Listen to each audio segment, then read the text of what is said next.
what I meant. Oh my God, chat. Chat, look at this.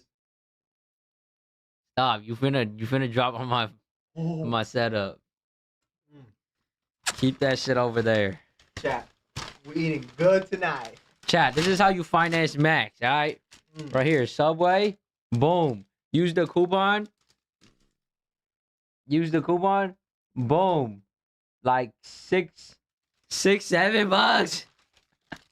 All right. I'm cringe. All right, here we go. We're gonna start watching why the U.S. economy hasn't collapsed yet, but apparently it's supposed to. Something like that. All right, we're gonna hop into this.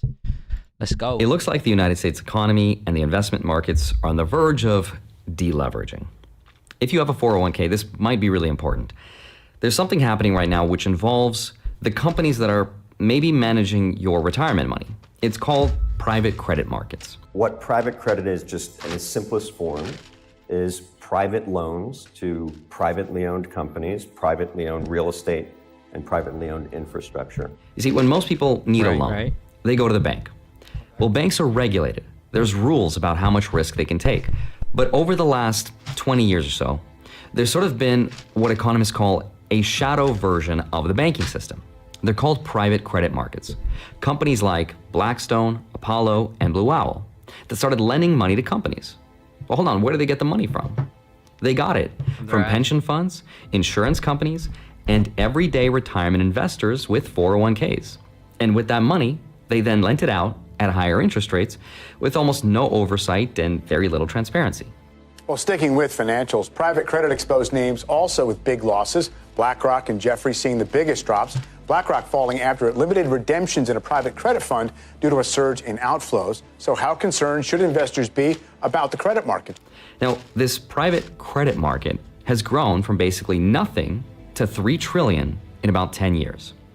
And because the returns looked really good during the era of cheap money and low interest rates, a lot of money piled into these funds, including the kinds of funds that could sit inside pension systems and parts of retirement portfolios. JP Morgan CEO Jamie Dimon issued a warning on the earnings call Tuesday. He said, quote, "I probably shouldn't say this, but when you see one cockroach, there are probably more." Now there's a big problem because these aren't like bank accounts where you can withdraw the money whenever you want. These loans are locked up in long-term illiquid contracts. So for example, when investors get nervous and want their money out, like they're trying to do right now, the funds can't just sell everything just to pay someone really fast. Fine. For example, Blackstone, the world's... Oh, mukbanger, bro. First bite for you guys. First guy for you guys. Oh, it's too glary, bro. Can't see, bro. Do that little mukbang thing. Yeah. Get that focus on there. I can't see it still. Okay, so we got some teriyaki chicken, some urban cheese, whatever, bread, or Italian herb. I got another one right here, another piece right there, a foot long. You know, we finna deep throat this shit. Cheers, my guy. Cheers to you guys too. Mm. Mm.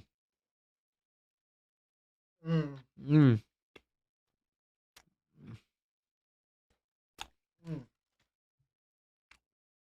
biggest alternative asset manager, just had a record amount of withdrawals from its $82 billion credit fund. Redemption requests were so high that Blackstone had to use its own money and its own employees' personal money just to cover the gap. Hold up. I got barbecue sauce all over this. I don't know. I don't even know how that happened. All right, my fault.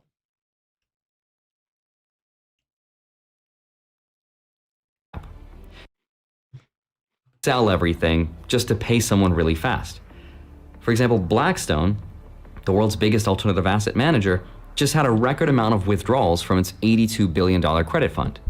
Redemption requests were so high that Blackstone had to use its own money and its own employees' personal money just to cover the gap.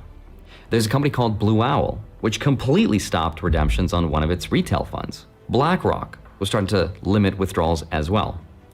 Basically, it means investors are asking for their money back and they're told, sorry, you can't have it all at once. And here's what's happened to the stocks of some of these companies. Blue Owl KKR, Blackstone, Ares, Apollo, Carlyle. These are some of the biggest financial institutions on earth, and their stock prices are kind of collapsing. Now, all of this is sort of just one crack in the system. There's also the price of oil, which, thanks to the war in Iran, has been exploding. For one, you've disrupted global supply chains. This is not just a disruption in oil. It's gas, it's fertilizers, it's metals, it's petrochemicals, the list goes on and on. And throughout history, exploding oil prices have almost always come before a major recession. There's also a $38 trillion spending problem. The government's running a $2 trillion deficit every single year, and they're projecting that if nothing changes, and nothing is changing, the national debt will get to $58 trillion within the next 10 years. The jobs market is also starting to significantly slow down, with 92,000 jobs lost in February, and there's been huge downward revisions on past reports. The U.S. lost 92,000 jobs in February. Some economists had been predicting a gain of 60,000 jobs. The unemployment rate rose slightly to 4.4%. So maybe everything is fine. Markets might be up today, maybe they're down. Nobody knows what's going to happen, but so far, the US economy is starting to show cracks in a lot of places. And today I want to show you some of those places and explain what it could mean for your investments. And I'll share with you a really interesting theory about what the US government might do to fix all of it. So with that said, let's get into it. Hi, my name is Andre Jick. Hope you're doing well. Come for the finance and stay. Increase the tax. First off, the government has always found ways to make jobs for humanity, you know? Like, we have a society because the government set up jobs, you know? So for them to say, like imagine a world without jobs. Like, that's like back in the olden days, you know, like in the caveman-ass days. But nowadays, it's just like having a job is like so normalized, right? But what if we do go back to the normal days, you know, where you don't have to work? But then maybe this time around, it's for a good thing that we don't have to work, you know? Who knows what the future might hold. For the economy. Now, I just want to say that this video is not trying to predict a recession or a market crash. Instead, I want to show you some really interesting pieces of evidence that seems like we're going in the wrong direction, which eventually could lead us into a recession and maybe a market correction. So let me start with the first piece of evidence, which is sort of like the foundation for understanding everything in this video. The reason why the system is so sensitive is because the whole debt-based system that we live in runs on this idea of leverage. Leverage just means most people have borrowed money to live the life they live. And the reason this is really important is because it only takes one domino to start a chain reaction. And the best example of this was 2008. I remember living through it, and it felt like everyone was losing their house. And a lot of people did, but what really blew my mind is I learned that out of all the mortgage loans in the United States, it was less than 5% that actually went bad. Wait, what?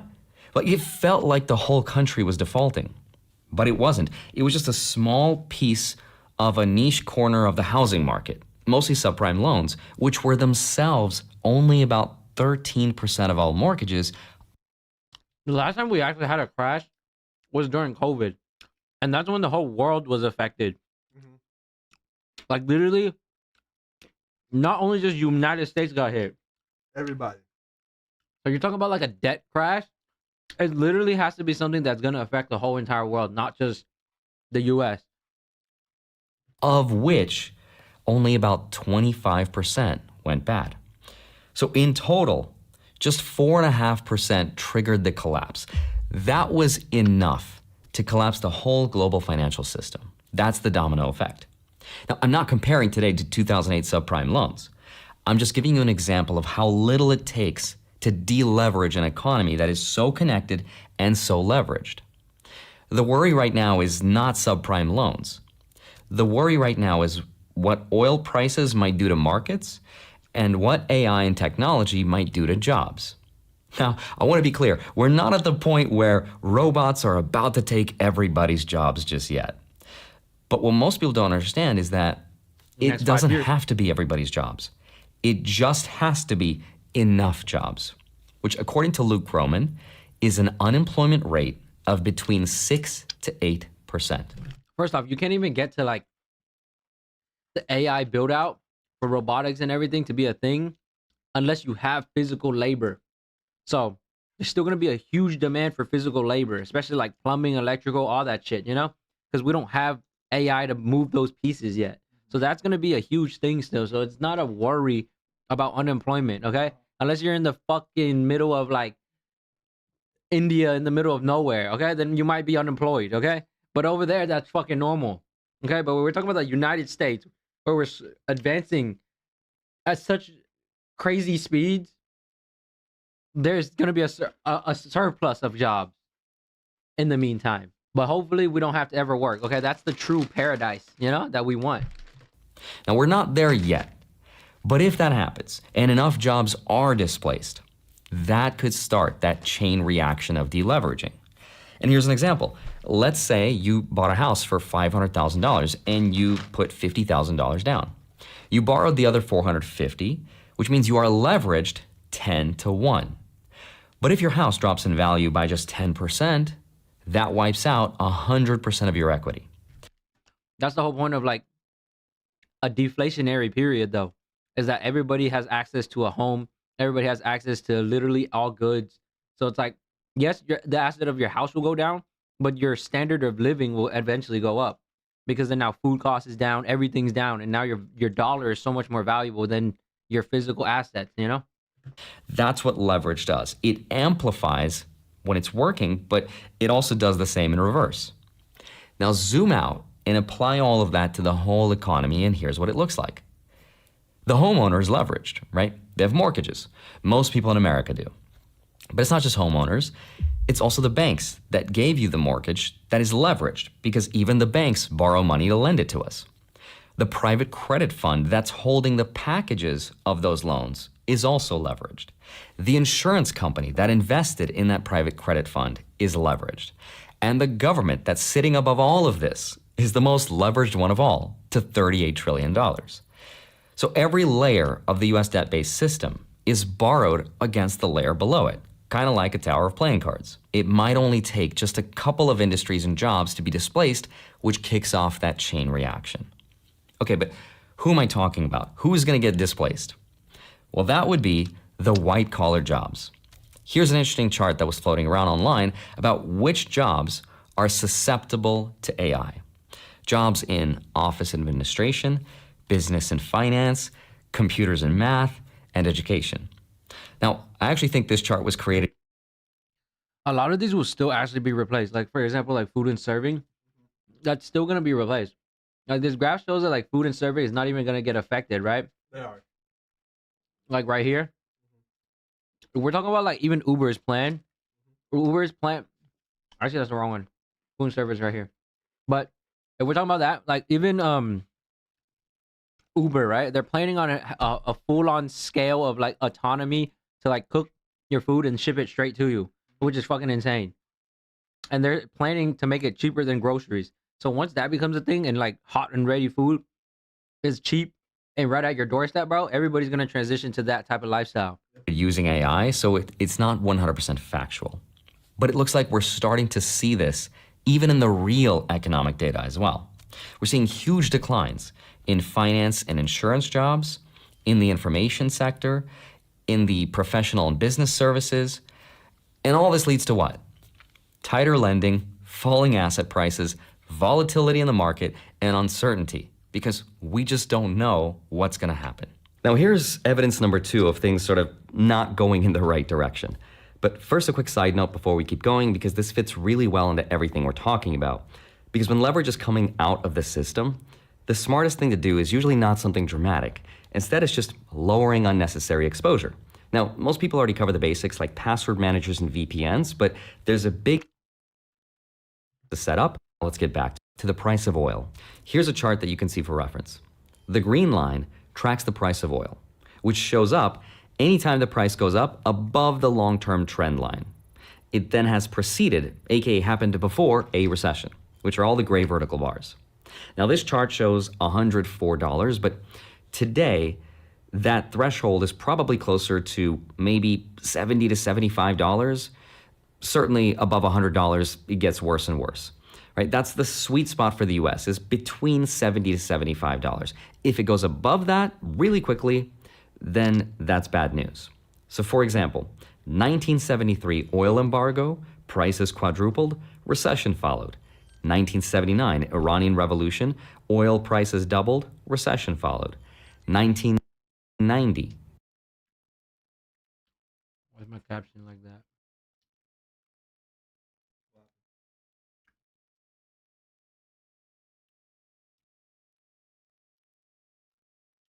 All right, whatever. Gulf War, oil spiked, recession followed.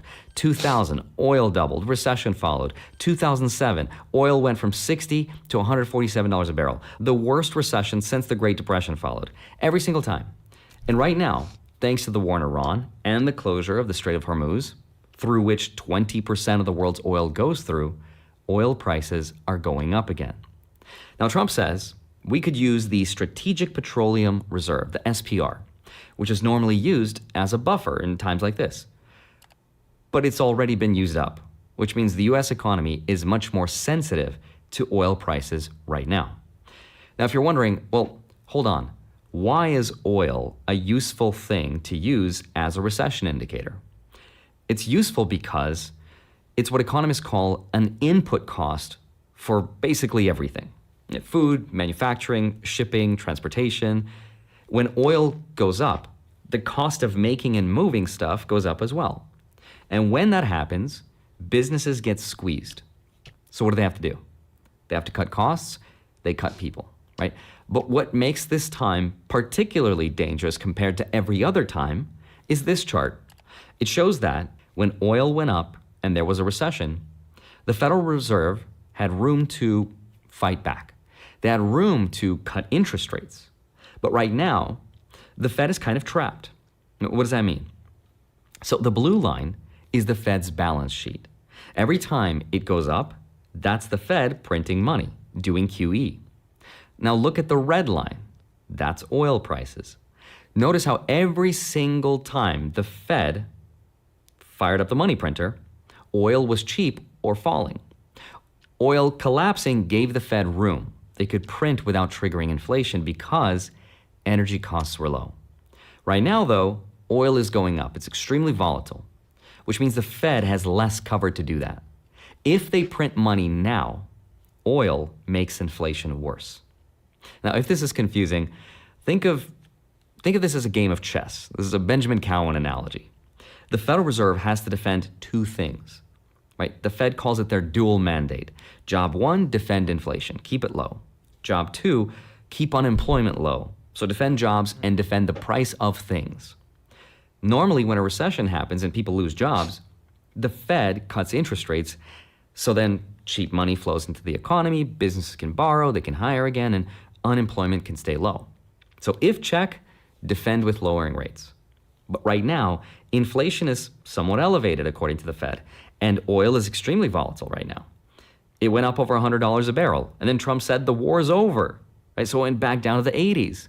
If the war lasts longer than expected, it could easily go over $100 again. It's trending that way right now, which means if the Fed cuts rates to fight a potential recession, inflation could come back thanks to oil going up. So unemployment and inflation, the Fed can only fight one at a time. If not, that's checkmate, AKA recession. And we're not there yet, but we'll see what happens to oil prices, which right now is tied to the fate of the war in Iran, which we're told is going to last a couple weeks, maybe a couple months, but not more, which personally, I don't believe. I'm confident that our troops will be successful, and I think it'll go relatively quickly. It could last, 6 days, 6 weeks. I doubt 6 months. You can say 4 weeks, but it could be 6, it could be 8, it could be 3. We expect to last about 4 to 6 weeks. Right from the beginning, we projected 4 to 5 weeks, but we have capability to go far longer than that. This brings me to evidence number 3, which is not that they can't print, it's that printing now comes with much worse consequences than any other time in history. Now, I'm sure you've heard it a million times by now, but I want to put into perspective just how bad our spending problem is. Every year, the government takes in about $5.2 trillion in tax revenue. That's income taxes, corporate taxes, payroll taxes, all the taxes we all hate paying, right? $5.2 trillion is what the government makes. And then it spends $7 trillion. So before we even talk about paying down the debt, the government's already spending almost $2 trillion more than it makes every single year. That is called the deficit. And it's that gap that gets added to the debt. But let's take a look at where that $5.2 trillion actually goes, right? Where does that money go? So roughly 70% of every dollar the government collects goes straight to what's called entitlements. What's that? That is Social Security, Medicare, wow, y'all entitled as fuck. Medicaid. That is money owed to baby boomers who paid into the system their whole lives and are now collecting. And you can't just cut that, because the moment you do, those people stop spending. The economy contracts, and tax revenues will fall even more. In the end, you'll actually end up with a bigger deficit. So 70% of that money has to be paid to them. Then there's the interest on that debt. That's already eating another 30 cents of every dollar that comes in. That number is growing faster and faster, though, because as old debt gets refinanced at higher interest rates, the cost keeps going up. In fact, the Congressional Budget Office thinks that just the interest payments will be roughly $2.1 trillion by 2036.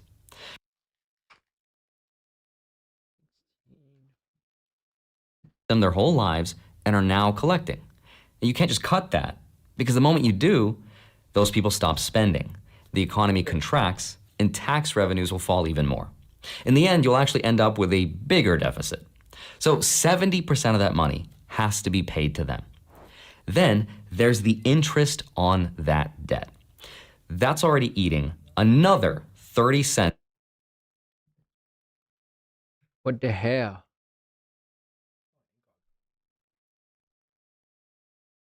And are now collecting. And you can't just cut that, because the moment you do, today, while over 50 million people are in the risk of significant severe weather, we have a large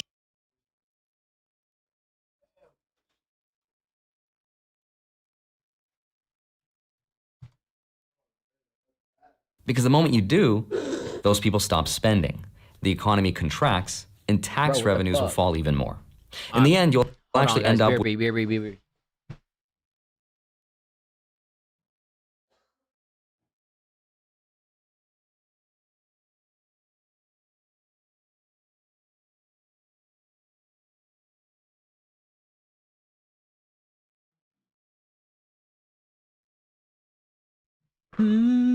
with a bigger deficit.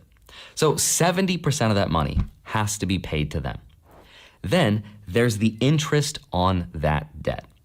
That's already eating another 30 cents of every dollar that comes in.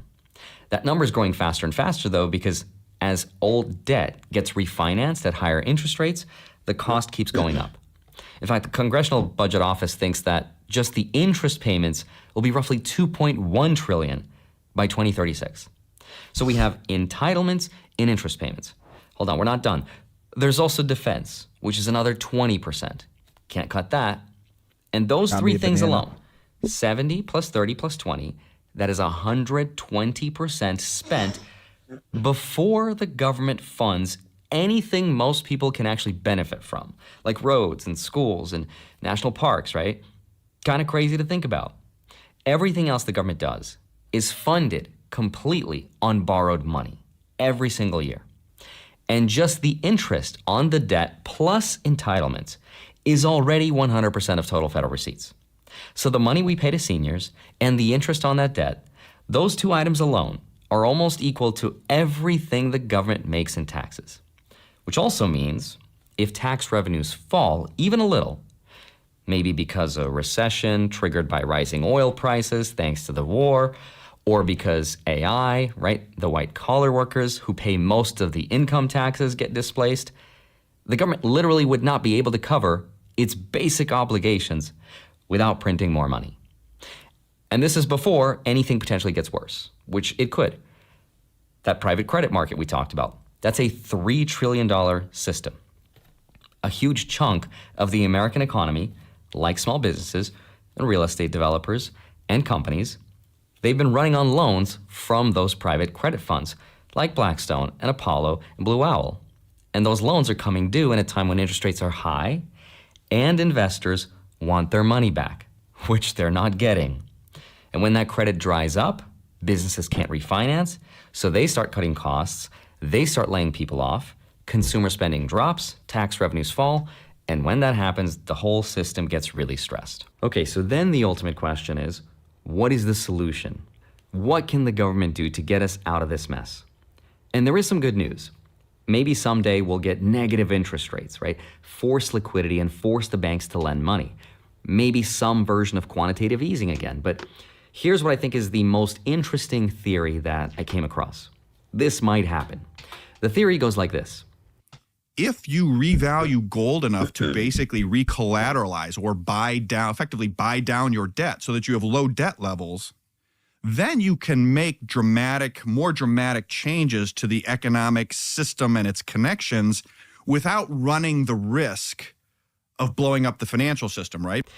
The US might revalue its gold to a much higher price and then use it as an escape valve to stabilize the price of oil. I said a lot there. What does that mean? So right now, the US government officially holds 8,000 tons of gold, allegedly. That gold is sitting on the government's balance sheet, but the crazy part is that that gold is valued at only $42 an ounce right now. That is the official price. It has isn't what they said they were going to try to do to Bitcoin? Not been updated since 1973, aka the Nixon era. Now hold on, why would the government want to suppress the price of its own gold? It's because gold competes with bonds. We know this because pay attention to what Scott Bessent says at the end of this little segment. There's one thing you cannot do with gold that you can do with bonds. Gold can't have a fiscal problem. Gold cannot have a gigantic budget deficit. Gold cannot have a war. So we can't use gold because gold can't be used to fund more wars because we can't print more of it. So every time gold goes up, it's basically the market's way of saying, we trust this shiny rock more than we trust your government, which tells the world, don't buy treasuries, don't hold them, hold gold instead. Right? That is a bad thing for a country that needs the entire world to keep buying its debt. That is why the price of the US government's holdings of gold is locked at $42 an ounce. However, the price of gold in the real world is not $42 an ounce. Today, it's trading at over $5,000 per ounce. So this theory says the Treasury could just reprice it. It's called mark to market. That means overnight, that pile of US government gold goes from being worth about $11 billion on paper to being worth somewhere closer to $1.3 trillion. So we could just create over $1 trillion in real assets with basically an accounting trick. It's a magic trick. Now, $1.3 trillion in the grand scheme of things, it's not a lot of money. It's not going to pay off the national debt, but it doesn't need to. They could also hypothetically revalue the gold at a much, much higher price than the market. Nothing stops them from doing that. Now, if that sounds crazy, you're right, but the US government has done this before, 3 other times. The first time was 1934 during the Great Depression. FDR needed money because the economy was collapsing. The government was basically broke. So he issued Executive Order 6102. You had to turn in your gold to the government at the official rate of $20 an ounce. And then once the government got everyone's gold, they just repriced it overnight to $35 an ounce, a 70% increase. The Treasury's balance sheet got an instant boost without borrowing a single dollar and without raising any taxes. The second time was 1972. Nixon repriced gold from $35 to $38 an ounce, and the third time was in 1973. Nixon again bumped it to $42.22, and then nothing. Crickets for over 50 years. The price has been stuck, just frozen at $42.22, while the market price of gold went from $42 to $1,000 to $2,000 to $3,000 to now over $5,000 per ounce. So this has been done 3 other times in U.S. history by 2 presidents, and each time it was used as an emergency to shore up the government's balance sheet when there was no other good options. But hold on, there is a second reason why the U.S. might want to reprice its gold. Gold could also be used as an escape valve to bring down and stabilize the price of oil. Hold on, how? So think about why oil producers like Saudi Arabia and OPEC sell their oil in dollars in the first place. It's because of the deal that goes back to the 1970s. You price your oil in dollars, you park your profits in US Treasury bonds, and we guarantee the dollar stays strong so you don't get ripped off, and we protect you. That's the petrodollar system. But what if instead of paying these oil producers in dollars and Treasury bonds, which are losing in value and less countries want them, what if you said, we'll give you gold? And not just any gold, right? Gold at a much higher price. Right now, oil is getting much more expensive. It's maybe going to wreck the global economy, potentially. But what if the US said to someone like Saudi Arabia, hey, we'll buy your oil at $50 a barrel, but we'll pay you in gold, valued at $10,000 an ounce. Right? At those ratios, they're actually getting more purchasing power per barrel than they are today at, say, $100, right? They might take that deal. Maybe the US does this temporarily to resupply its strategic petroleum reserves. Oil prices could come down, inflation comes down, and the Fed gets room to breathe, right? The recession risk drops because oil is stable. The US pays for it, not with printed money, but with gold it already owns, repriced much higher without spiking inflation. If that sounds crazy to you, this is also not a new idea. Back in 1973, right after the Arab oil embargo, European countries were planning to do this, to revalue their gold reserves and then use that gold to pay off their bills with OPEC. The US blocked it, right? They needed oil to be priced in dollars to build the petrodollar system and to spread freedom. But now the US could end up suffering this oil-driven inflation with no other good options. This is a possible option, and it's been done before. Now, could some of this apply to Bitcoin? Maybe. Is it guaranteed to happen? Not necessarily, but it's a possibility, and I think it's a very interesting theory. I'd love to hear your theories and your comments down in the comment section below. As always, I hope you have a wonderful rest of your day. Smash the like button, subscribe if you haven't already. I'd love to see you back here next week. Everyone's gold, and then they just raise the price. First off, he said America trading gold for oil, not happening. Okay. Not now, at least. No, not happening ever. Then America would never do that. Why? That's just a losing trade, regardless of the pricing. Gold's worth more than oil? Way more. I have an idea.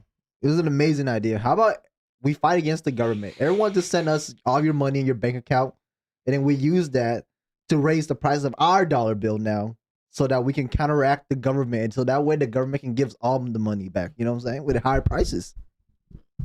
At the end of the day, really, what is money, right? Money is a currency. A currency made up by the government to make you trade things, right? Exactly.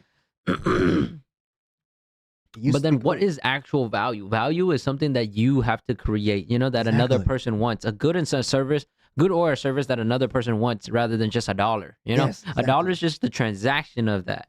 So as long as you have a good or service that people want, you will never be afraid of an economic recession because you have something that people still need. Exactly. So guys, So focus on what really matters instead of all that noise. People telling you dollar's going to go down, this going to go down, your security's going to go down, blah, blah, blah. As long as you're still creating something that people want and need, you will be fine. Always be fine. All right, next video. I'm not gonna lie, bro. That Subway sandwich hit hard. This shit's out already. What the hell? All right, let's see what Jensen said. New NVIDIA? New NVIDIA Welcome news. to GTC. GTC, we're going to talk about technology. We're going to talk about platforms. Okay. NVIDIA has 3 platforms. Wait a You minute. think Why does we that look like something from mostly talk Iron about Man? one of them. It's related to CUDA X. Our systems is another platform, and now we have a new platform called AI Factories. We're going to talk about all of them. And most importantly, we're going to talk about Sponsored by Supercuts. So this is gonna give you a lot of insight on like what he's investing a lot of money and time into in the next like 2 to 3 years. So listening to stuff like this is where you really try to get your gold mine of information, you know? Yeah. Everybody About pay 10 years attention. ago, Fucking. we thought that AI would revolutionize computer graphics. Just as All right, this thing's pissing me off. Bro, just change the opacity, bro.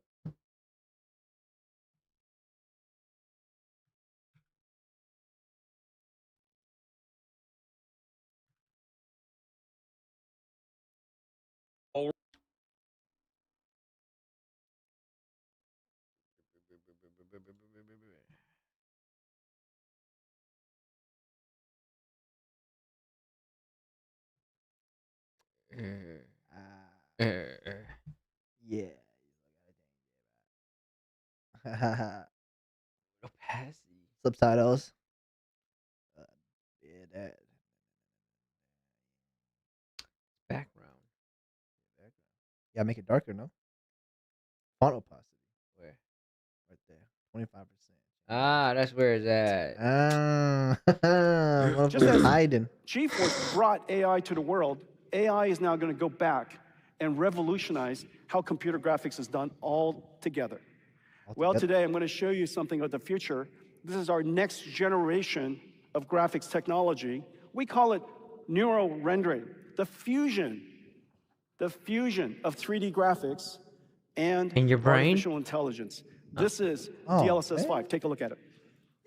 Where's my brain, bro? Lucy Batty. It's almost like uncanny, Loki.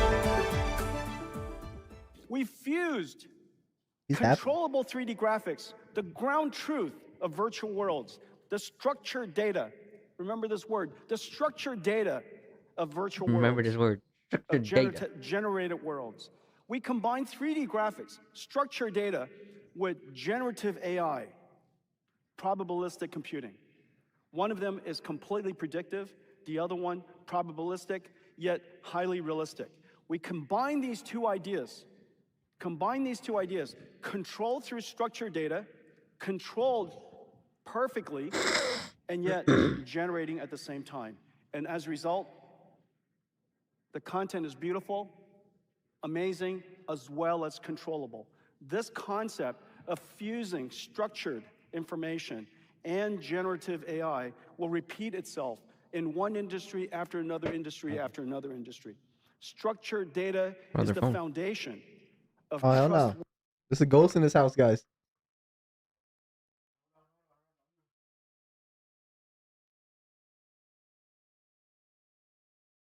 Oh, man.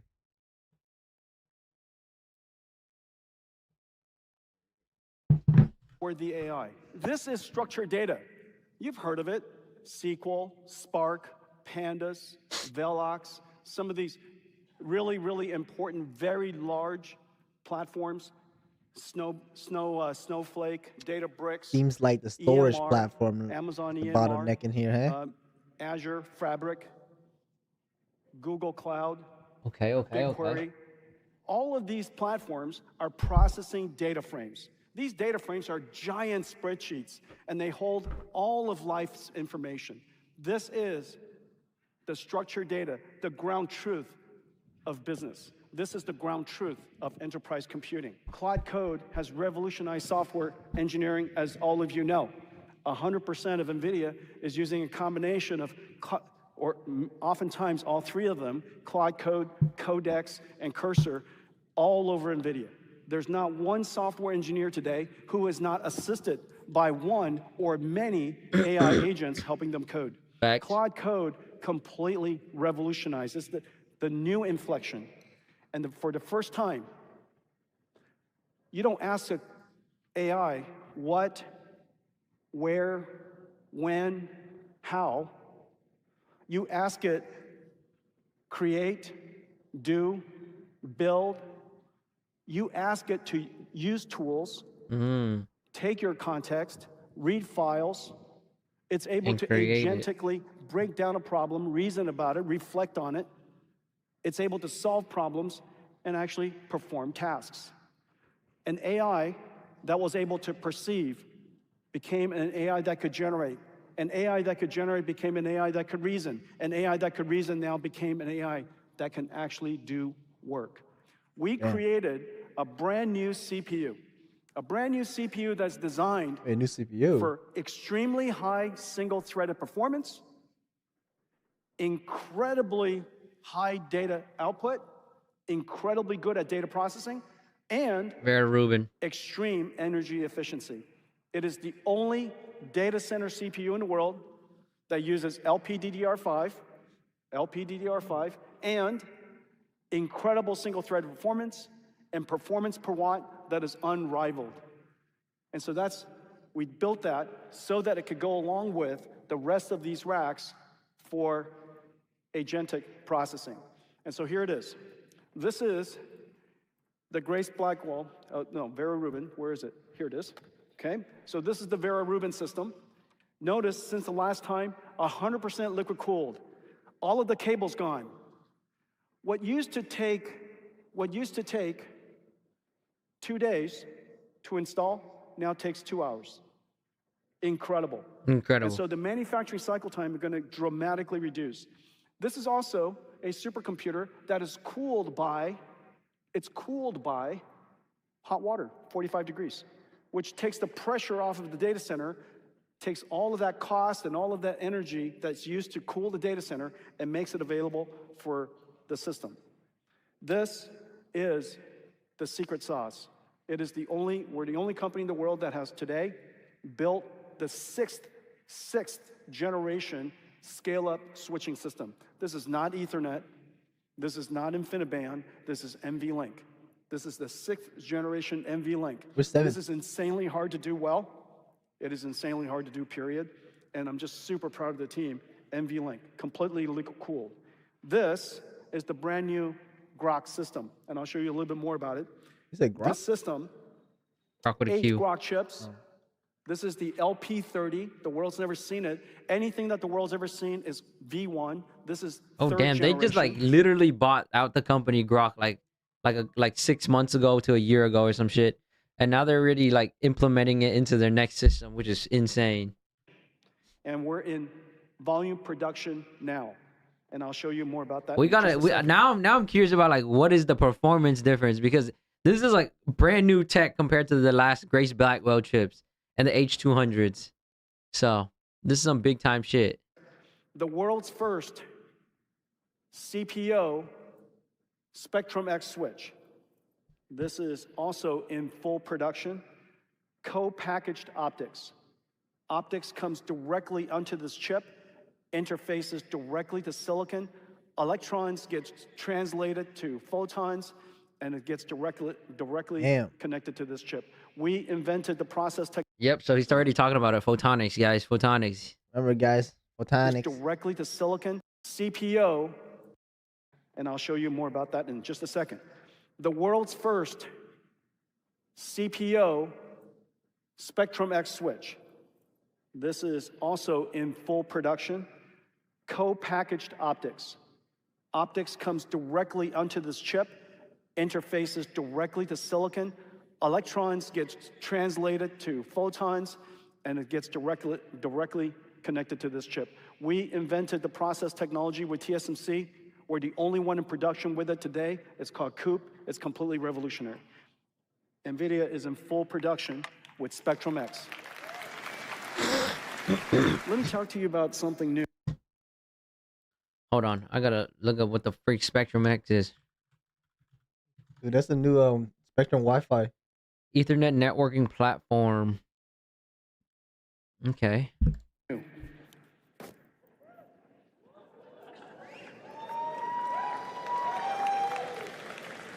So Peter Steinberger's here, and he wrote a piece of software. It's called OpenClaw, and I don't know if he realized how successful it's going to be, but the importance is profound. OpenClaw is the #1, it's the most popular open source project in the history of humanity, and it did so in just a few weeks. Which is insane. It exceeded what Linux did in. I mean, kind of hard to say if it's gonna be useful like 5 years from now, though. You know, whereas like Linux has like exceeded over 5 years. You know, so it's been needed for over 5 years plus. Whereas like OpenClaw might literally die out in 2 weeks, like a couple months. 30 years.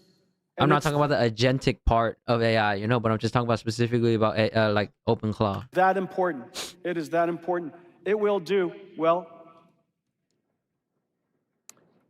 This is all you do, okay? We're announcing our support of it. Let me just quickly go through this. I want to show you a couple things. You simply type this. You type this into a console, and it goes out. It finds OpenClaw. It downloads it. It builds you an AI agent, and then you could tell it whatever else you need to do. What is OpenClaw? It connects. It's an agentic system. It calls and connects to large language models. So the first thing it has resources that it manages. It could access tools. It could access file systems. It could access large language models. It's able to do scheduling. It's able to do cron jobs. It's able to decompose a prompt that you gave it into step by step by step. It could spawn off and call upon other sub-agents. It has I/O. You could talk to it in any modality you want. You could wave at it and it understands you. You could talk to any modality you want.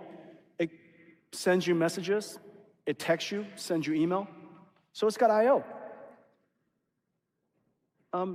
What else does it have?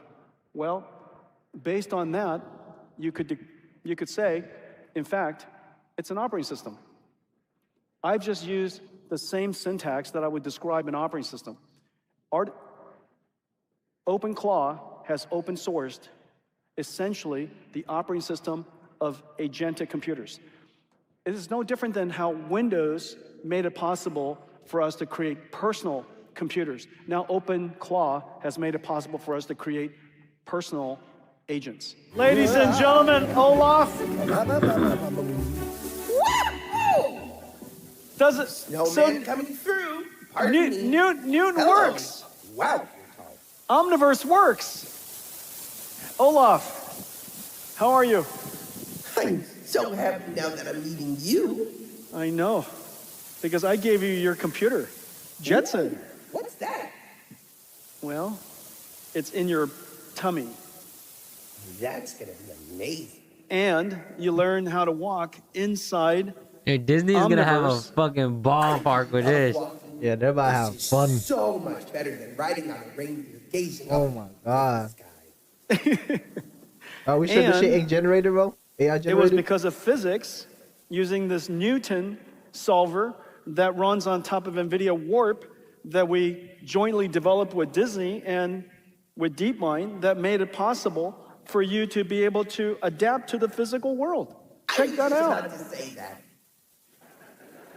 That's how smart you are. I'm a snowman, not a snowclopedia. Could you imagine this? The future of Disneyland?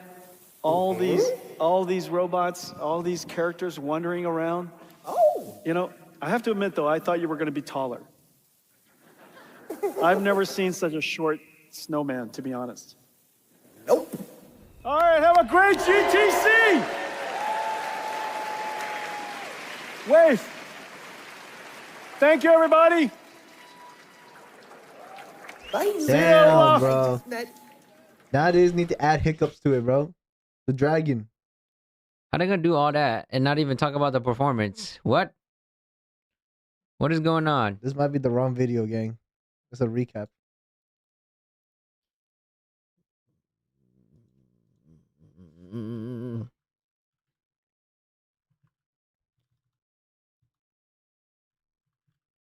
NVIDIA? GTC.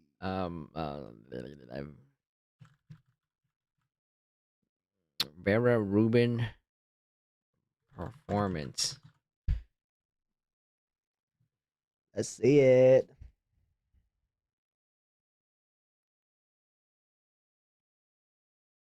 Who are these guys? How do they know?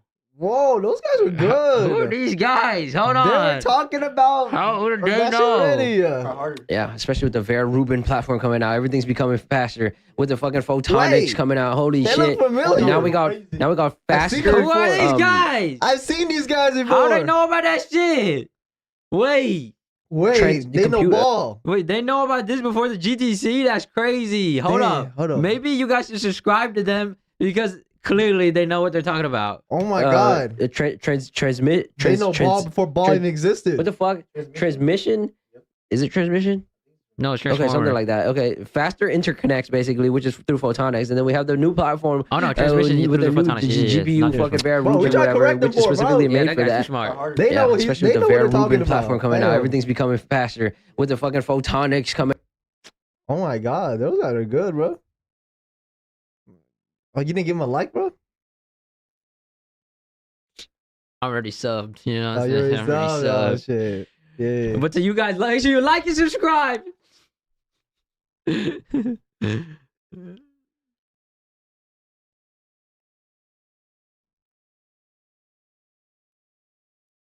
like, we're not gonna see like FBS or some shit like that. Like, dude.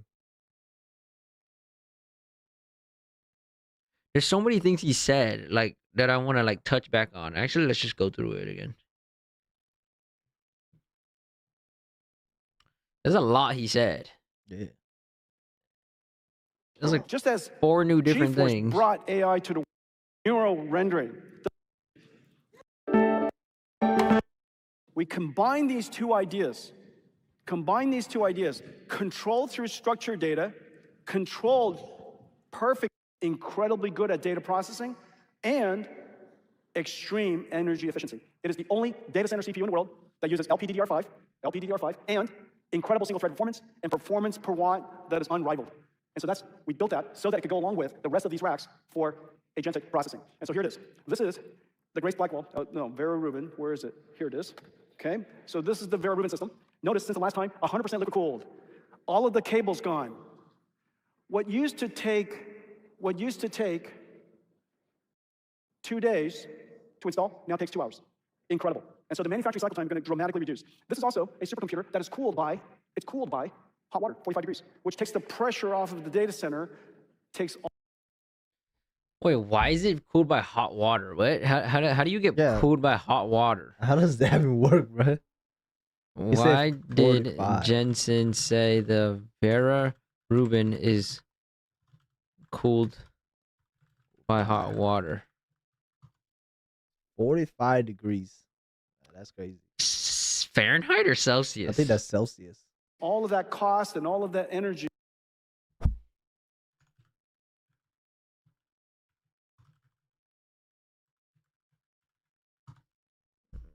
That's 113. Wow. That's used to cool the data center and makes it available for the system. This is the secret sauce. We're the only company in the world that has today built the sixth generation scale-up switching system. This is not Ethernet. This is not InfiniBand. This is NVLink. This is the 6th generation NVLink. This is insanely hard to do well. It is insanely hard to do, period. And I'm just super proud of the team. NVLink, completely liquid cool. This is the brand new Grok system. And I'll show you a little bit more about it. The Grok system is new. Okay, that's new. Okay, Jemson. Okay, what the fuck? All right, really? Oh, yeah, Magda. Okay.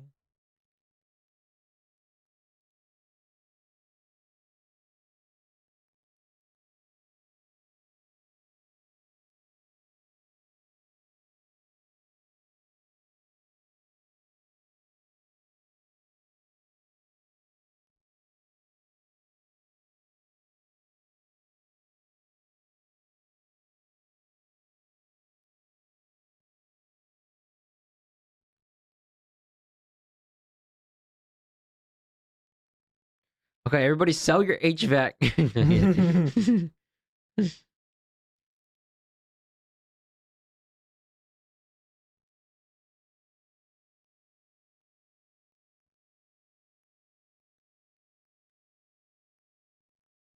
Oh, so it doesn't need like much cooling anymore. Yeah.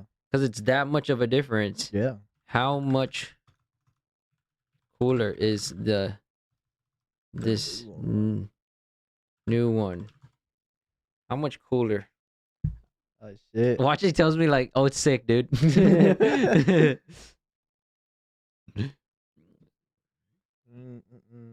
cooler in a sense? Chips themselves are hotter and more dense. Okay.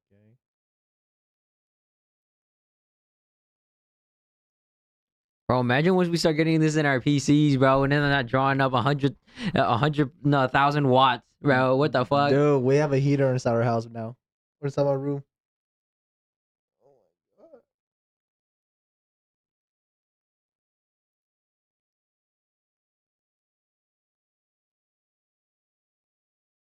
Mm.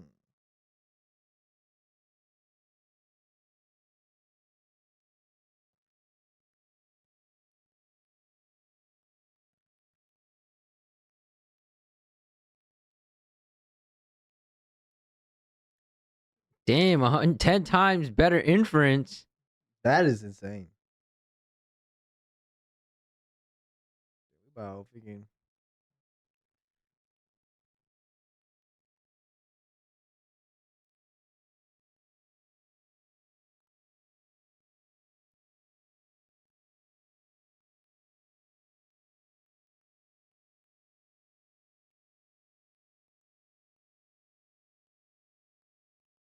Interesting.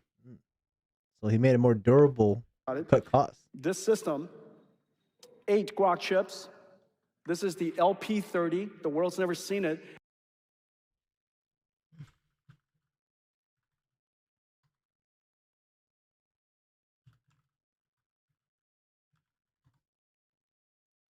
Anything that the world's ever seen is V1. This is 3rd generation. And we're in volume production now. And I'll show you more about that in just a second. The world's first CPO Spectrum X switch. This is also in full production. Co-packaged optics. Optics comes directly onto this chip, interfaces directly to silicon. Electrons get translated to photons, and it gets directly connected to this chip. Oh, shit. Okay. Grok chip. Specialized AI accelerator. Okay. Make AI faster, training better. Okay. Pioneer LPU back in 2016. Massive chip, SRAM. Instead of slower off chip HBM like in GPUs, this eliminates the memory wall bottleneck for token by token generation. It fixed the pipeline architecture, make it more predictable, consistent with performance with no variability in latency. Extremely high token per second speed for each single user or agentic AI workloads. 10x more energy output. Original first gen chips had 230 megabyte SRAM, require many chips to fit bigger model. Okay. Yeah, what is the LP? So this chip is basically for LLMs. Yeah, make it go faster. Oh, brr. Okay, LP30 is a newer generation of the Grok chip. Oh, it's new. It's gonna upgrade that shit. Okay. NVIDIA struck a major deal with the Grok technology agreement, and then for up to 20 billion for assets. They integrated into the ecosystem, mainly used for boosting inferences on the next platform like Vera Rubin. Okay. The specific LP30 is the core chip in the NVIDIA Grok inference accelerator. LPX Grok packs 256 LP30. 128 gigabyte total on SRAM capacity. Okay. Designed for ultra low latency, delivering up to 35x interference. Hey guys, look at this. Guys, look at this. Guys, look at this. Manufactured by Samsung. Keywords right here, alright? Samsung. Often pair 1 to 4 or similar to Vera Rubin GPUs. In short, the Grok LPU was disruptive started inference chip. It has evolved. The LP30 is just the evolved version of the Grok LPU. invented the process technology with TSMC. We're the only one in production with it today. It's called COOP. It's completely revolutionary. NVIDIA is in full production with Spectrum X. Let me talk to you about something new. Interesting.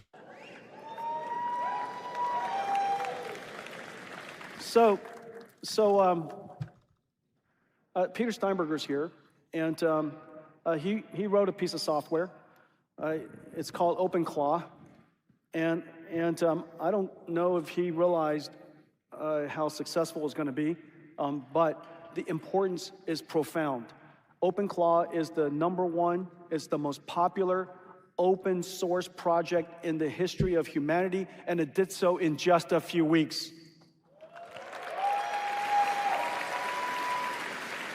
It exceeded what Linux.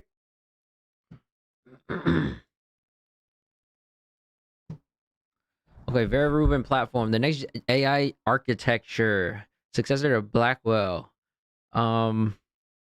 using LPDDR5, little hybrid system. Gains up to 350x better token generation speed. Damn, that's insane. Okay. Grok integration, LP30 and Grok 3 LPX. Has 256 chips, low latency, high throughput inference on massive models, token bottleneck, 35 times better throughput per megawatt in certain workloads. $1 trillion. $1 trillion in order.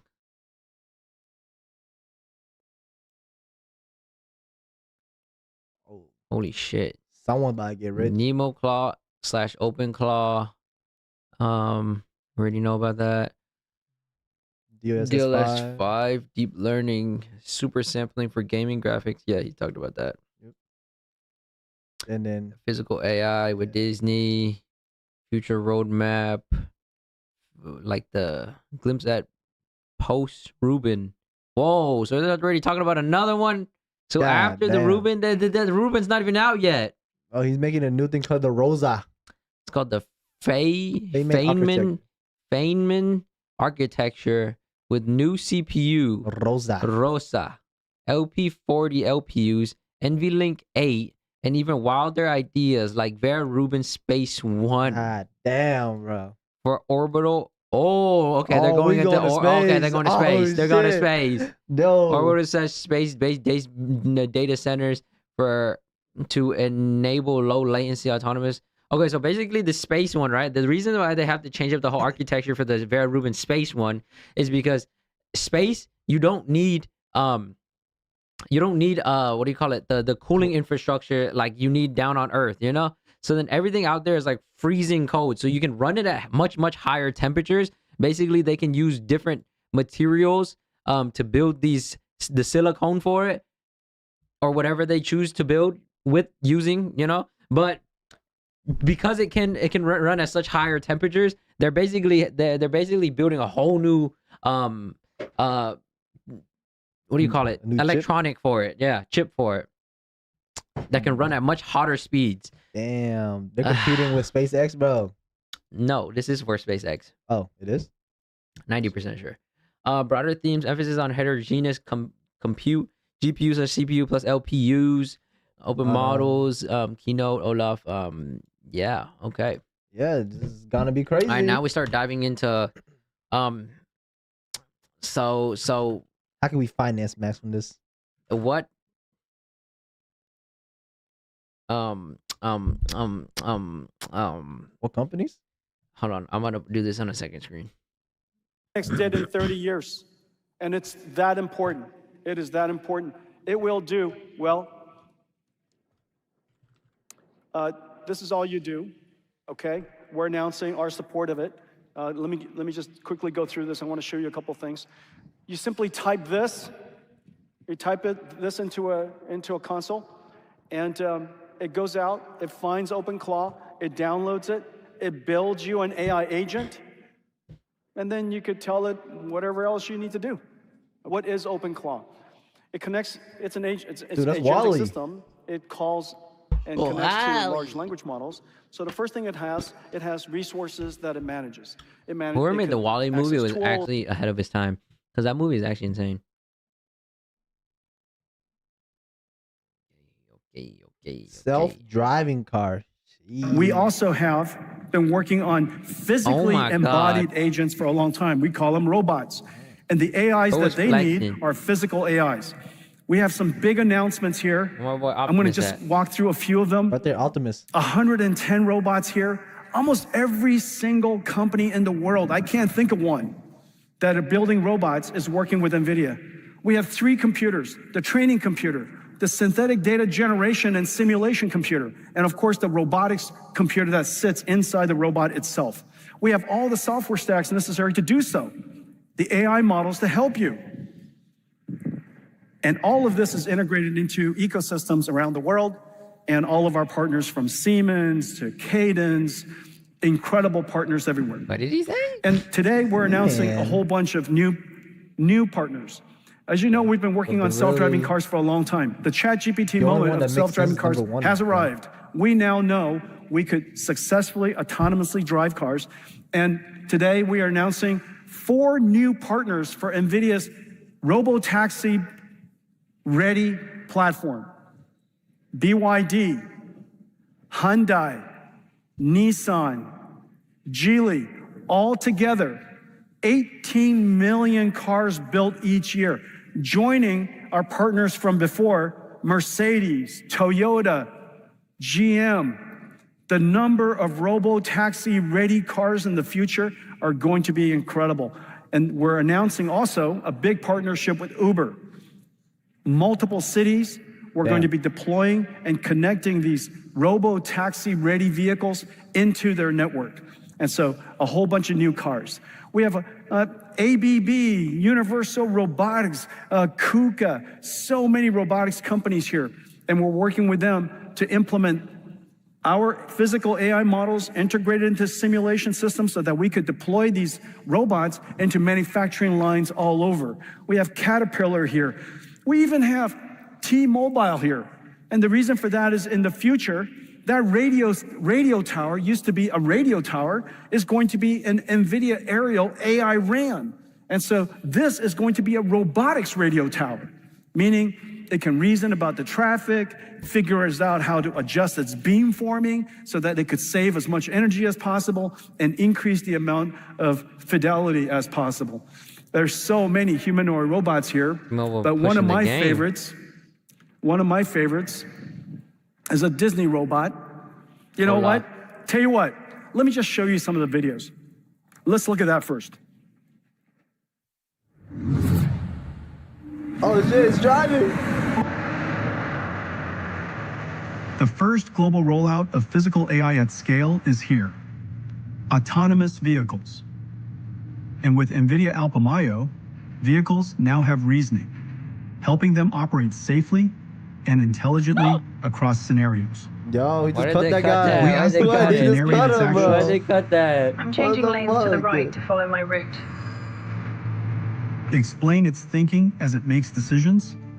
Video looks There's a double parked vehicle in my lane. I'm going around it. Oh my God, it didn't stop, bro. Hey, Mercedes. Can you speed up? Sure, I'll speed up. Sure, I'll speed up. This is the age of physical AI and robotics. Around the world, developers are building robots of every kind. But the real world is massively diverse, unpredictable, full of edge cases. Real-world data will never be enough to train for every scenario. We need data generated from AI and simulation. You know what's crazy? For robots. Pokemon, they made like everybody go around taking pictures. Oh yeah. For the thing. And then now they have like one of the biggest data sets. You know, I heard, you know what I heard? They're partnering with I think either Uber or like a very new company, Genius. right? And then they're making a fucking whole map for it, so that now you can do like food delivery and shit like that to people's house. Compute is data.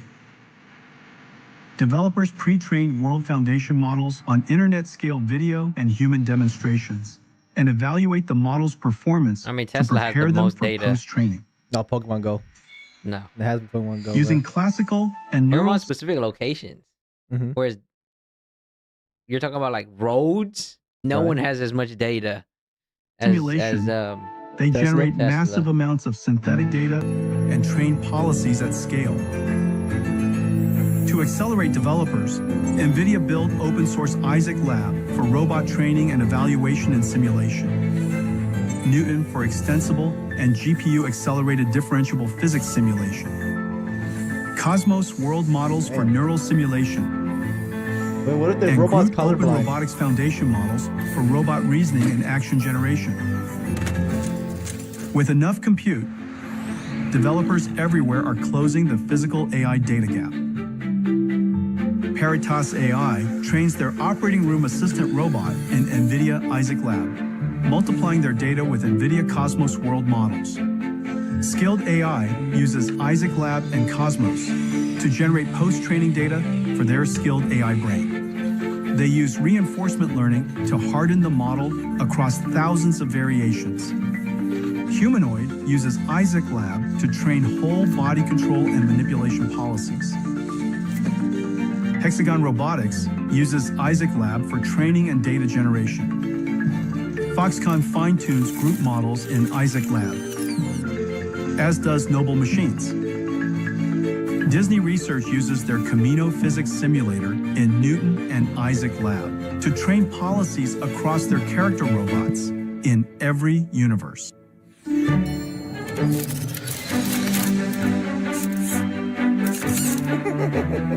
Damn. Damn, bro got a big ball sack.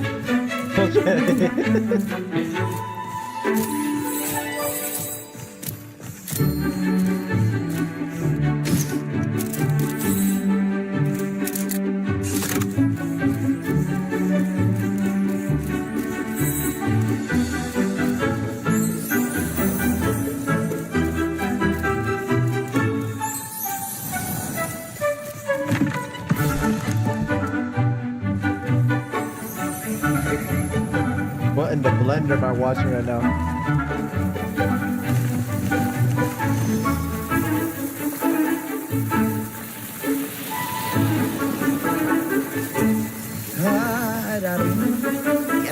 Damn, how is this world able to simulate all of this right now, bro? That's kind of crazy. Are we AI generated? We're AI, bro.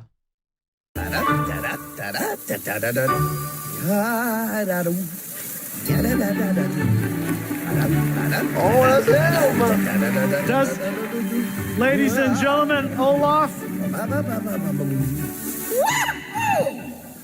Does it? Snowman coming through. Pardon me. Newton works. Olaf, grab the ball. Omniverse works. Olaf, how are you? I'm so happy now that I'm meeting you. I know, because I gave you your computer, Jetson. What's that? Well, it's in your tummy. That's He's replying a little too fast. Mm-hmm. You know, it's like almost like it's pre-queued, you know, where it's like low-key you want it to be like thinking about a response and then responding, you know, like whoever is pressing that button to make it his talk is doing it too fucking fast. amazing. Shit's scripted, And bro. you learn how to walk inside After the free flow conversation, you know, like he's just replying right before Jensen even gets to say something. Omniverse. L production team. Love walking. This is so much better than riding on a reindeer gazing up at a beautiful sky. And Jensen okay, bro? He's talking to a robot. Is Jensen good, bro? I mean, that's what he built the robot for, to talk to them, bro. Yo, Jensen, bro. How is he the smartest man? He's talking to a fucking dumbass Olaf, bro. Are you sure you're the smartest, bro? Are we sure that Olaf is even there right now? Are you sure Olaf can actually even register what you're saying, my guy? Jesus.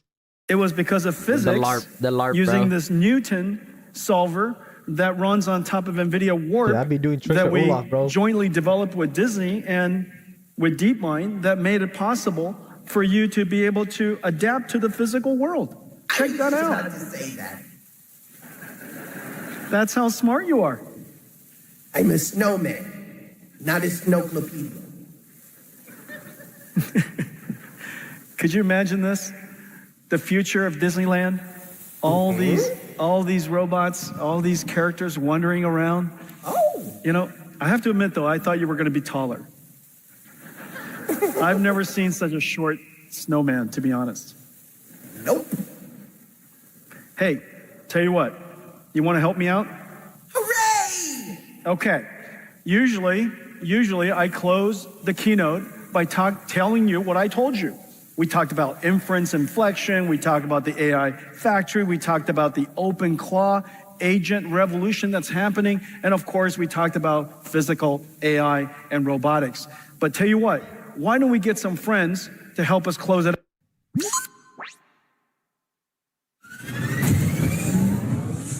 Where'd he come from? Honestly, the smartest one in this whole play right now is Loki Meta, because Meta has like the AI glasses where like they literally have like the data for it, you know, and then now they can sell their data to like Optimus and all that stuff to train on, you know. Loki smart. And all they had to do was just let a bunch of retards record on glasses. Nothing. I just want them to like see your face. I don't know. Just scratch my nose. The keynote's over, all was said. Jensen mapped the road ahead. AI factories coming alive. Agents learning how to drive, from open models to robots too. Now we'll break it all down for you. Compute exploded, what we saw from CNN's to open call. Agents working across the land, but they need the power of man, so we solve the problem. It was brilliant. Listen to the fucking video, bro. Compute by 40 million.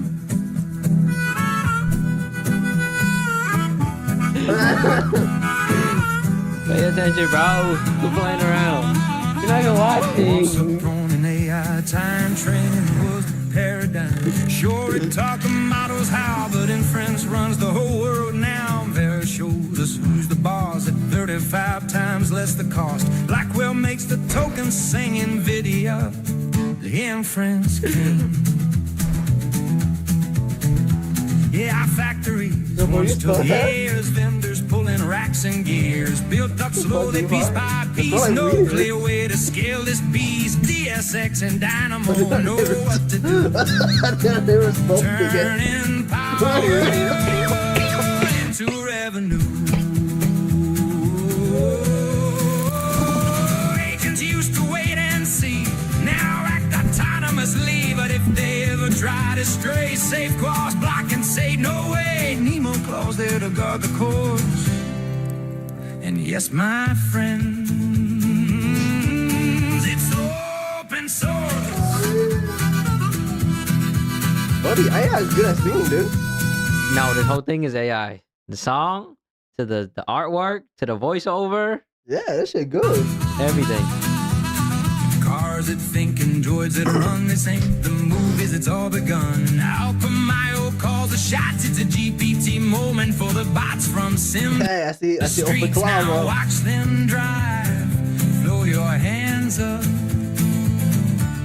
for physical AI. The thing about Nemo Claw and why it's so fucking important too is that like that is the next like big frontier for agentic AI, like the way Linux and Microsoft were for like the first ever fucking computers, you know?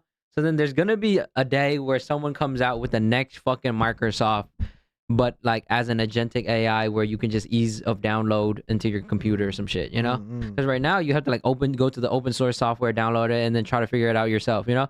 Whereas like down the line, there's gonna be someone who develops literally an agentic Jarvis or some shit that like it's just a click download and it's on your computer. Is that just you open know? cloud right now though? No, OpenCloud is like way more sophisticated. Like you need to do so many more steps. Whereas like there will be a fully integrated version, and I'm pretty sure Apple might work on it because they're the biggest players in like Love OS, you know? Yeah. So then with their Mac stuff, they're most likely gonna integrate some type of new. So be on the lookout for like any like agentic softwares that Apple might buy and then redevelop. Or they're too busy working on their flip phone. I doubt it.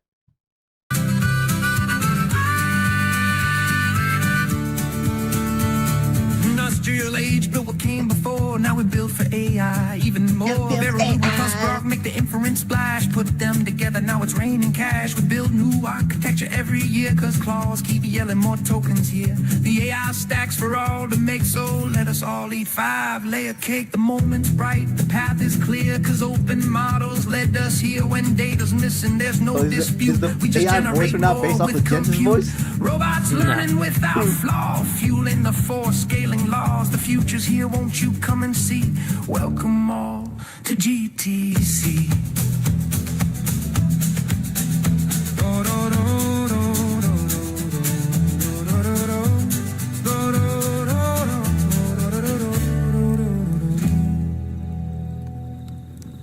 All right, have a great GTC.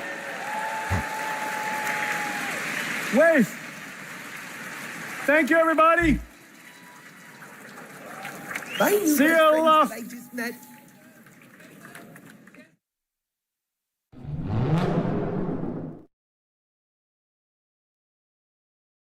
Oh.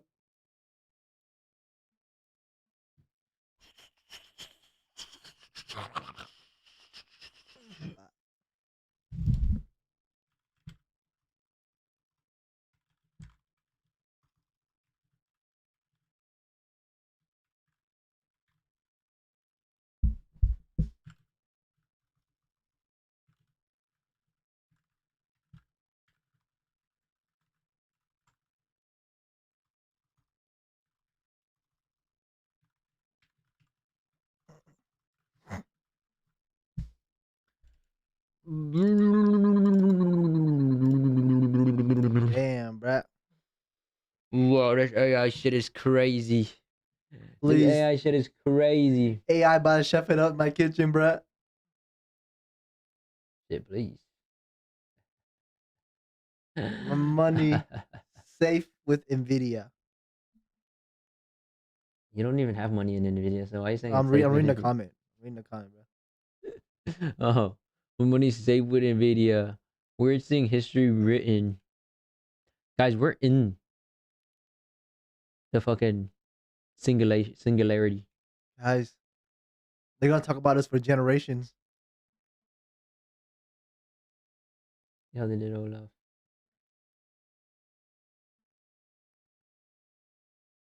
How they do it, bro? All right, nothing to see here. Just an enchanted snowman walking among us. Disney has a new generation of theme park robot. This is Olaf, and before he meets guests at Disney's parks, I learned a few secrets about how Disney brought him Dude, to life. imagine what they're during a getting visit. like Freddy Fazbear Bear did this. Oh hell nah. Oh hell no. You gonna play IRL fucking Five Nights at Freddy's? Yo! Yo, you remember those escape rooms that you don't escape on time? The No Five Nights way. at Freddy come at you? You know how like there's escape rooms, right? Yeah. Imagine if Disney buys Five Nights at Freddy's and makes an escape room. Exactly. Holy shit, that would be That lit. would be- That would be lit. I'll be first one on in there, Jero. Look. Engineering Research and Development Lab. Some call it the secret workshop Bro, I inside feel like the everybody's gonna want to play that shit.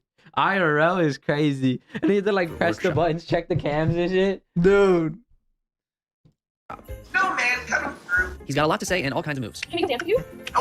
You hear the timer going off? There was even some stuff in development I wasn't Nightfall. allowed to film, Oh, hell but I'll no. still tell you what I Dude. can. Imagine make the shit single player only. No, What are you I'm gonna not be playing. into? I'm not playing. I'm not playing. Chris. I'm a snowman, not a snowclopedia. There's a lot of small details at play to make a cartoon character feel lifelike in person. Do you notice how Olaf glistens like wet snow? Iridescent fibers woven into Olaf's costume create that magical snowman sparkle. Made of magical snow. I'm made of magical snow.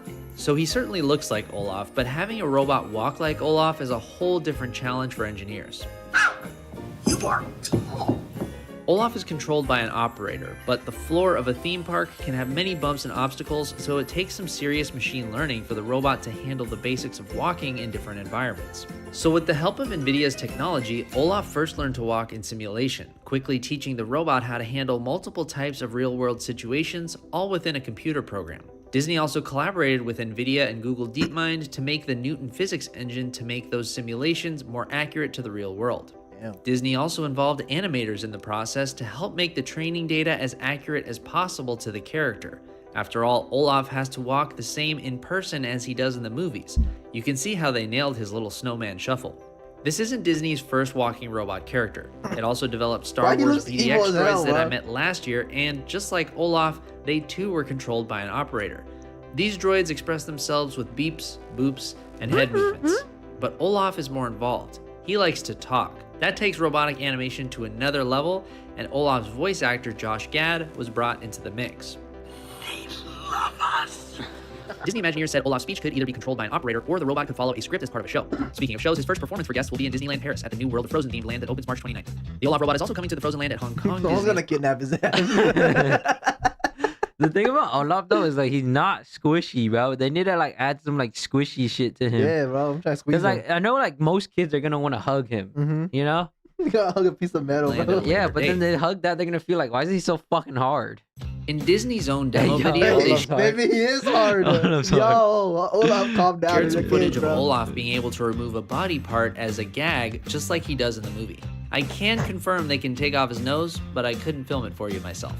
Now, if you're like me, you may have thought Olaf looks very huggable. Imagineers are aware of this, but he's not ready for warm hugs quite yet, though they do say they'd love to get there once technology is ready. Olaf's reactions were a bit limited when we met, but they told us the goal is to expand Olaf's speech capabilities over time. Have to run or shuffle at a moderate pace. Thanks for visiting Arendelle. Bye. I wonder if he can Olaf see. and I will both be headed to the NVIDIA GPU Technology Conference, though not together, I wonder if he can see color or Bye, is he Olaf. colorblind. Bye now. I'll be there covering the future of robotics all week long. To see last year's robot roundup, including my attempt to kidnap a BDX droid, you can click here. What do you think of Robot Olaf? Let us know down in the comments and subscribe for more stories that make you say what the future. Damn, bro. Damn, mocked by Olaf, bro. Damn, Olaf getting more girls than you. Actually, that's crazy. AI getting more girls than you already. Damn, bro. That's actually crazy, insane, bro. Damn, bro. He finna get all the mini hugs. Can't let him beat us, bro. Whoa. He Can't be can have the mini out-mogged. hugs. He can have the mini hugs, though. He'd be out mocked by Olaf, bro. You want the mini hugs, bro? Hold on, I'm talking about the huzz.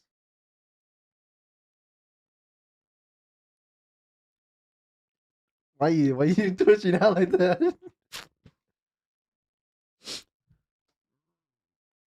$2 an hour.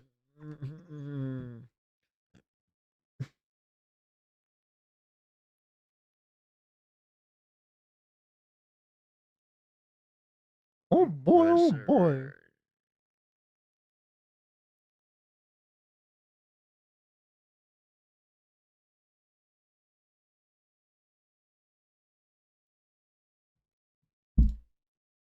No.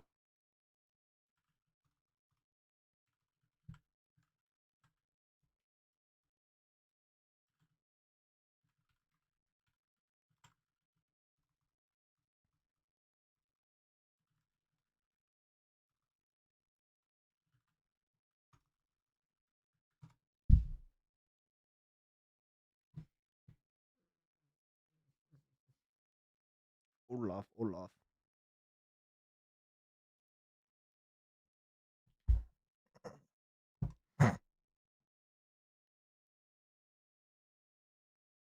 Of course.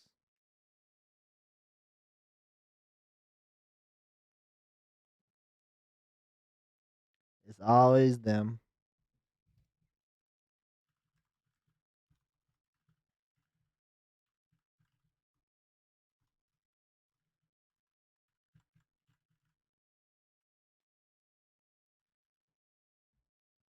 Spectrum X?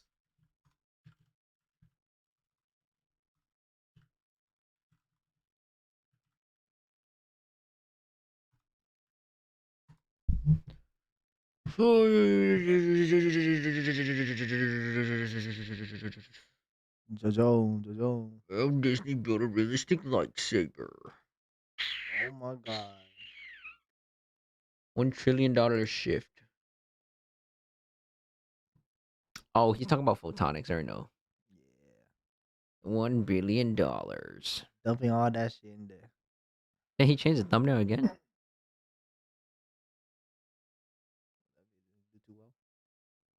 That one did well. It did well.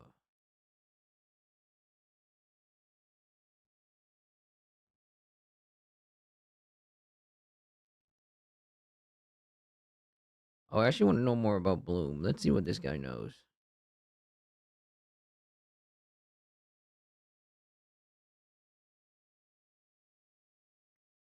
Broadcom. Broadcom literally works with them, no?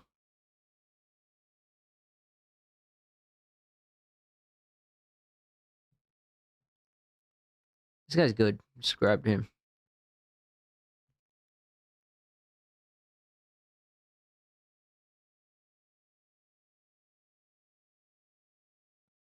In 2002, a rocket scientist named K.R. Sridhar walked into the most powerful room in Silicon Valley, the boardroom of Kleiner Perkins. He was there to meet John Doerr, the legendary VC who funded Google and Amazon. Sridhar didn't have a pitch deck, a prototype, or a customer. All he had was a ceramic wafer. And he told Doerr that if you stacked enough of them together, they could match the power output of a nuclear plant. Despite raising billions of dollars to prove this, Sridhar's fuel cell company, Bloom Energy, was seen as a joke for decades. But 6 months ago, everything changed. Bloom Energy stock started skyrocketing. It soared 270% last year because it suddenly became the answer to AI's power crisis. Bloom's fuel cells are now powering entire AI data centers for companies like Oracle without any help from the grid, and they can deliver power in months instead of years for alternatives. So is this stock going to be one of the AI revolution's biggest winners? Or is it destined to keep torturing investors with empty promises? It only goes as fast as like literally everything else in the bottleneck of the industry, you know? So then if there's another bottleneck in the industry, that's going to be the most important thing of the stack. Okay, so for right now, it's like the most important thing is like transmission, which is through copper, you know? And why so much electricity is being used because like to cool and everything, you know? So then that's why photonics comes in and we're able to just basically eliminate like a bunch of fucking coolers and radiators and HVAC side, you know? With photonics, you're just basically using light. You're not using heat and copper anymore. This video, I'll be analyzing the stock to figure out the answer. And before we begin, remember this is not financial advice. Investing is risky and you must do your own research. Facts. To understand where Bloom stock is going, we have to understand how it started, and the company's roots are actually as a NASA experiment. K.R. Sridhar was a rocket scientist running the Space Technologies Lab, and NASA tasked him with figuring out how to help astronauts survive on Mars. The problem with Mars is that you can't carry enough oxygen to the planet to keep a colony alive. You have to make it there. So Sridhar built a machine. The device would take in the Martian atmosphere, which is 95% CO2, and use a process called solid oxide electrolysis to strip away the carbon, leaving behind pure breathable oxygen. But then NASA canceled its Mars mission. Sridhar's life work was shelved, but as he thought more deeply about what he'd built, he realized something profound. This machine was a two-way street. If you put electricity and carbon dioxide in, you got oxygen out. But if you put oxygen and fuel in, you got electricity out. He realized that he hadn't built a life support system for astronauts. He'd built a new way to create clean, efficient power. There was no fire, smoke, or combustion, just a silent chemical reaction on a ceramic wafer that generated electricity. This is the foundation of the Bloom Energy server. Inside these boxes are stacks of solid oxide fuel cells. Each cell is a thin ceramic square made from zirconia. If it sounds like magic, it kind of is. As long as these Bloom Energy boxes are fed with a constant supply of natural gas, or maybe in the future fuels like hydrogen or biogas, a single server can deliver up to 325 kilowatts of power. That's enough to power a large grocery store or a small office building. But the real potential is the Lego-like nature of the product. These boxes are modular and they're designed to be stacked together, easily added or removed. If you filled an acre of land with these servers, you'd generate 100 megawatts, which is enough power for 80,000 homes, all on this tiny plot of land. Sridhar raised billions of dollars from VCs like Kleiner Perkins and NEA to make Bloom Energy's fuel cells a staple of the electricity market, and it made his company into one of the most hyped startups in clean tech history. In 2018, the company went public in an IPO that saw shares skyrocket 67% on the first day of trading. But while Bloom's fuel cell technology worked, the business results were abysmal. Behind the flashy vision was a mountain of debt and consistent losses. The company struggled with high manufacturing costs and reliability problems problems, and the stock traded sideways for years, vastly underperforming the market. Product market fit was one of the biggest issues. Bloom tried to sell their servers to companies like Walmart to power their stores and Google for their headquarters, but the math just didn't add up. The traditional power grid was reliable enough and significantly cheaper. Bloom was a nice-to-have luxury in a world that really didn't need it. But then a miracle happened. The world changed in a way that made Sridhar's science experiment into potentially one of the most important technologies in the world of AI. As you'll learn with Bloom, huge shifts create huge opportunities if you catch them early. So why not try and predict the next one with $10 in bonus cash? States lets you isolate your conviction of a theory gambling. that Elon might have a secret plan to skip the IPO process and instead take SpaceX public through a reverse merger with Tesla. My contrarian belief number one is use a link in my description or scan this AI miracle. AI-driven power demand has completely transformed the viability of Bloom's fuel cell technology. Since the US power grid has been neglected in recent decades, it physically can't support the massive demand, so data centers are being forced to come up with their own electrons. This is why Bloom Energy stock has gone on such a crazy run in the last year. In a world of bring your own power, fuel cells are suddenly the fastest and cleanest option for data centers to turn their dark warehouses into money-printing supercomputers. Now granted, there really aren't a whole lot of options for a data center to build its own on-site power. Wind and solar aren't reliable enough to give data centers the 24/7 uptime they need, while small nuclear reactors won't be commercially operating until at least 2030. That leaves just 3 options to bridge this massive demand gap: gas turbines, combustion engines, and Bloom Energy's fuel cells. Turbines and engines are the current status quo for data centers to install their own power. They're cheap, reliable, and have deep service networks. This is why we've seen the stocks of companies like GE Vernova and Caterpillar skyrocket because they make this equipment. The problem with engines and turbines is they have huge environmental impacts that trigger lengthy permitting processes and have huge backorder queues and installation delays. Bloom, on the other hand, has none of these problems, and the best way to illuminate Bloom's potential is the story of how they delivered at least 50 megawatts of capacity for Oracle in just 55 days. Oracle and Bloom have never revealed which data center this was, but according to public filings I found, it was the Nova Data Center campus in West Jordan, Utah. The facility was originally designed to run on 72 massive natural gas engines, but those engines faced major installation delays. To bridge the gap, Oracle filed for a small source exemption with Utah authorities to fast-track the installation of Bloom Energy servers that could provide between 50 and 100 megawatts of power. Now, in Utah and many states, if you can prove your facility emits less than 5 tons per year of any major pollutant, you are exempt from heavy permitting, which can delay projects by months or years. And because Bloom's fuel cells use an electrochemical process, not combustion, they emit few smog-creating pollutants, and crucially for desert regions, they consume 0 water. The low emissions profile of fuel cells can't be overstated. It's a major advantage, especially as inference-focused data centers move closer to urban populations.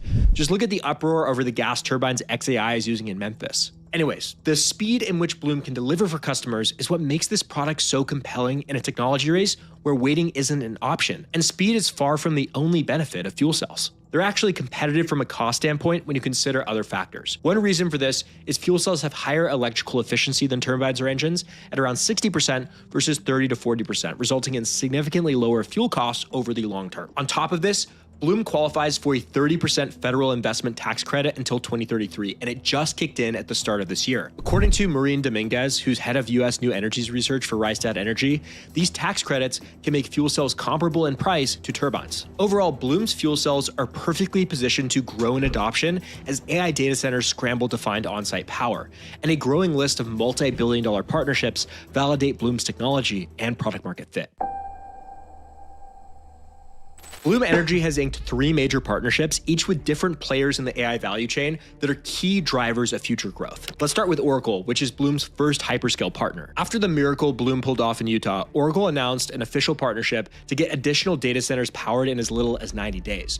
No hard numbers or commitments were cited, but Oracle has guided to spending $50 billion on AI capex in fiscal 2026, presenting Bloom with plenty of data centers to install for. If Bloom can prove success with Oracle across multiple installations, the door definitely opens to more partnerships with other hyperscalers. Next, let's talk about Bloom's partnership with Brookfield. Brookfield is basically the BlackRock of infrastructure investing. They manage over $1 trillion of assets and launched a dedicated AI infrastructure fund targeting up to $100 billion in investment. Brookfield has committed $5 billion over the next few years to invest in Bloom's fuel cells. The deal works like this. When a data center project needs power, Brookfield will put up the upfront money for the Bloom servers, and they'll profit over the long term with the power purchase agreement that the customer signs. This saves customers from huge capex outlays while getting Bloom upfront revenues for its product. And based on Bloom's 10Q, it's evident that this financing framework is what funded the Utah Oracle project. The last partnership for Bloom is really interesting because it's actually with a utility company. And some huge news came out on this deal as I was writing this video. In 2024, one of the largest utilities in the US, American Electric Power, signed a framework agreement with Bloom to secure up to 1 gigawatt of fuel cell capacity to power data center customers. But on January 8th, while I was writing this video, AEP took the next step, exercising a $2.65 billion order tied to a massive new generation site near Cheyenne, Wyoming, with a 20-year offtake agreement for the power it will produce. For context, this one deal represents more revenue than analysts project Bloom will do in 2026. Overall, the AEP deal is exciting because it shows that even power grids are becoming allies with Bloom Energy. Instead of viewing Bloom as a competitor as they might have in the past, utilities are embracing fuel cell tech as a way to address their own shortcomings. Each of these deals presents huge sales opportunities for Bloom over the next few years, and each serves as a case study for more hyperscalers and infrastructure players to be sold on. What do the financials say now about the business? Bloom's financials show a business at an inflection point, where massive demand potential from AI is meeting growing confidence in operations. From a revenue perspective, AI demand is starting to show up in the top line, with sales up 57% in Q3 to $519 million, marking their fourth consecutive record revenue quarter. Gross margins hit 29.2%, up from 23.8% a year earlier. According to KR Sridhar, the company has seen double-digit year-over-year cost reductions in its fuel cells for over a decade. He compares Bloom's progress to a Moore's Law style curve, where each generation of manufacturing brings structural cost declines, and I think this is going to be really interesting to keep an eye on. Another highlight from Q3 was how margins from the company's service unit turned positive double digits for the first time at around 14%. This matters because service revenue is recurring. Once Bloom makes a sale, they charge customers a percentage of the hardware cost annually. As the installed base grows, this annuity-like business becomes a significant profit driver. The biggest stat from Bloom's Q3 earnings, though, was their first ever GAAP operating profit of $7.8 million. On an adjusted basis, that number was $46.2 million, representing an 8.9% operating margin. The company also reported 4 consecutive quarters of positive operating cash flow. Now, these are pivotal shifts for a company that was hemorrhaging cash for years. To put the turnaround in perspective, in 2023, Bloom lost $300 million. In 2024, it lost just $27 million. They've nearly reached break even in 18 months while growing revenue significantly. In my view, this shows how the business can be profitable once scale is hit. On top of these improving metrics is a greatly enhanced cash position. Bloom took advantage of the hype around their stock recently, locking down a massive $2.5 billion convertible note issuance at 0% interest. They're using $1 billion of the cash to retire their old notes, which should give them a cash fortress of roughly $2.15 billion left over. This provides Bloom with a war chest to scale production, scale service and installation teams, and invest in R&D. Bloom is operating at roughly 50% capacity right now, but the company is investing $100 million and doubling its annual production capacity to 2 gigawatts by the end of 2026.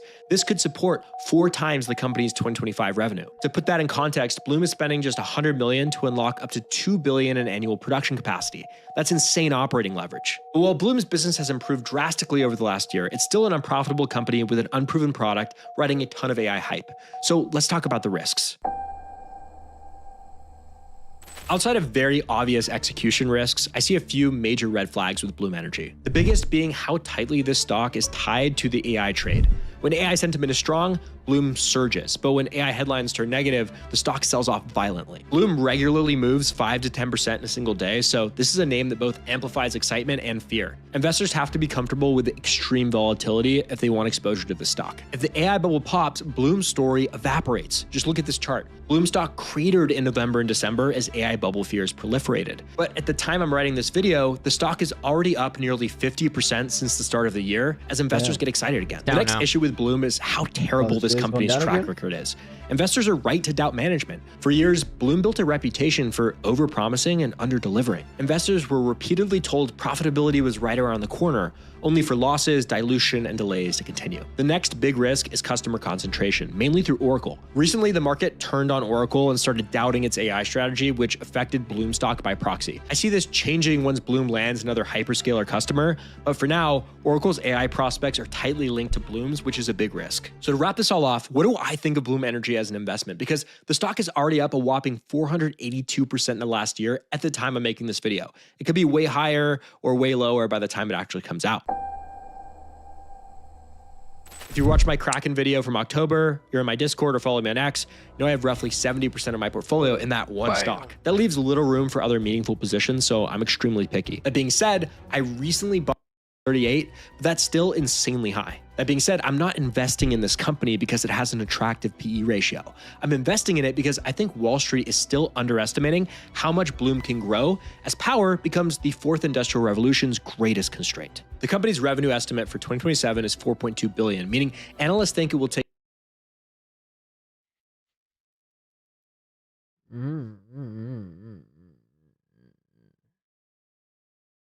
This guy gets some good info.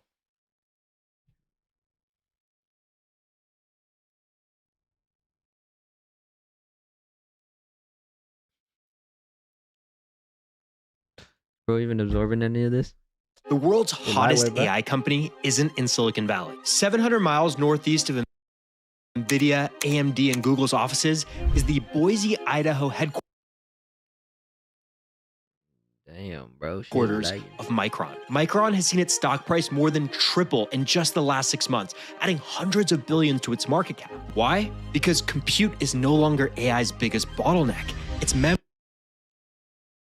Micron is one of just 3 companies that makes these specialized chips Jensen Huang can't get enough of for NVIDIA's latest GPUs. Despite being one of the fastest growing and profitable companies in the world right now, Micron stock is still remarkably cheap. Its forward PE ratio is 14, about half of NVIDIA's and a third of AMD's. The reason why comes down to one of the most heated debates about the future of AI. So in this video, I'm going to help you decide if Micron is the most undervalued AI stock, or if it'll crash like it has in every previous tech cycle. Before we begin, remember that these videos are for informational purposes only. They're not financial advice, and you must do your own research. You must do your own research. The first thing you need to understand about Micron is that it shouldn't exist, and McDonald's French fries are partly to thank. In 1978, Micron's founders got to work in the basement of a dental office. Their first contract was designing a 64K memory chip for a company called Mostek. When the deal fell through, they made a crazy choice. Instead of just designing chips, they decided to manufacture them. To understand how wild this was, you need to understand the memory business. Memory chips are commodities. A gigabyte from one company is the same as a gigabyte from another. In this business, you compete almost entirely on price, which favors massive scale, cheap labor, and huge amounts of capital. For a tiny Idaho startup, the odds look nonsensical. By the early 1980s, the Japanese had already taken over the memory sector with deep government backing and infinite capital from their famed conglomerates. But Micron found an unlikely backer. J.R. Simplet, an Idaho billionaire who made his fortune selling frozen potatoes to McDonald's, decided to bet on the local boys. And by 1983, Micron had achieved something remarkable. Their chips were roughly half the size of anything coming out of Japan. What they lacked for in scaling capital, they made up for in engineering. Smaller chips meant more chips per wafer, which meant lower costs. But the real test was yet to come. In 1985, Japanese manufacturers flooded the market with cheap memory, and it annihilated the American players. Intel abandoned the market, National Semiconductor gave up, TI pulled back, but Micron, they stayed the course. They cut their workforce in half, filed anti-dumping complaints, and kept engineering smaller, more efficient chips. In 1986, the US government strong-armed Japan into a semiconductor trade agreement to make them play fair. The deal saved Micron and also opened the door to an even more formidable force, South Korea. Samsung paid Micron to license their 64K chip design and used it to launch their own memory business, running Japan's own playbook against them with major subsidies. By 1992, Samsung was the world's top DRAM producer, and when a strong yen made Japanese fabs structurally unprofitable, the memory giants fell. NEC, Hitachi, Toshiba, Fujitsu, they all left the game. Japan's last holdout, Elpida, went bankrupt in 2012, and it was Micron who bought the remains. Today, memory is an oligopoly. 3 companies control virtually the entire market: Samsung and SK Hynix in South Korea, and Micron in Idaho. That's why Micron is a national treasure. It's America's only seat at the table in one of the most important industries in computing. And right now, we're seeing its business skyrocket like never before. Micron stock has nearly 4x'd in value this year because its products are indispensable to AI. But the valuation of Anthropic has reportedly grown even more than that. So if you want to look for private market opportunities before companies go public, check out Jarzi. It's a platform founded by ex-Uber and Meta engineers, offering access access to alternative investment opportunities, including past offerings associated with companies like Anthropic, Databricks, and SpaceX, with minimum participation amounts starting at just $10. So here's how Jarzi works. They acquire stock in these companies from VC firms, then tokenize the economic rights into digital shares on the blockchain. Once you verify that you meet Jarzi's eligibility requirements, you can purchase USDC, convert it to JUSD, which is Jarzi's native platform token, and browse a wide range of offerings. One past offering on Jarzi was stablecoin company Circle while it was still private. While past performance doesn't predict future outcomes, Circle stock rose more than 150% on the first day of its IPO. You've got to keep in mind that there are material risks associated with private startups, and Jarzi is an early stage platform. You should definitely conduct your own due diligence and look into the SPV documentation that underpins Jarzi's tokens. And note that this is not investment advice. I spent some time testing the platform to see how the user experience works, so hit the link in my description to learn more. Now, back to Micron's insane rise. It was a good ad. Have you ever been talking to an AI chatbot and then suddenly it forgets everything you were talking about? That is a memory problem, the kind that AI chip makers like NVIDIA need Micron to solve if AI is going to become economically useful. The size of an AI's context window, or how much it can remember, is limited by how much high-speed memory is available to the GPUs running the model. And because memory companies can only make so much of it for customers like NVIDIA and AMD, it's led to a supply crunch. But to understand the implications for Micron's business, let's first understand each type of memory that computers use. First, there's NAND. Think of this as the library. It's long-term storage where data lives permanently, even when the power is off. For you might know this through your USB stick. For AI, this is where the massive training data sets are stored. All those terabytes of text, images, and code that models learn from, they sit on NAND flash drives, which account for 20% of Micron's revenue. Then there's DRAM, and you can think of it like the desk. This is what your computer is actively working on at any given moment, but doesn't need to remember if it gets shut off. When you run a model, the data moves from storage into DRAM so the processor can access it more quickly. DRAM is Micron's bread and butter, making up about 80% of their revenue. But for the most demanding AI workloads, DRAM isn't enough. That's where HBM, or high bandwidth memory, comes in. It is the hottest product in the world right now. High bandwidth memory is a specialized type of DRAM designed specifically for AI chips. Instead of laying memory flat on a circuit board, HBM stacks chips vertically like a skyscraper and places them right next to the GPU. This creates a massive pipeline that can feed data to AI processors at incredible speeds. The NVIDIA H100 chip that powered the first wave of AI used around 80 gigabytes of HBM. Their newer Blackwell chips used 192 gigabytes, but the upcoming Vera Rubin pushes that to 288 gigabytes, and the Rubin Ultra platform expected in 2027 could pack 1 terabyte of HBM per chip. That's a 10x projected increase in memory per GPU in just a few years. This is why Micron sold out of all of its 2026 production capacity for HBM before this year even started. From a competitive standpoint, SK Hynix dominates the HBM market with 60% market share because of its early NVIDIA partnership. But Micron is moving fast to take share. Their HBM3E chips are the most power efficient on the market, consuming 30% less energy than competitors. Samsung is the sleeping giant. They have the lowest market share, and while they struggle to meet NVIDIA's standards, they're investing the most to get back into the game for newer HBM4 designs. Now, this huge shift towards HBM has created some crazy second-order effects you may have noticed. Manufacturing HBM chips is super intensive. Instead of laying chips flat, you're stacking them vertically, and you're drilling thousands of microscopic holes through silicon to connect the layers. Not only are the yields much lower with HBM chips, but it takes roughly 3x the wafer capacity to make one. That means every HBM chip made is 3 regular memory chips that don't get made. And this is creating an industry-wide shortage. Consumer RAM prices have surged nearly 200% in the past year, which have made things like PCs more expensive. SanDisk was the best performing stock in the S&P 500 last year because they jacked their NAND prices in response to the big three prioritizing HBM instead. Overall, AI-driven demand has made Micron's business into nothing short of a money printer right now. So let's take a look at these crazy financials. Financials. In Micron's most recent quarter, they posted $13.6 billion in revenue. That's up 57% from last year. Gross margins hit a whopping 56.8%, while net income hit $5.2 billion in a single quarter. That's up 180% year over year. The company nearly tripled its bottom line profit in 12 months. Free cash flow set a new quarterly record at $3.9 billion, and operating income grew 182%, significantly faster than revenue.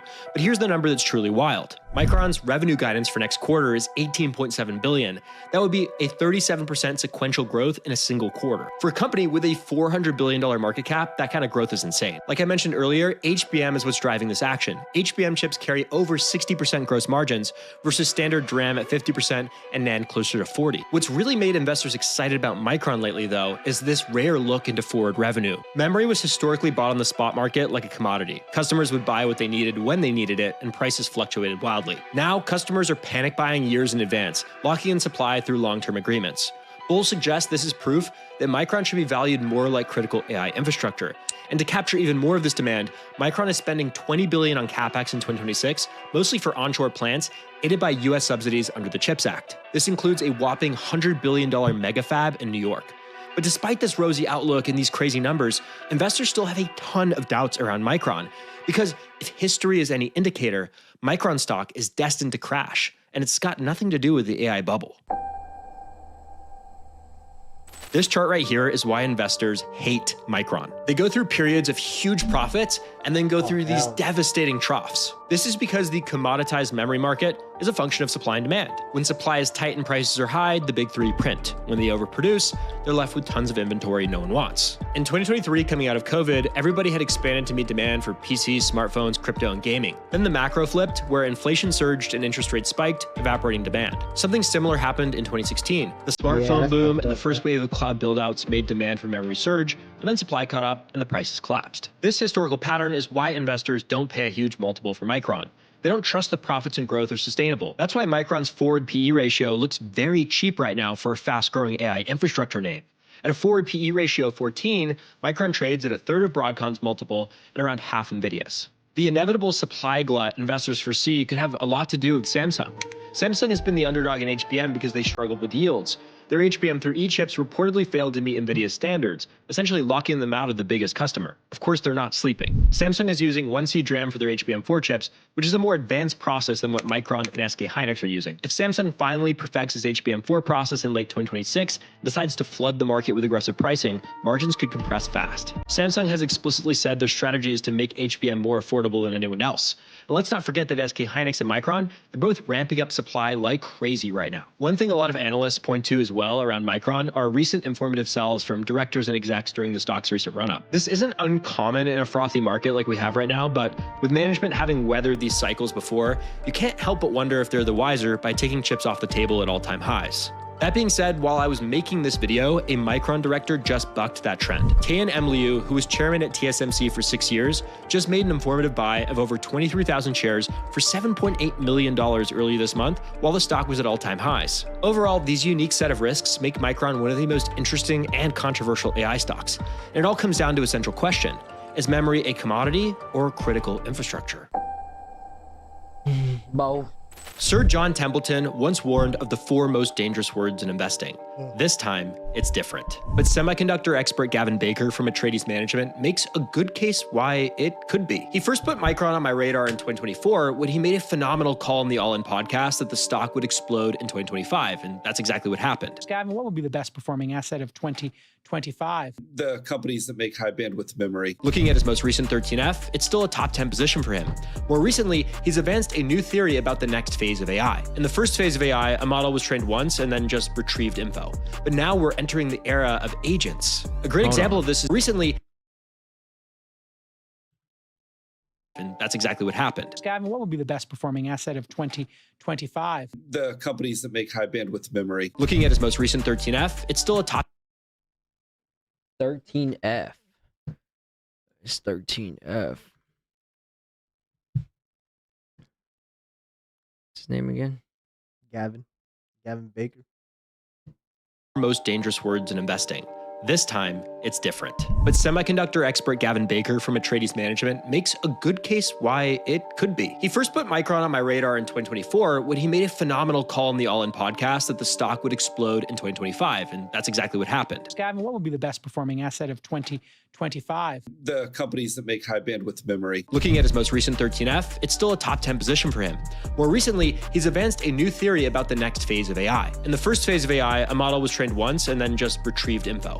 But now we're entering the era of agents. A great example of this is the recent launch of Claude Cowork. It's blown people's minds recently, and it really shows that AI can go out and do things. As AI moves from simple chatbots to useful entities that act on our behalf, Gavin thinks the memory requirement will explode. If an AI is going to be your travel agent or your investment advisor, it's got to hold your entire personal world in its active mind. This could mean HBM needs scale exponentially per user, which will keep hitting this physical supply wall that factory capacity just can't match every year. Interestingly enough, though, some investors have the opposite thesis about HBM and the next phase of AI. Chamath Palihapitiya, an early investor in Grok, which NVIDIA just acquired for $20 billion, argues that inference doesn't require memory pools like training does. Grok's chips use SRAM, a type of ultra-fast on-chip memory that's faster than HBM but offers far less capacity. These kind of chips are still nascent in the AI space, but NVIDIA's acquisition was a big vote of confidence in that architecture. That being said, I recently read a paper co-authored by 2 Google researchers, including Turing Award winner David Patterson, that refute the SRAM bear thesis on Micron. They argue that inference is a memory bandwidth problem rather than a throughput one, going on to say that while SRAM-only designs were possible 10 years ago, the frontier models of today are simply too large to fit into on-chip memory. It's too early to say which school of thought is correct, but that is exactly why there is still a high-risk, high-reward profile for Micron, even after a 3x run-up in the stock. To think about Micron's future, let's look at the estimates. Analysts project Micron to have a whopping $42 of earnings per share in 2027. That's up from just $8 this year. Pretty crazy stuff. But Wall Street also thinks this is when the memory supercycle peaks, with flat revenue growth and EPS declining to $39 in 2028. No one is questioning whether Micron will continue to deliver massive top and bottom line growth over the next year. The real question is what multiple to slap on the business. Historically, as net income rises, Micron's forward PE multiple compresses.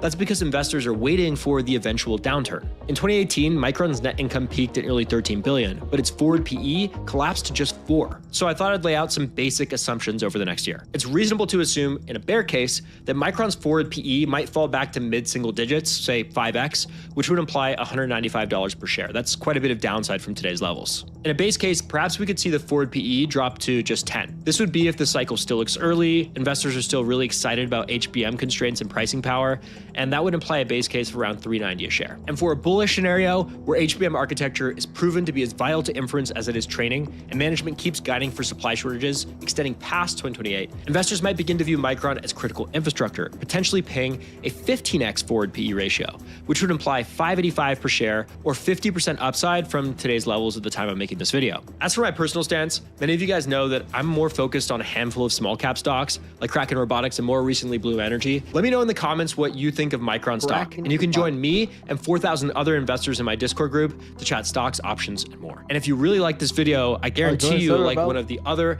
deep dive stock videos I've made, like this one or this one. I'll have a new video out next week. Everything he says is already kind of public knowledge. So if you're willing to scroll Twitter, you know. But his this is more in detail. Like if you really want to go deep dive into it, which most of the time is important, but if you try to be Warren Buffett, but not even if you're trying to be Warren Buffett, but if you're trying to like catch into these waves, it's like almost like you have to bet on it before people even know about it. The world's hottest AI company isn't in Silicon Valley. That's how you really win.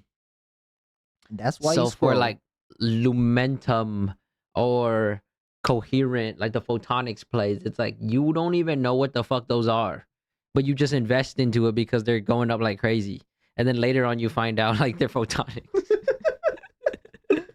I saw another guy on X, like he's like a huge like hedge fund manager or some shit. Okay. And he basically said the same thing. He was saying like I'll invest into it because I hear Stanford kids are talking about it, or someone that like brought it up to him, you know? So then he would just invest a lump sum of money into it. And then when he hears like another guy talk like in great detail about it, like another like researcher or something talk like really detailed about it, he like ends up doubling the position, you know, on that play, because he's like, oh, if I had waited, then I would have never been up, you know? So him, it's like just be in, you have to be in the game, you know? So you just have to invest into it. And then eventually when you do find out like more information of how great it is, then you double down on that position, you know? Yeah. And I was like, yeah, that's so true. That is true. Because if you're not paying, you're not paying attention, you know?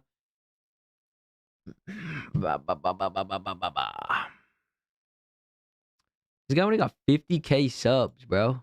Asymmetric bets. 29 videos, damn. I like this guy.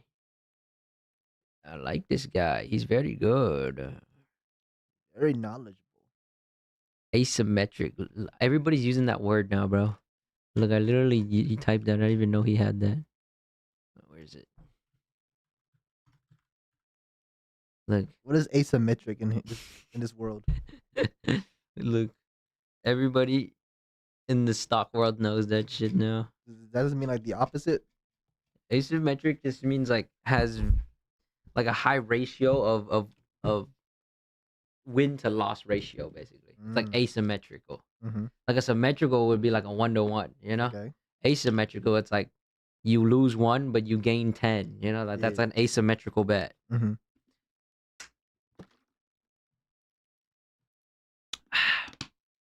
But this guy's well researched. He is all over this shit. Like actually, he got his Discord goons do it from, you know?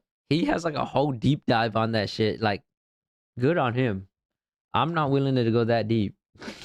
Just a surface level, yeah. I just need to know surface level, just deep enough. Is it in though?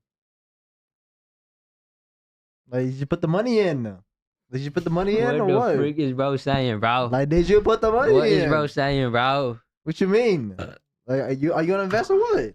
Money in or what? I am 10 toes deep in, bro. Oh shit! I'm 10 toes deep in. Oh shit! Man, what are you talking about? Shit, bro, 10 toes. I'm 10 toes deep in.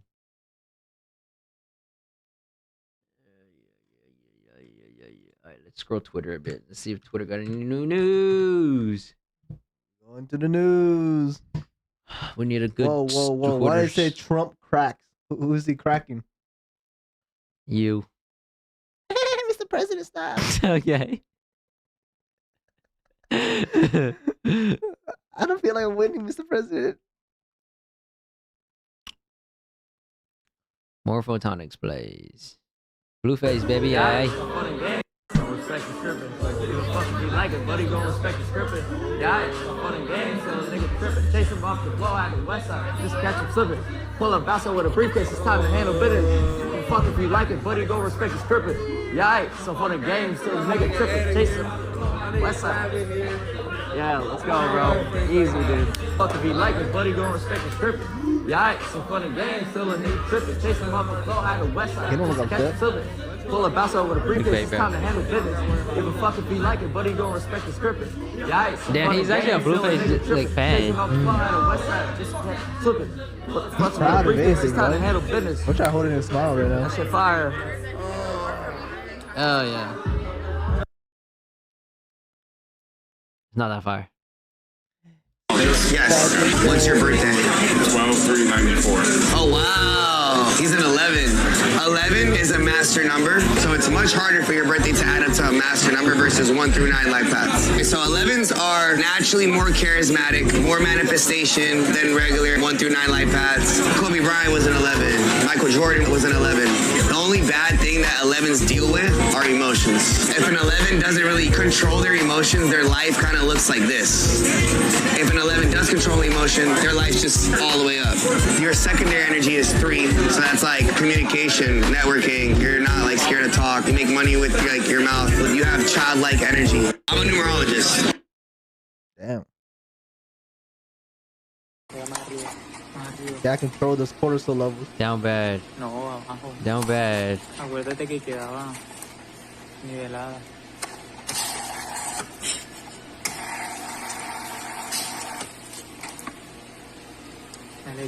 Get some ice, bro. You gotta get some ice, bro. You gonna get ice? You gotta get some ice, bro. Notice they found that off the floor, bro. He put his mouth in that shit.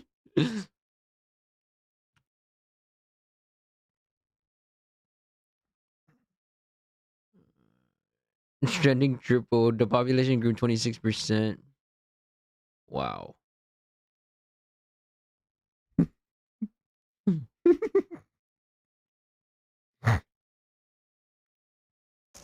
Like my public price is 700,000.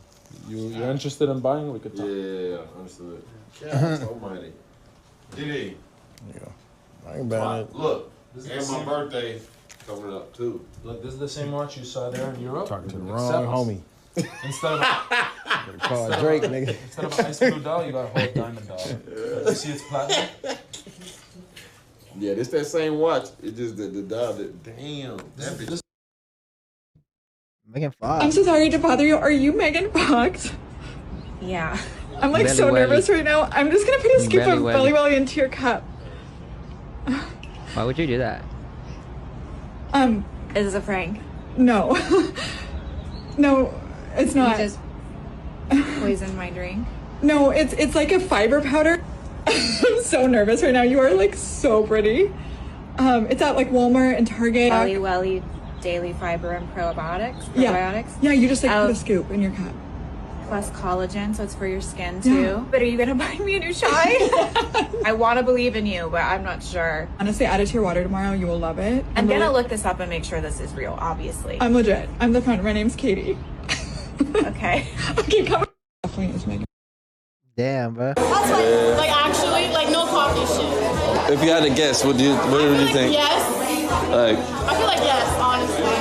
Deadass, I want a dick so big that it just like. what up, bro? I wanted to come like. They don't even know she's mic'd up, bro. Oh hell no. I wanted to through me, and I'm like, you know. I don't like the little. Do you like curve or no curve? Curve. Because that's when you hit the spot. Curve is like the best thing ever. So you want it straight? Have you ever seen like straight ass like actual straight?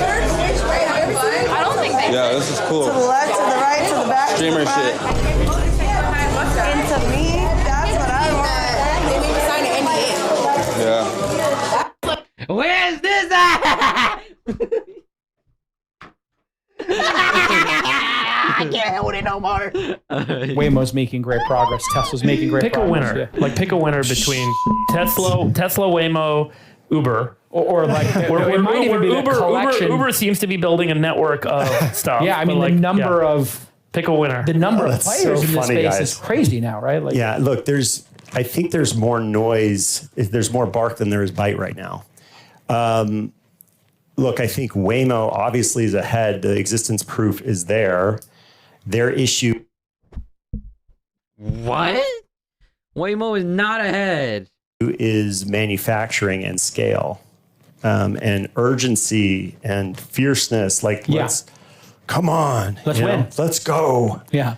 Uber had an autonomy project back in the day, and they have a different strategy these days. I haven't been there for a while. So, but the point is that you got Waymo, then you've got Tesla.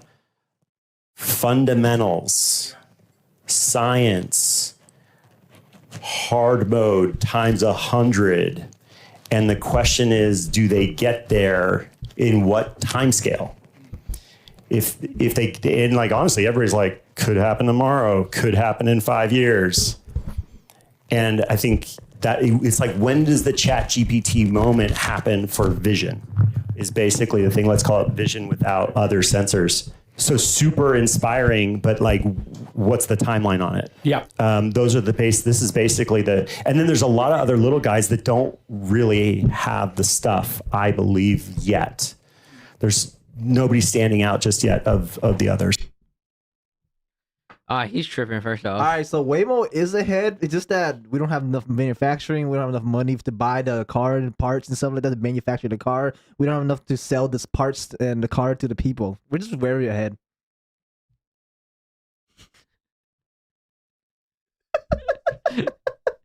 Yeah, we don't have fucking shit, but we're ahead, you know? We're ahead, guys. We have a dream. We're Waymo. We have a dream. To sacrifice, and I promise you that this will be a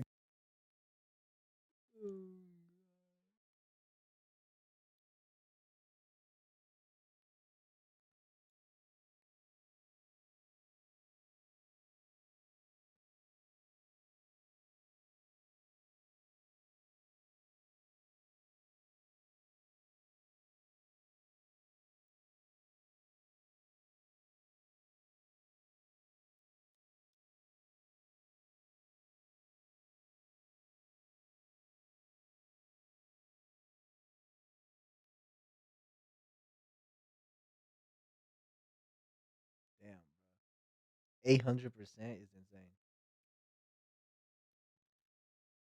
A good time to get 100% what? On Lumentum. Who? What up? Lumentum. 800%. Oh, that's in a year though. Yeah, but that's so crazy. What's up? Damn, what you got? Little son, man. Holy fuck. Try to be different. Yeah, that's a nice piece right there, man. I never seen custom little protect like that. That's fire. Oh, you're the man for that. Anytime, brother. What's up? Damn. What a performance in his face. Surprise graduation for when he got home. Apparently only 1% of people get to this point, and I've not even been with him for the whole journey of this, but it's amazing to see how hard he's worked. My boyfriend just passed his first funded account, so obviously Like, I'll say it doesn't matter. We sent them a cease and desist, and they were like, doesn't matter. That's what I'm saying. Yeah, because Donald Trump Jr. is sitting on the No, they literally, I told them, I was like, you know how many people see, like, the insider trading issues in this situation is so crazy. Like, so many people know the results beforehand. Yeah. Like, Yeah. I have a production team of like 100 there. Like, Yeah. what are you guys thinking? And they're like, oh, if you want to let us know if anyone's insider trading, you can give us names and we can make sure that they're held accountable. I was like, kill yourselves. No, but That's they crazy. will not do it. This is like, I haven't.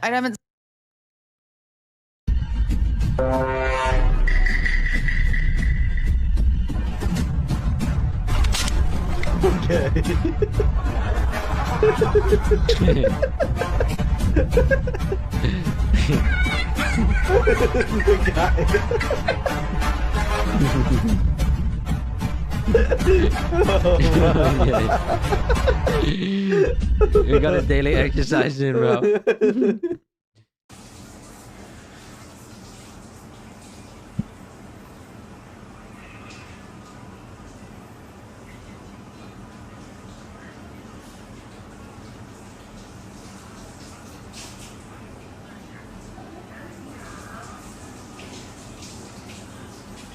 Holler up, bro. What do you think she's there for, bro? Worth a shot, you know? You know, wait, I just realized something. What if US and Iran are going to war, right? Yeah. But it's all a play. All part of the plan. Because they want to destroy Dubai. What if that's the play? Oh, shit. Because Dubai, Qatar, UAE has profited so much from the contract between US and them. But now US is turning their back against them and basically fighting a war with Iran, but technically it's to destroy Dubai. And one way to because do they that. profited too much. One way to do that is to cut the oil source. Uh-huh. Oh, shit. Whoa, what if this is a play, guys? What if this is the play? And then Netanyahu is still alive. Netanyahu is just he's a puppet. He's a puppet, bro. He's still violent.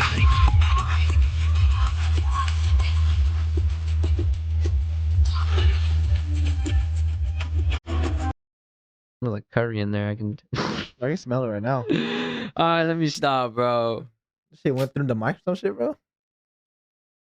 Role, and it could be in the next, couple of years. And Obsidian is this. Already won. So, those things are very disappointing. And you have to remember, we have 45,000 troops in Japan. We have 45,000 troops in South Korea. We have 45,000, 50,000 troops in Germany. We defend all these countries. And then, do you have any minesweepers? And they say, well, would it be possible for us not to get involved? I've been saying it for a long time. I don't need your aircraft carriers after we've already won. So, those things are very disappointing. Oh, you just want to play Minesweeper, You have to bro. remember, we have 45,000 troops in Japan. We have 45,000 troops in South Korea. We have 45,000, 50,000 troops in Germany. Bring our men back.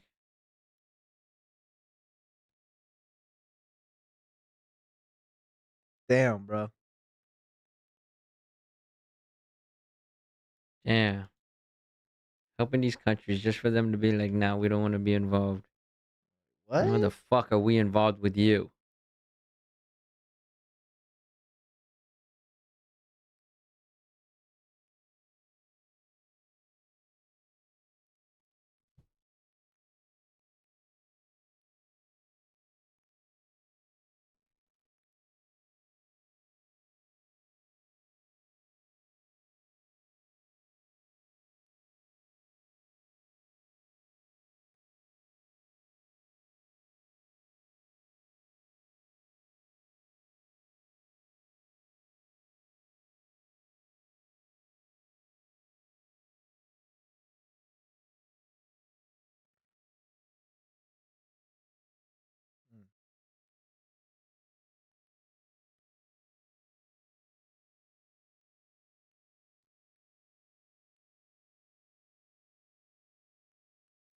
Why must we allow our men over there?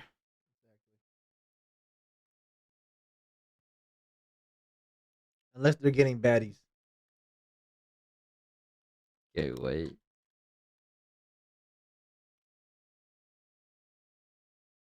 Chinese Zodiac, how they die in a horror movie. In Manhattan, and I know that this is an important place to you, but you're beginning.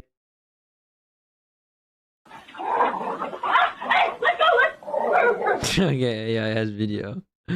Bro, she's getting attacked, bro. Someone help her.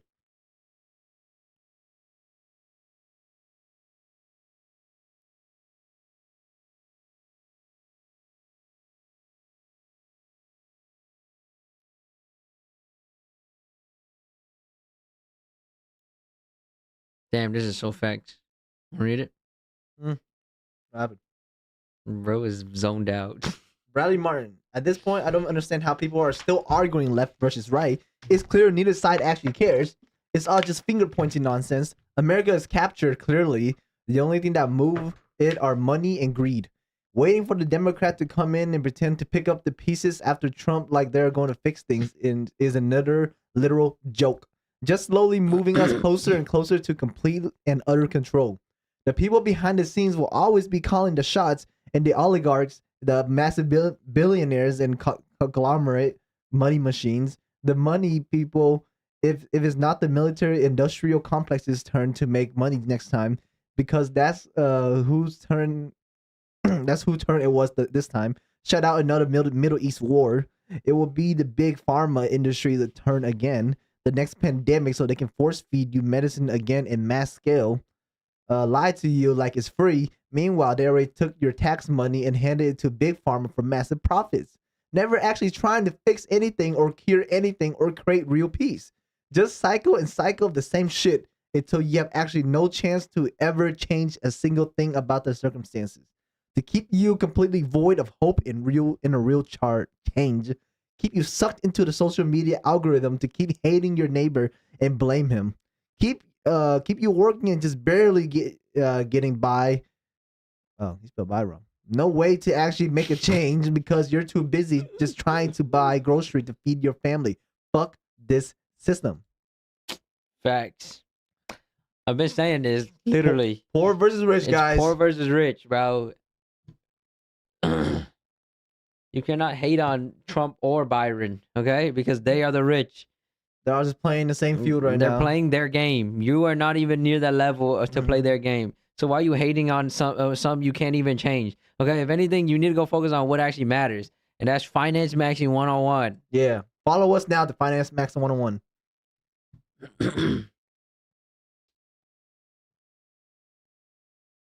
None of this back and forth shit.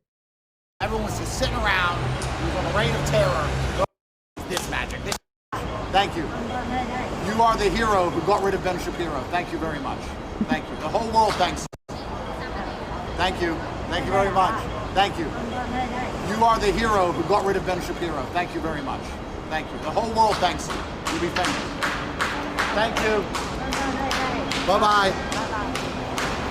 Finally fucking got it. Shit, don't know. Rowdy, bro. They better don't shake hands over there. Must watch.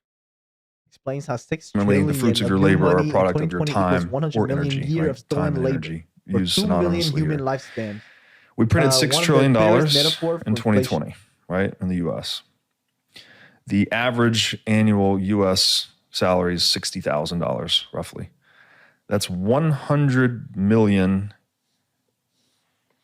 years stolen, right, through the counterfeiting of currency. If each human works from the age of 20 to 70, so that's about 50 productive years per human, the counterfeiting of $6 trillion USD equals the stealing of 2 million human lives worth of productive labor. Damn. Right? This is to try to make it real, like it's a real massive problem. And then, of course, the plausible deniability that's built into inflation, right? It's Putin's fault. It's Beyonce's fault. It's the supply chains. It's everything but the central bank. So again, we're back to that romantic lie, the deception and the stealing going hand in hand. I think this is hopefully what we can deliver as Bitcoiners, is pulling back the veil on this bullshit. And then we go into another system with Bitcoin. All right. So now I'm seeing the tides are shifting towards crypto again. Maybe there's an opportunity. I guess. What should we do? And I said, now he's going to be a do you have a hanger? After the doctor, he crashed. She said no. Refused to abort. What? Listen. And I said, I'm not going to be a father. Who's the doctor? Him? And then she said, I'm going to have the kid no matter what. I don't really care. I don't believe in taking away the baby. You're going to be a father, and we're going to deal with this. I'm sorry. It sucks for me and you at the same time, but we're going to have the child, and this is nothing we can really do about it. God is God, and God chose our path and also our bodies for this. You and I are meant to have the child, and we're going to be together. So I responded to her, and I said, I don't want to be a father, and I don't think I should be at this current time. And then maybe you shouldn't have fucking nutted in her dumbass. I still open Pokemon cards in boxes for a living, and I think having a child for my mental capacity that I am is not worth it, and we should probably seek other options. And she said no. No. So I'm going to be a father. W Misgive. W Misgive. First W that Misgive has. The first streamer to actually have a kid. First W from Misgive this whole year. He's finally winning, guys. That's the dumbest reason, because it's going down. Like, hey, bro, cheating. Or is he winning? Yeah, that's you call it cheating. I only see a man that has won. That is rich versus poor right here, guys. Remember that. Watch, he still loses. Oh no, he's still gonna lose. No, he's cutting him off. He's cutting him off. He's cutting him off, bro. Hey, he won. Not even close.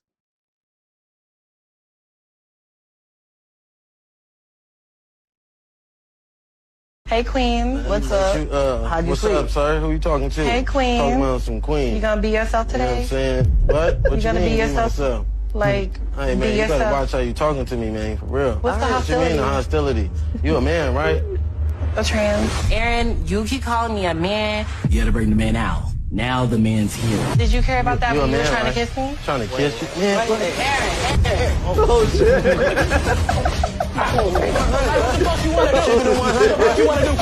Morning. What's up, buddy? Bring the man out of me.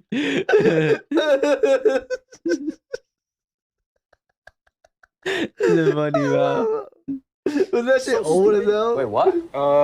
Insurance? It's just for retired fighters. Wait. So it's like to help out fighters. Oh, so the money you pay, the percent you pay or whatever. It's for like retired fighters. And they get. So when you retire, you're gonna still make money. Yeah. What the fuck? That's not. They never said that part. It's like Social Security. Yeah. That's not even bad then. They made it seem like they were just pocketing the money. Well, probably there's probably most some of it. fucking Probably giving To be real. 10% back. Yeah. Bro, why do they make y'all pay for the belt? That's so stupid. Wait, what? Insurance? It's just for retired fighters. Wait. So it's like to help out fighters. Oh, so the money you pay, the percent you pay or whatever. It's for like retired fighters. And they get. So when you retire, you're gonna still make money. Yeah. What the fuck? That's not. They never said that part. It's like Social Security. Yeah. That's not even bad then. They made it. Well, if that market existed today, I think it would probably be like 90% plus odds on Elon. He's like pretty close at this point, depending on, where his companies go out. He's certainly the favorite. So I would definitely bet on him. I think the dark horse, or like maybe the number two, who's going to be the second, I think is probably the more relevant question. Would probably put my money today on Larry Page. $250 billion.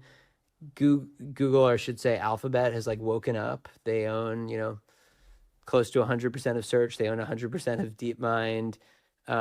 They own like mid-teens percentage of Anthropic, at least rumored. They own mid-single digits of SpaceX. And so Larry, through his Alphabet holdings, have shares in all these things. And so the second trillionaire, Larry Page. Second trillionaire is gonna be Jensen. Jensen Huang. Strange. You know, UAE is like the banker for Iran. They're like the banker. Qatar, their neighbors, they got along okay. Saudi Arabia. All of a sudden, Kuwait is getting hit. Bahrain is getting. All these countries are getting hit. There was no expert that would say that was going to happen. It's not a question of like, gee, should you have known? And if we did know, big deal. I mean, we have to do what we have to do. But we hit them so hard like nobody's ever been hit. I heard they were sending missiles. Nah, Japan got hit harder. Japan got hit way harder. $50 off on an airplane flight. They look at everything. Right. And they'll put $10,000 in some crazy stock they heard on the bus. You know, and they have no idea what they're doing. And somebody invented this awful term before I got in the business called play the market. Play the market. You don't like that term? That is sometimes a noun, there's a verb. It's a very dangerous verb. Play the market is not what you do. You buy good companies and some work, and you have to know what they do. People are very careful. They spend hours.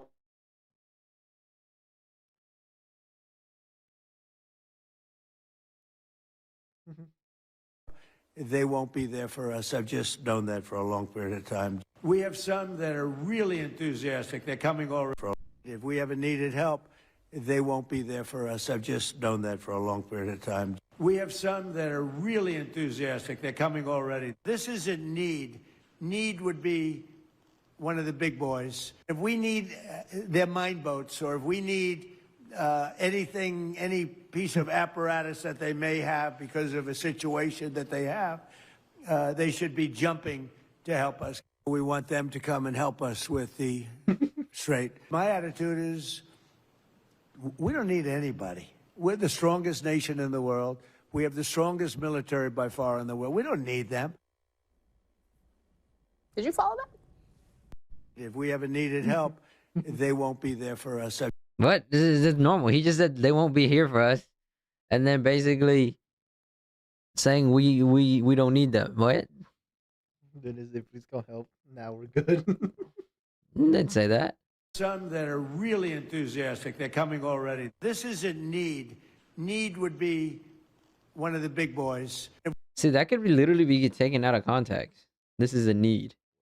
Like, he's probably talking about this war is a need, you know? That's why they said, please come help. We need their mine boats, or if we need anything, any piece of apparatus that they may have because of a situation that they have, they should be jumping. CNN always got that fake news. I'm still addicted to the markets and, you know, and what's going on. And Do you look at them daily? oh, yeah, all the time, right. What, I'm as immersed all of them? all of the markets.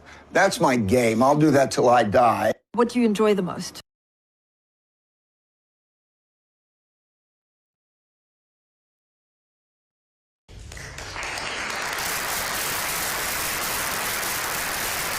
Oh, America.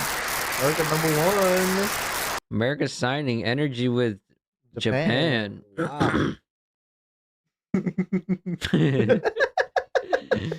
They know who's boss. They don't want a second spot. Oh, God. It's about to be another Kaiju 8 and happening that shit, bro. Damn.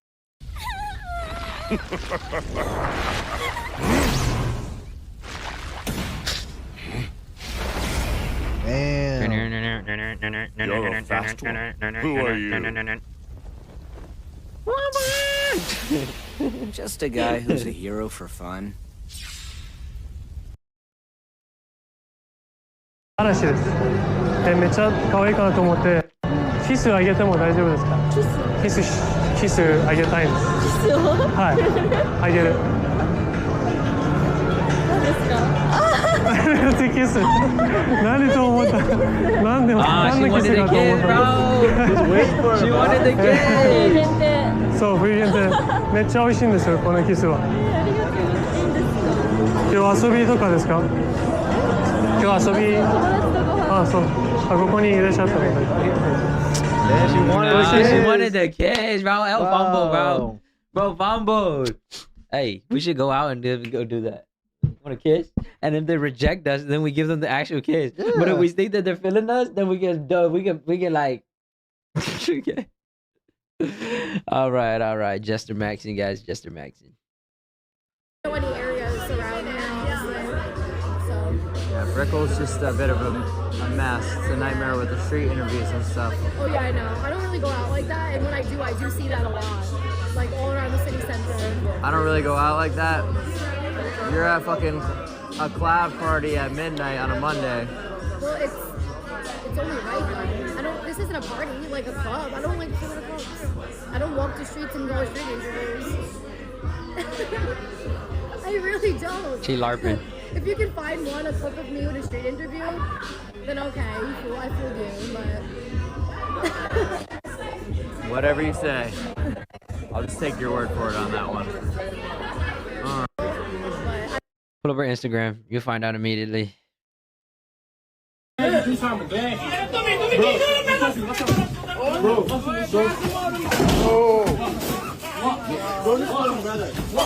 y'all, no, stop, y'all, no. Look, you're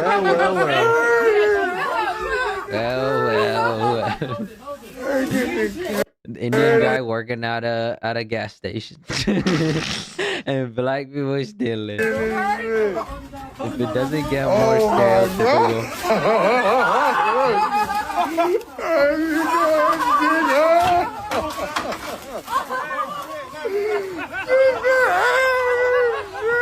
Reporting a crime is crazy.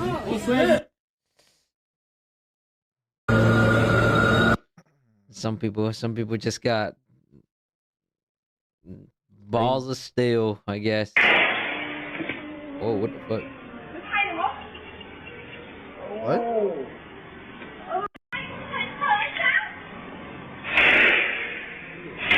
Jesus. Oh my god. Jesus. AI. That's AI. Oh, sorry, Galaxy. You know better than to pull up on me. Oh!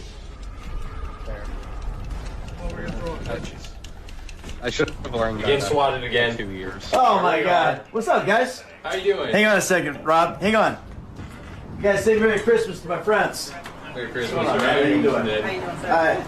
I got Rob Weedoff on here too. You swatted that often? That's guy who crazy. plays John Marston in Red Dead Redemption series. Oh, really? Yeah. Yeah. Pretty sweet No setup. doubt. No doubt. So, we're all good. Sweet. Awesome. Just Obviously, have a great Christmas. Alright, you too. You take care, alright? Yeah. Be safe. Yeah, man. W Cobb. There's so many douchebags out there, Rob. He's not even overreacting. Like, he knows he's gonna get a fire clip off of it. Yeah. Maybe he should have overreacted. Alright, guys, our address is not... God, make sure you squat us, please. Alright, we are gonna... I'm good, guys. I'm good. Don't do that. Don't do that. I'll joke.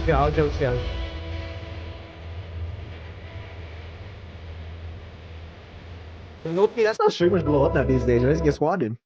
Even back then, too. Aiden Ross, XQC. Is it Ice Poseidon, too? Hey, we don't want to force that, though, okay? Yeah. We don't want that, guys.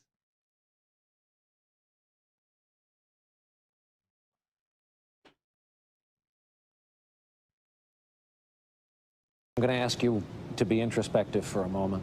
Where do you fit in the American family of thinkers and inventors? You know, I don't really think that way. Try it. Well, Try it.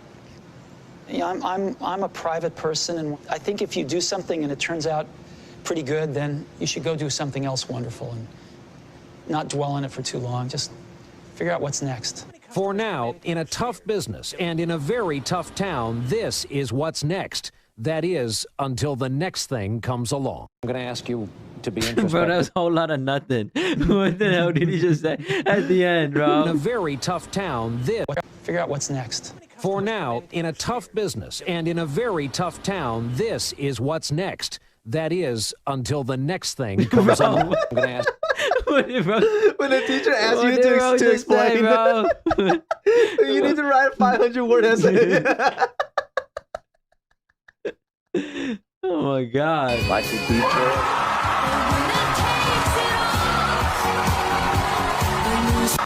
The Oscar goes to. Why does that guy look like the guy that does like the suits and then he like grabs people's ass? Why do you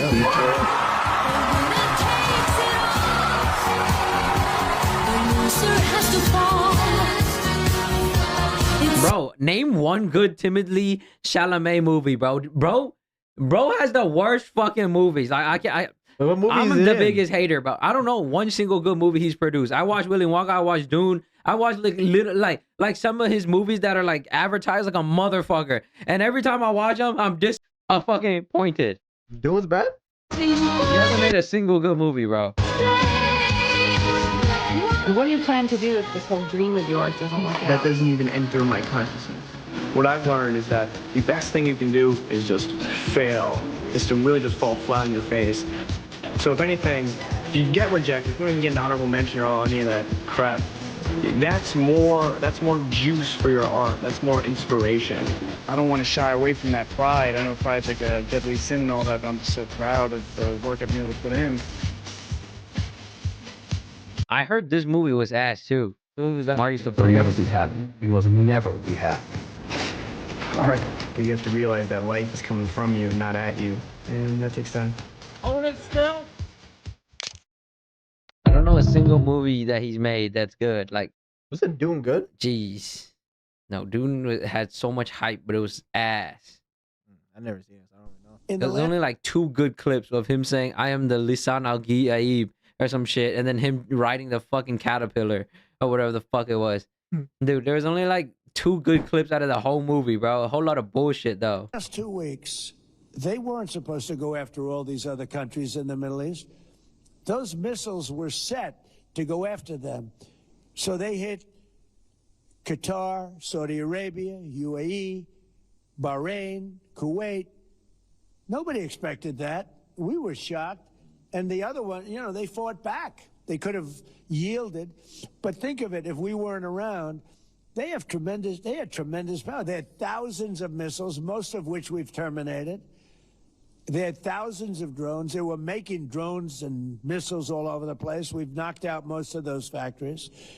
I mean, now they're sending out 2 or 3 missiles. Now, you know, they've still got some. They might have 8% left.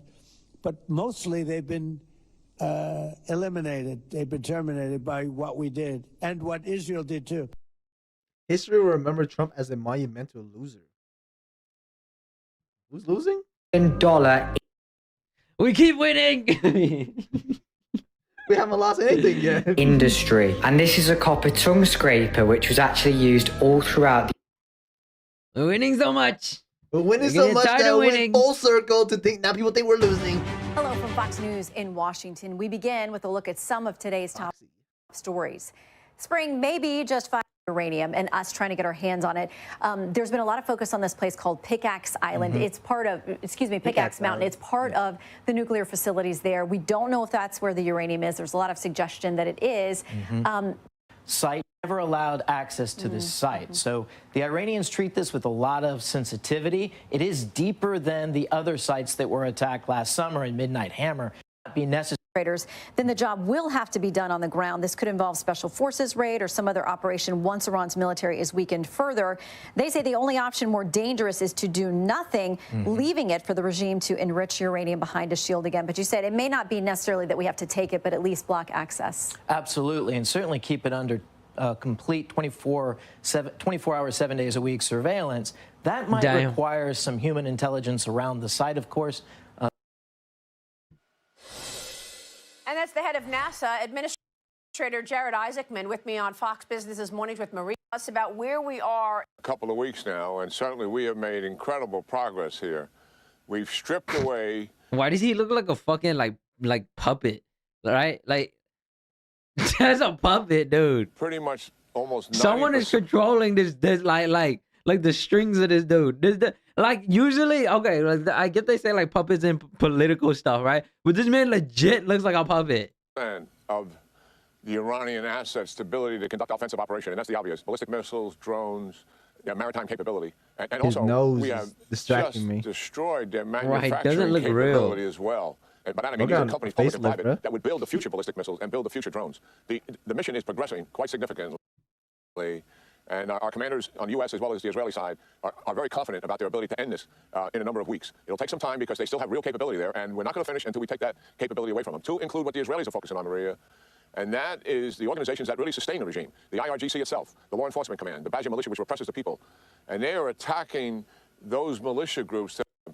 And talk to us about what the U.S. military was able to do on Karg Island. What can you tell us about what's needed to loosen up the Strait of Hormuz as the president calls on allies to join this fight? And what about the Karg Island impact as well? Yeah, I understand the focus on the Straits of Hormuz. The media is focused on it, and it's obviously, people think this is a surprise. This has been in our playbook going all the way back to the 80s. Actually, we thought they would go after it, kind of on day 2 there. Shipping to move through the Straits of Hormuz and be escorted by Navy vessels. Not taking down the military. The Navy's not even here yet. Where's the Navy, Trump? About Maria, it's really about messaging the Iranians. We told them in no uncertain terms, by taking down the military capability and not taking down the oil infrastructure, we can take Karg Island at a time of our choosing. And we Karg Island, either we occupy it or blockade it. There's a number of things that we can budget 60% of their revenue, send a loud message to them that we're in enemy territory. There's no way we take Karg Island, bro. What the fuck are you talking about? Projectiles. Fox News correspondent Lucas Tomlinson is targeting American assets, American installations, American military bases. Everything belongs to Americans. They, attacked our islands. Responsible for 96% of its oil exports. Trump ordered the oil untouched, only military targets for now.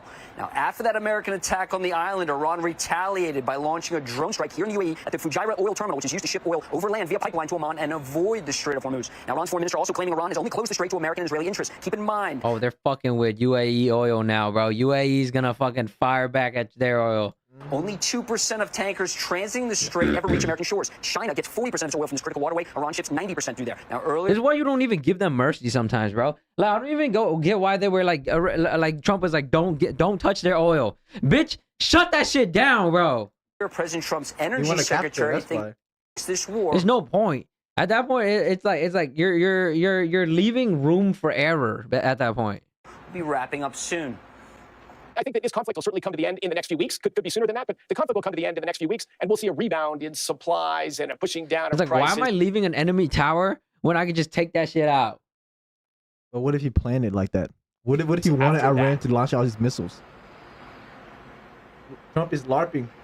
So this is a showdown right now. Iran. This is why this shit seems almost like it's planned, to like fuck with Dubai or Dubai, UAE, and Qatar and stuff. Because why are they not attacking Iran's infrastructure, but they're letting Iran attack Dubai's infrastructure? That just means like U.S. and Iran are in some type of fucking like partnership, collusion, bro. The Strait of Hormuz hostage, and President Trump appears to be returning the favor with his major oil hub in Karg Island. Joe?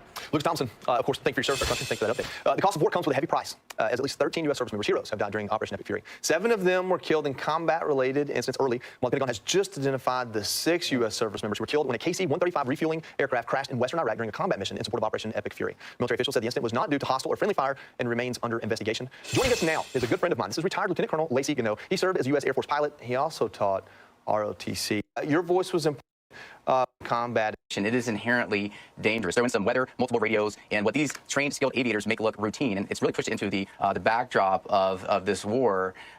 It's killed in refueling tanker crash. That means you fucking rammed into your own men. You fucking retards.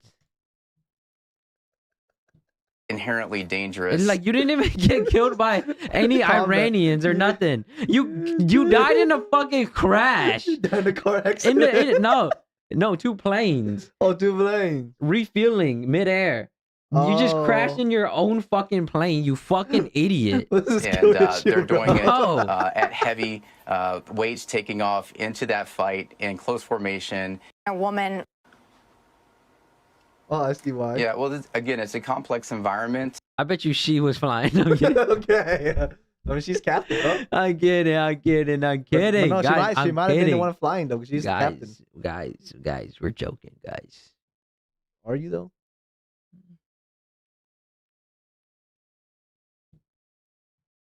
Nah, because it turns out to be a man, then you're retarded. You know. Well, if it you is, then have no. usually Doesn't matter. Either or, they're both retarded. How are you a trained professional and still crashing into each other? That's actually crazy. Captain, captain, captain. Three So it's captains. 3 captains. Which one was at fault? One of Out them. of the 3, Who's the imposter, guys? Which 2 was driving? Who's the imposter? I think we know. environment, It's you the have 38-year-old usually boy. He's too old to be driving that shit. I actually want to know. The UAE says it was attacked by 4.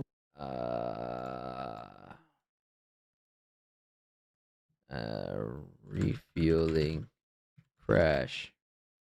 Iraq Air Force.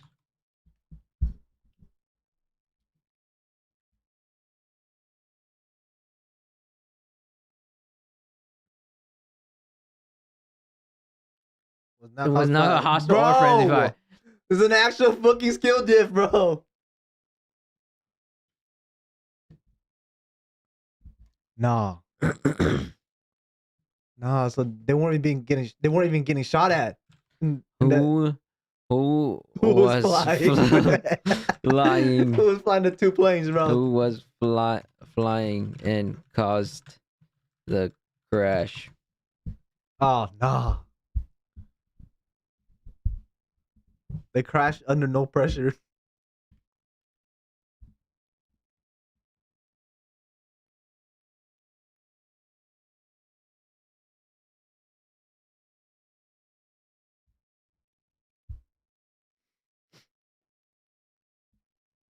Who was flying? Who's the imposter, bro?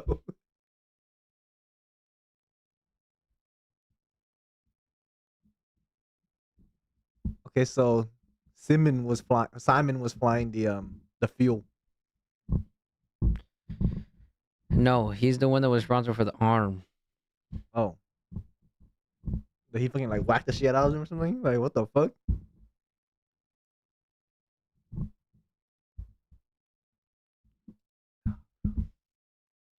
Was it the boom arms fault or the pilot's fault?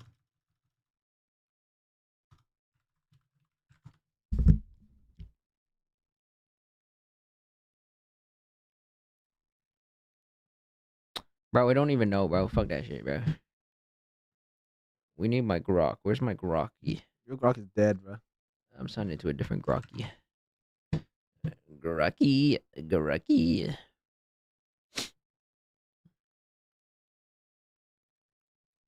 I'll put on fast. We'll get it. Who was responsible for the crash in the Iraq? The Fury operation. During the refueling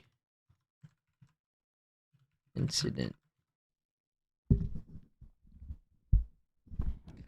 see what it says.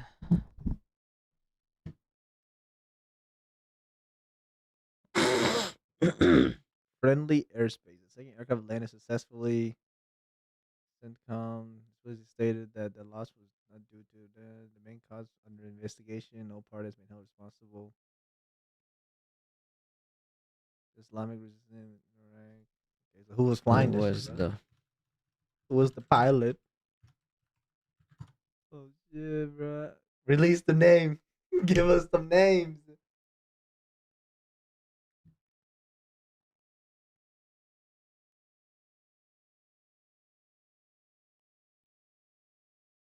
Hmm.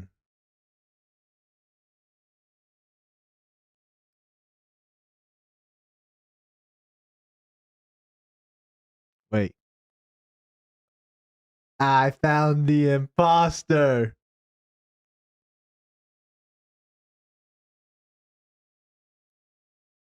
recently completed pilot training. And we thought it was a great idea to send him out. That is okay. We're just trying to. So we're getting rid of the newbies for some reason, huh? Keeping the experienced people for later.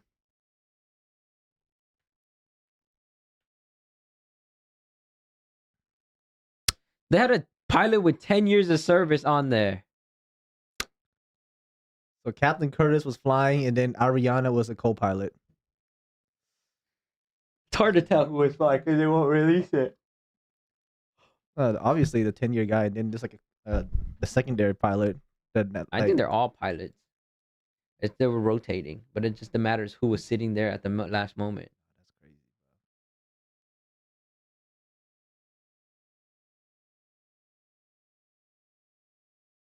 bro. Multiple pilots.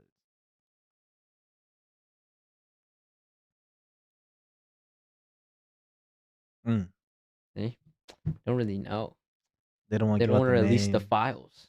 Release the files. A current generation. You want to know who crashed it? Flat markets. He knows this war is going very badly. His generals are telling him that as well. He's been screaming at his generals, apparently behind the scenes. Why haven't we secured the Strait of Hormuz? What's going on here? So he rushes and calls the Wall Street Journal and that will escort ships through the Strait of Hormuz, which runs along the Iran. How screwed are we? You know, we might be. Who said that? We might be on a scale of Biden. Who the fuck said that? Biden out of Biden. Who the fuck said that, bro? That was fucking funny. Fucking funny. Who said that? Who said that? You don't want no Biden. Who is this, bro? You funny, bro. Iranian coast, U.S. officials said. Who are these officials? Who are these countries? It seems like it's just more lies from Donald Trump. Didn't he do the exact same thing last Sunday and Monday as the markets were, or after the hostilities end? Seems like a lot of these surrounding Arab nations are engulfed in this deeper than the Suez mulling out. General Kane did not want on the causing serious disruptions and them in there. Yeah, this is important. President. So I want to see the Trump latest news. I appreciate the follow. Thank you for the follow. Whoa, what was that? What? Oh, no, it was like an icon. Oh, the notification we set up a while ago. Oh, pop-up screen. Oh, that's good.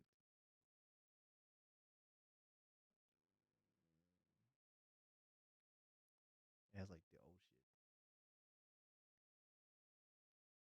shit. Dude, what? 13 hours ago. Why does no one have like a clipped up version, bro? Give me like a clipped up version. Watch Asmin. Trump. Really? He probably covered that shit. Right? Asmin probably did.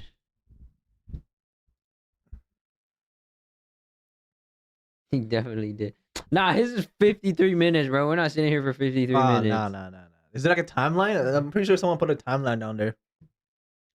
This is a very big thing that we're doing. It's about fraud having to do with all the fraud that's taking place in our country. And we are Nah, we ain't watching that We're shit. not bro. watching that whole thing, bro.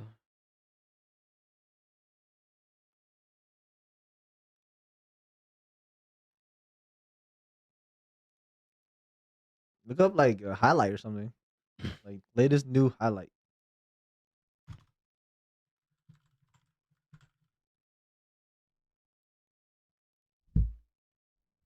Why are they all an hour long, bro? An hour? Holy shit. Yo, that's 7 days ago. Nah. Why is everyone just trying to farm the ads right now?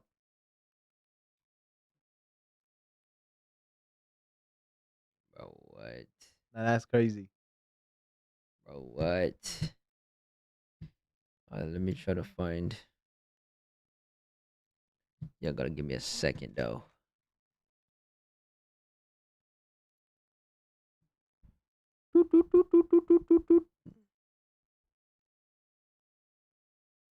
The CIA got him.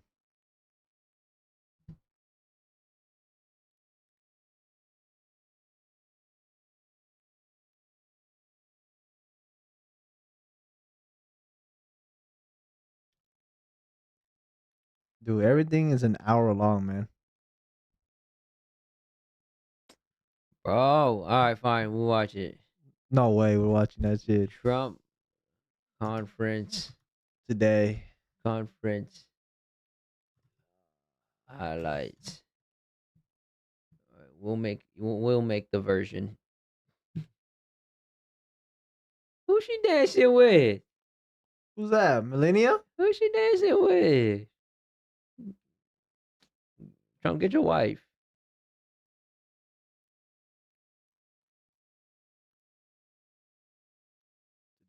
Today. Wow, everybody's hating on him already. That's crazy. Mm-hmm. We didn't even get to see it yet. Let's jump on the bandwagon, bro.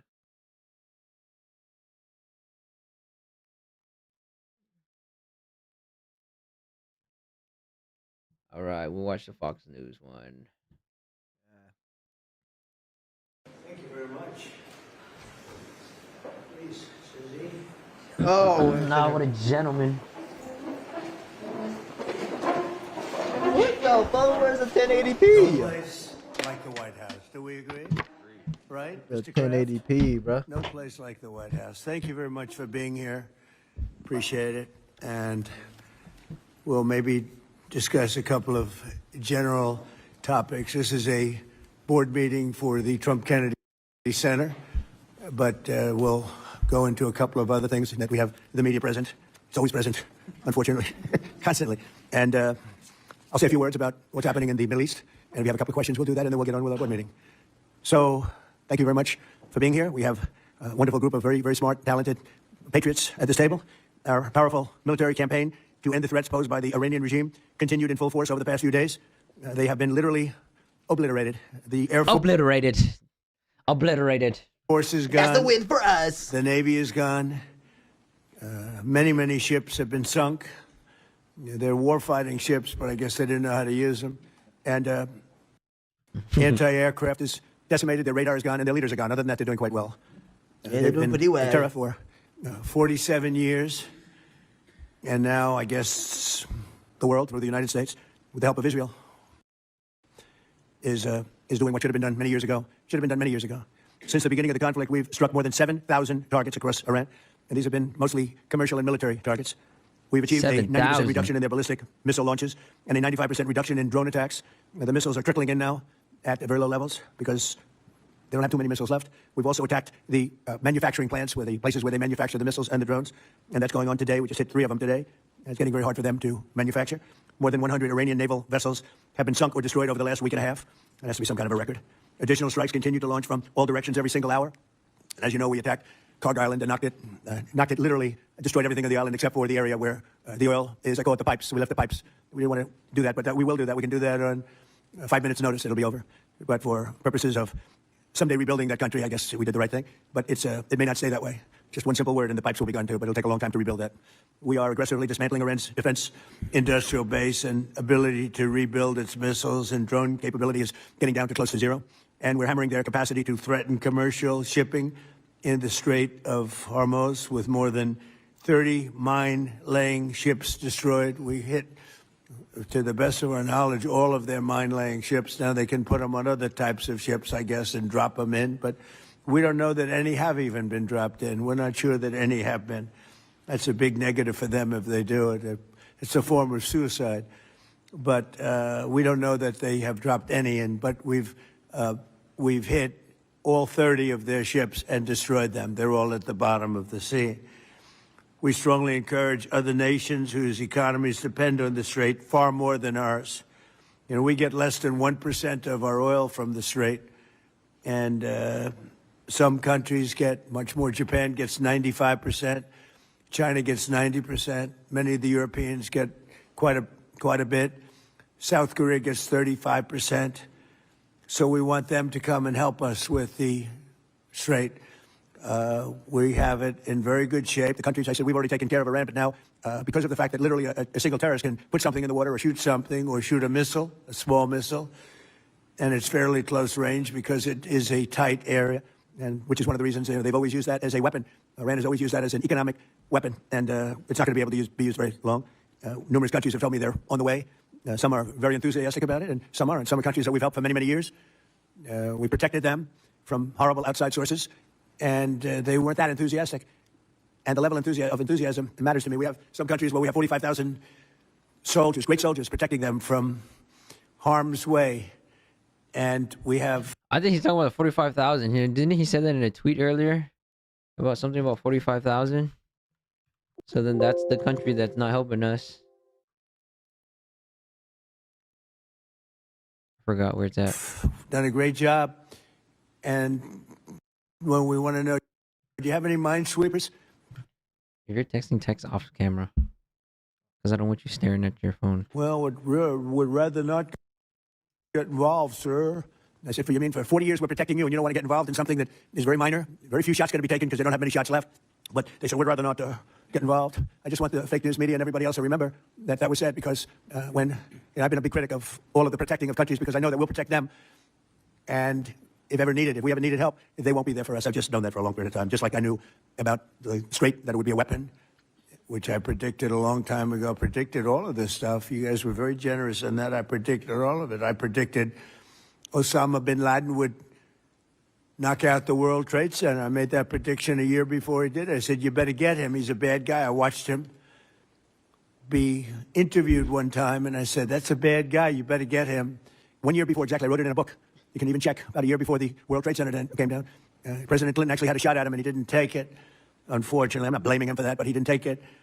And he ended up knocking down the World Trade Center, but I predicted that too. I predicted a lot of things. We strongly encourage other nations whose economies depend on the Strait for blood. I mean, you know, these people literally need it. 95% of their energy or their oil comes out of the Strait, and they should be in here very happily helping us.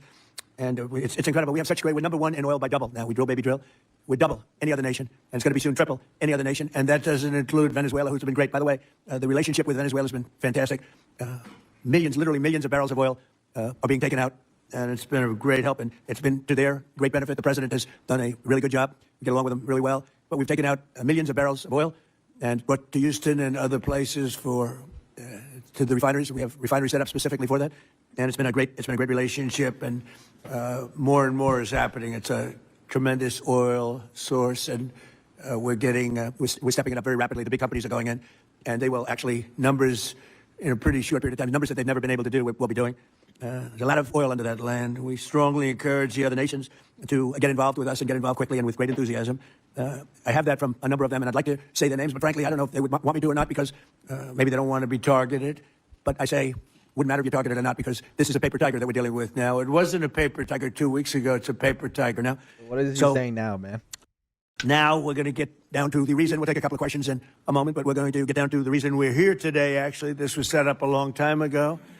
It's the Trump Kennedy Center. Over the past year, we've made incredible strides to restore the true purpose and prestige of this revered institution. Together, we're going to ensure it remains the finest performing arts facility of its kind anywhere in the world. And I don't know that it ever really reached that stage, but it will over a period of time. We're rebuilding it. It's in very, very bad condition. It's been this one's old, right? It's been somewhat of a disaster, to be honest with you. It's been let go to hell. That's what they've done. They did a poor job. They spent money in the wrong places. They built some theaters underneath that nobody uses, little ones, tiny theaters that cost like $300 million. And the money was spent incorrectly, wrong. We're dealing with some networks on the possibility of renting those little theaters. Nobody's going to use them. They want the big halls.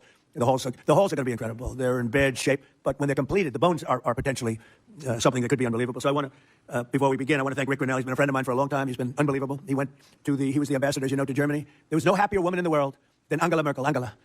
She called me, thank you, sir, thank you. Although she liked Rick a lot, there was nobody happier that he was no longer going to be the ambassador to Germany. He was difficult for them. He was not your typical ambassador. He was the opposite. He would do what was best for the United States, not for Germany. And I want to tell you, he did a great job. So good that I put him in charge of a thing called intelligence. And something he didn't really want to do, but he did it, and he did it incredibly well. There were a lot of leakers. He found out the leakers. And when he didn't find out who the leaker was in a certain area, he fired everybody. And he went into one room where there was leaks coming out. These are long-term problems that these various places have had. And he said, who's the one that leaked this? And they wouldn't admit it, so he fired the whole room. And he did a good job. I'll tell you, he was very good. And during this transition period, I asked Rick if he would run it, because we wanted to see. And if you remember when we first took it over, I didn't do it with enthusiasm. I did it because somebody had to do it. I had to turn it around because it was failing. It would have closed, and physically it would have almost fallen down. It was in very bad shape. The steel columns outside, as an example, were meant to be covered You know, it's exposed steel is unusual to have in building. What I do best in life is build. I build buildings really well and under budget and ahead of schedule. That's what I do. Unlike the Fed building, which is going to cost billions of dollars. It may never open.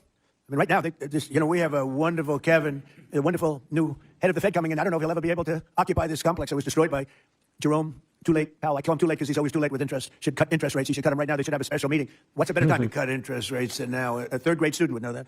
But that's a terrible thing. But what I do is build. I build great stuff. And what we're going to do is, right outside. In fact, if you look behind me, see the nice gold curtains? If you want to look into a nice foundation and you want to see a lot of work, very deep, very, very deep for specific reasons, we have a magnificent ballroom being built, because this is the biggest room, and it holds like 98 people for dinner. But behind me, you're going to have a ballroom that this building and the people occupying it in particular, every president for 150 years has clamored for a ballroom, a large, beautiful room. This is a cocktail room, and this will actually be, this whole floor will end up being a cocktail room for the cocktail area, or pre-area for the ballroom before dinner. So we'll have heads of state. We can't even do a heads of state dinner. Usually what they do is they would do them on the lawn with a tent. But when it rains, the lawn is very low, and you know the land in Washington. It was built on swampy, wet land, and when it rains and you have the King of Saudi Arabia, we have as an example, the King of the UK, I would say King of England, who's a great guy. He's coming in very soon. And when it rains, you know what happened? The rain would go over their feet. It would be about 4 or 5 inches over their shoes. This was not good. So, and it rained a lot. So we're building, finally, because I do that. And by the way, no taxpayer money. I want to split that. Zero. It's going to be, it's on time, on budget. It'll be under budget. We're having it under budget, other than we've upgraded it in terms of the marbles we're using. We're using onyx and stones that are incredible. But it'll be something really spectacular. I'm looking at Mr. Steve Wynn, who's over there. He built a spectacular building, and he knows Trump builds a spectacular building. I build better buildings than him. I don't care what he said. But Steve is over here, and he really, with his incredible wife, Andrea, and thank you both for being here. Andrea's on the board, and Steve is so in love with his wife, he asked whether or not he could come. And I can say the same thing for the great Bob Kraft. He's got a wife that's so wonderful. He said, do you think I could come? She didn't have to accept that, She could have said no. But Bob said, I would like to come. So, Bob, we will not let you vote, although his vote would be a good vote. He will vote for the proper thing, but it's good to have you both here. These are two great couples that know a lot about the things I'm talking about, like fixing, whether it's building a stadium or building a building. They know how to do it. So thank you. Thank you, Steve, very much. But we made incredible strides over the past year. If you remember, I said I want to run it for a year just to see, because the place is falling down. It's horrible. Air conditioning, heating is going to be ripped out in its entirety, and it needs new. It's old. It's, how many years is it, Rick? What's the total? It's 50, almost over 50. And we have 50-year-old air conditioning, more than that actually, and it's in bad shape. Everything's in bad shape. It's got to be redone. So I said, let's run it for a year just to see how it works. It's better than, you can't just go into something and try and figure it out. And we figured it out over the year, and you have to close it, putting new marbles in, beautiful, beautiful marbles. When you do marbles, you can't have people walking over the marble every night as it's drying and setting and going to a play. So we thought the best way, what I know best in the world is construction. The best way to do it is close it, do it properly, and reopen it, have a grand reopening. And when it's finished, it's going to be far better than it was when it was originally built. When it was originally built, it was good. It has one thing that's very good. It has great sound. So far? We're 18 minutes in, and half the video is him talking about the ballroom, big opera houses. I don't want to get involved with saying which one, but in New York, as an example, where the acoustics were never good. He's proud of it. It's like the only thing he's proud of, white paint. He's talking about white paint now, bro. These are columns that are holding up the building. What is happening, bro? What happened to the Iran shit? In fact, when we get up to 3, time, but however long I live, I'm going to... Bro, give us a 5-minute summary of the how many people are going to say that? 20 minutes later, he's talking about the fucking And I started looking at the programming. They had tremendous union difficulties, like 19 different unions, and driving everybody crazy. And I think the unions are going to be great. I've always gotten along with unions. As you know, I got great union support. But you had 19 unions every time somebody wanted to put on a play. They had to deal with 19 different groups of people. And it's they say it was like Broadway, but worse. And you don't get worse than Broadway when it comes to the unions. I've watched that for many years. The programming was terrible. Oh, it's like listening to my grandpa talk, bro. He agrees. Actually. But subject to board approval, we determined that you never listen to your grandpa talk. Well, not even once. My grandpa's dead. This way to bring the Trump-Kennedy Center to the highest level of success, beauty, and grandeur is to cease the entertainment operations for a 2-year period of time as we complete high-quality park right across the street. Announcing Marco Rubio and the various people that are doing that will be announcing. And we do, I have to tell you, we have some that are really enthusiastic. They're coming already. They've already started to get there. It takes a little while to get there. It's like, do it. I said, you don't want to do it. We've been with you. You're our oldest ally. And we spend a lot of money on NATO and all of these things to protect you. We're protecting them. We're working with them on Ukraine. Ukraine's thousands of miles away, separated by a vast ocean. We don't have to do... I don't know if they say that to you. Maybe they do, maybe they don't. Don't forget, they are a country that for years, I didn't know this until recently, they're a country based on disinformation. And now they're using disinformation plus AI. And that's a terrible situation. It's a terrible situation. They showed all sorts of things happening in the last 2 weeks that never happened.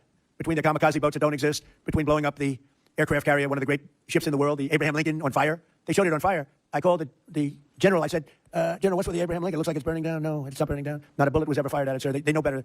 I said, this is my first glimpse of AI and what they've done with it. They showed buildings in Tel Aviv burning to the ground, high-rises burning. They showed buildings in Qatar. They showed buildings in Saudi Arabia burning, and they weren't burning. They weren't hit. It was all AI-based. It's terrible. It's terrible. And that's their only, I think that's the only thing they do well. They're negotiating.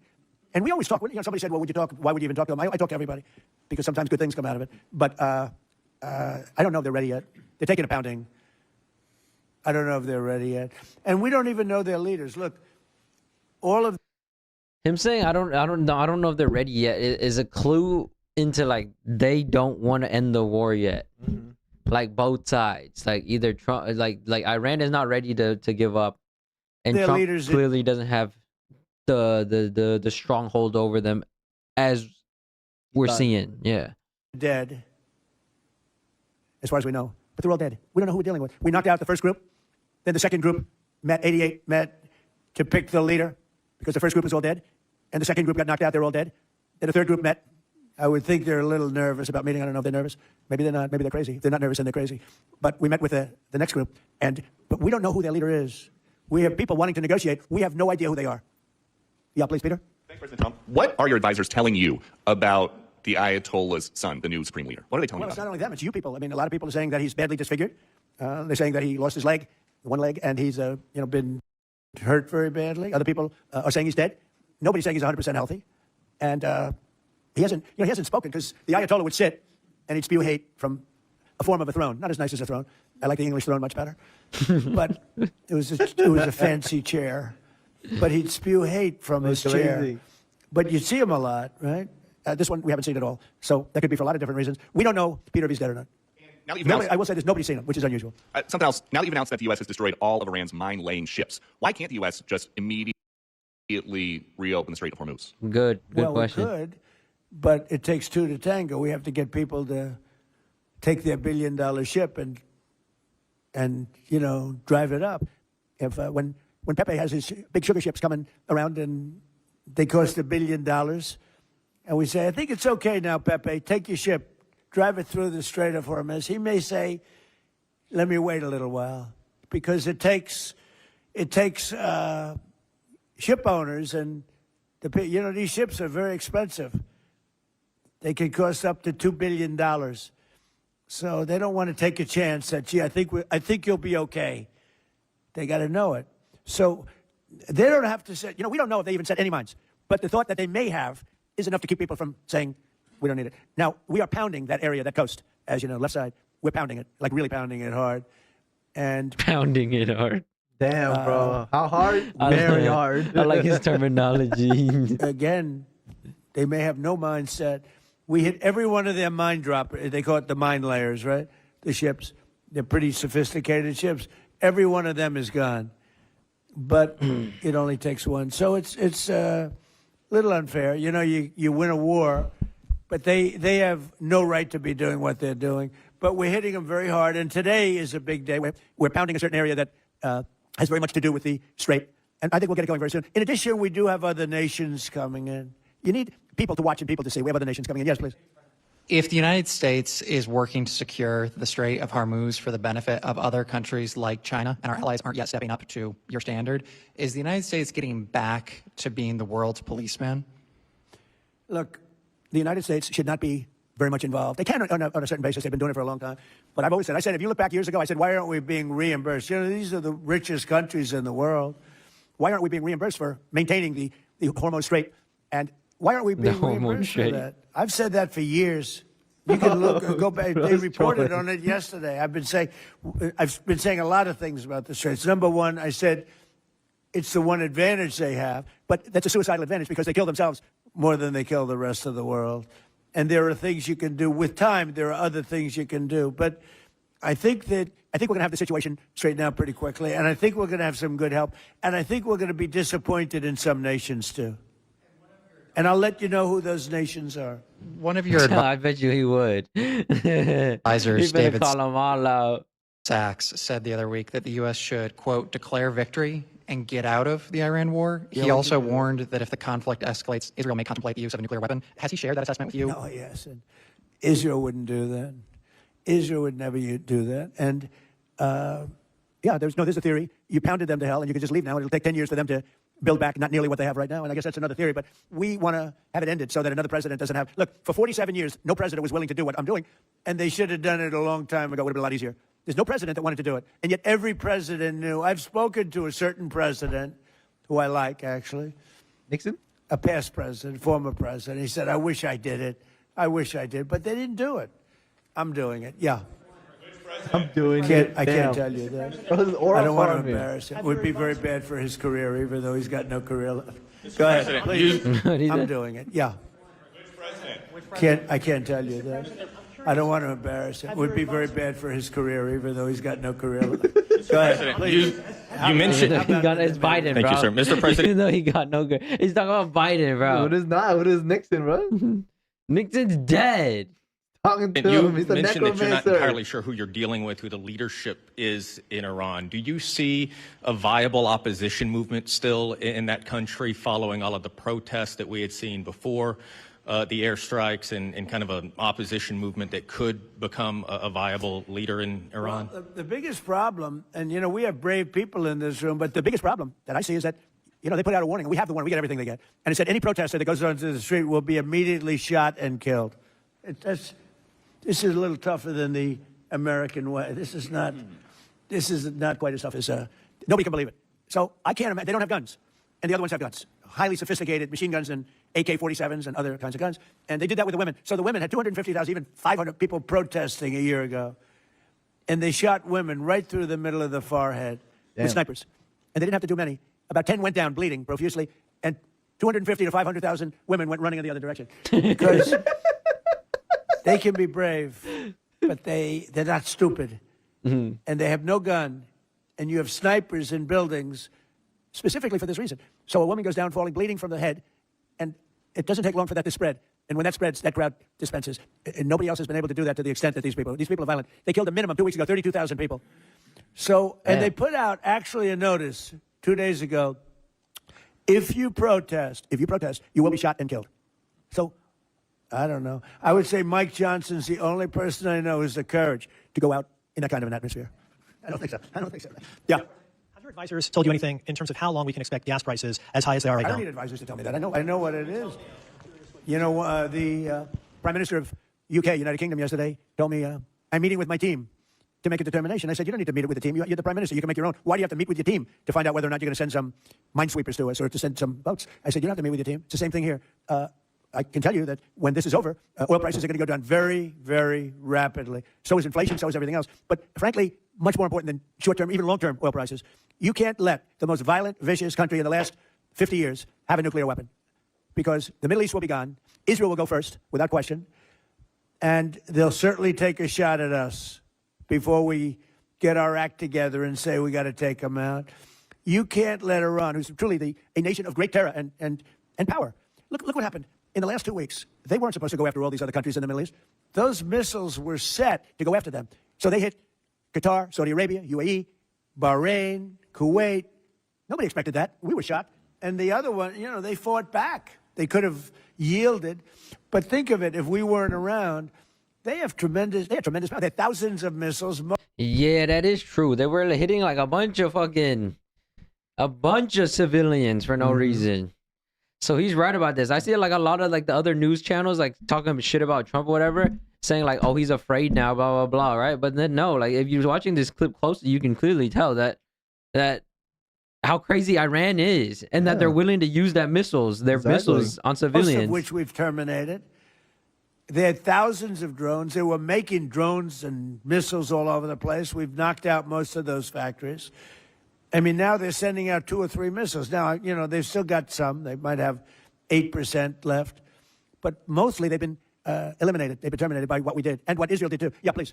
Israel is expected to expand its ground offensive in southern Lebanon to go after Hezbollah. Have you discussed that with Israeli leaders? Yeah. And does the United States support a potential Israeli invasion of Lebanon? Yeah, no, I did. And I know look, Hezbollah is a problem. It's been a problem for a long time, not just now. And it's a certain area, because I was with the other night a person whose parents live in Lebanon. This is a very substantial person, wealthy person, whose parents live in Lebanon. I said, really? How do you live in Lebanon? Your parents are living? Oh, yeah, they live there.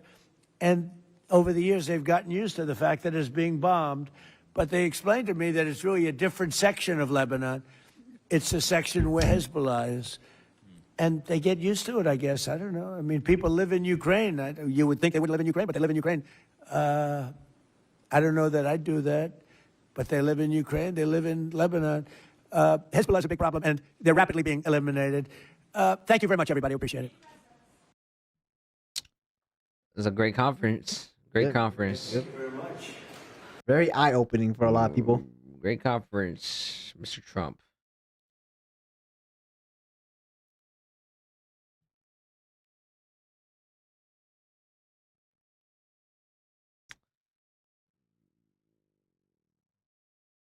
All right, let's take you to the White House now, where President Trump is answering.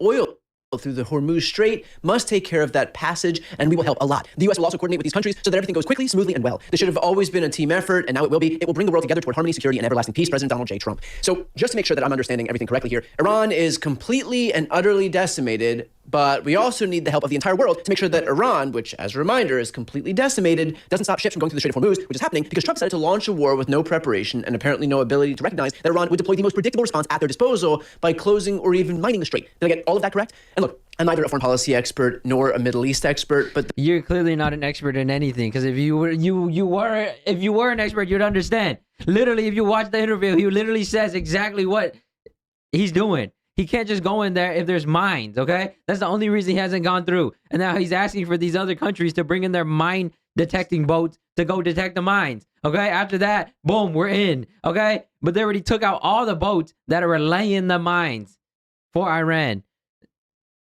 Come on, bro. There are plenty of them in the U.S. government. And yet, Donald Trump opted not to take anyone's advice into account because he decided to run headfirst into a brand new war in the Middle East, despite his own promises of no new wars in the Middle East, because he decided that he's the world's new kingmaker and could topple a new regime every single week. Apparently, it's not as easy as he's anticipated. But in Trump's defense, who could have possibly guessed that managing the Middle East would be hard? Truly one of life's great mysteries. I mean, if you go into a random war and you already kill their supreme leader, I mean, that's already a victory.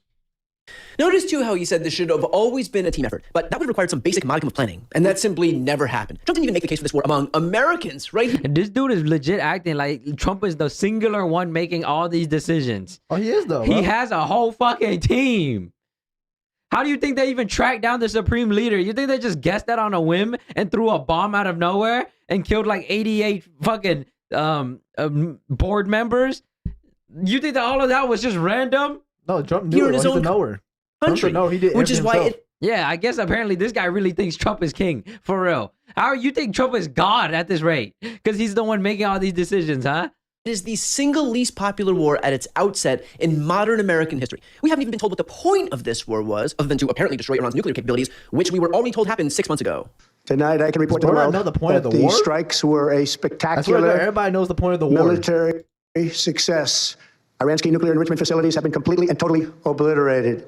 So how old is this video? Iran's nuclear capabilities were obliterated, and yet we needed to go back in because otherwise they would have been able to strike us with the apparently not anymore obliterated capabilities. Please, someone who speaks moron, help me. In fact, just a couple of weeks ago, I brought this point up. Okay, first off, they have multiple facilities. Just because you destroy one doesn't mean there's not like 10 more popping up, okay? These motherfuckers are smart and resilient, like cockroaches. They're human. You kill one, 10 arrives. Okay? Exactly. With There's Gavin a reason Newsom, why they launched those missiles after everybody got bombed in Iran, okay? They still launched that shit still. He highlighted perfectly the incoherence of Trump's Iran strategy. Trump is consistent in his inconsistency. The fact that he said he would never do something like this and lied about it. J.D. Vance did the same. People like Tulsi Gabbard did the same. You go through the list of all these MAGA guys. They lied. And so that's unsurprising. But here we are with now regional war. We've got the Gulf states under attack. We've got our allies under attack. We now have oil prices starting to skyrocket. We've got Strait of Hormuz, which has 20% of the world oil passing through it with not a lot of activity. We've seen the market volatility. We're now going to pay the price. 6 members of the military have lost. All right, now it's time for us to switch on Trump. Yeah, actually, yeah. Dude, I actually can't believe Trump lied, but he actually said no new war. And guess what he did? Started a fucking new war with Iran. Like, what the fuck are we doing? Are we sucking fucking Israel's toes or some shit now? Like, what are we doing? Why are we fighting Israel wars? Likely are going to lose their lives. And again, Trump can't land on a rationale. No imminent threat. Yes, there was an imminent threat. Oh, inevitably there would have been because Israel was going to go anyway, says Rubio. Then they shape-shifted. You hit all the demo clips. I got all the. Again, say, well, no, it was about the nuclear program. Wait, you just said it was obliterated. So that doesn't fall through. No, it's about the missiles. No, it's about the proxies and the militia. No, it's about the Navy. They cannot simply land on any rationale. And so it's a remarkable remarkable expression of sort of this cluelessness in terms of foreign policy, but the profound consequences in real time, unintended and intended, that we're all going to have to suffer through. And of course, to watch the full interview with Gavin Newsom and all other interviews, the best way to do that is to subscribe to this channel. It's 100% free, but a great way to support marinating all of our stage. Here he is asking other countries to help us. It's almost like there's some value to having allies around the world as opposed to being tough. So what's the point of, like, Trump said that, we won the war already. We did this and that. We destroyed all authority ships. Like, why are we begging fucking other countries to come in and help? Like, does that mean that we're losing the war? Or are we winning the war? Like, what's happening here? How are we winning, but then asking for help? Yeah, like, why are we begging for help, bro? Are we winning that? Because then you start to really question if we're winning or not. Hey, you're on the wrong side, bro. Tough guy going at it alone. Although I got feed into the clip. Yeah, I must note that one country I gotta outclip you, bro. Country Trump did suck up to while he was alienating all of our allies was Russia. Vladimir Putin's Russia, the same country that is right now helping Iran against the United States. I'm going to repeat that. The country for which Donald Trump has alienated our allies is actively working against the United States in Trump's war with Iran. And yet Trump couldn't even bring himself to condemn Russia. Dude, have you communicated I thought the United States is all about democracy. Why the fuck are we helping a fucking communist country like Russia? Like, dude, that's actually fucked up. I thought we were trying to liberate communism. We're trying to bring democracy to the world. That's the whole point of all this. Why are we siding with Russia? Russia's communist? I think so. I don't know. I'm just making bullshit up.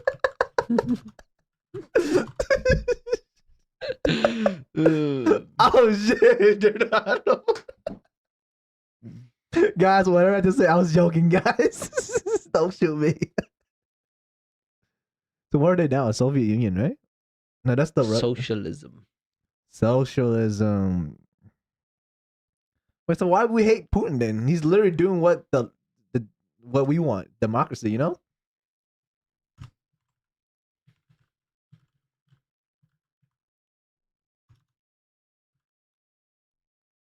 It's the same shit. Is it? It's basically the same shit, bro. Everything's equal.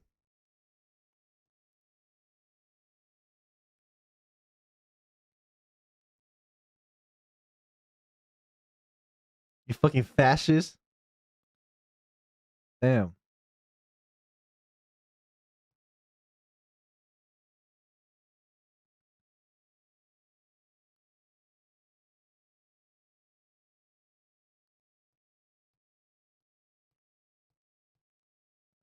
Honestly, I don't even know the difference.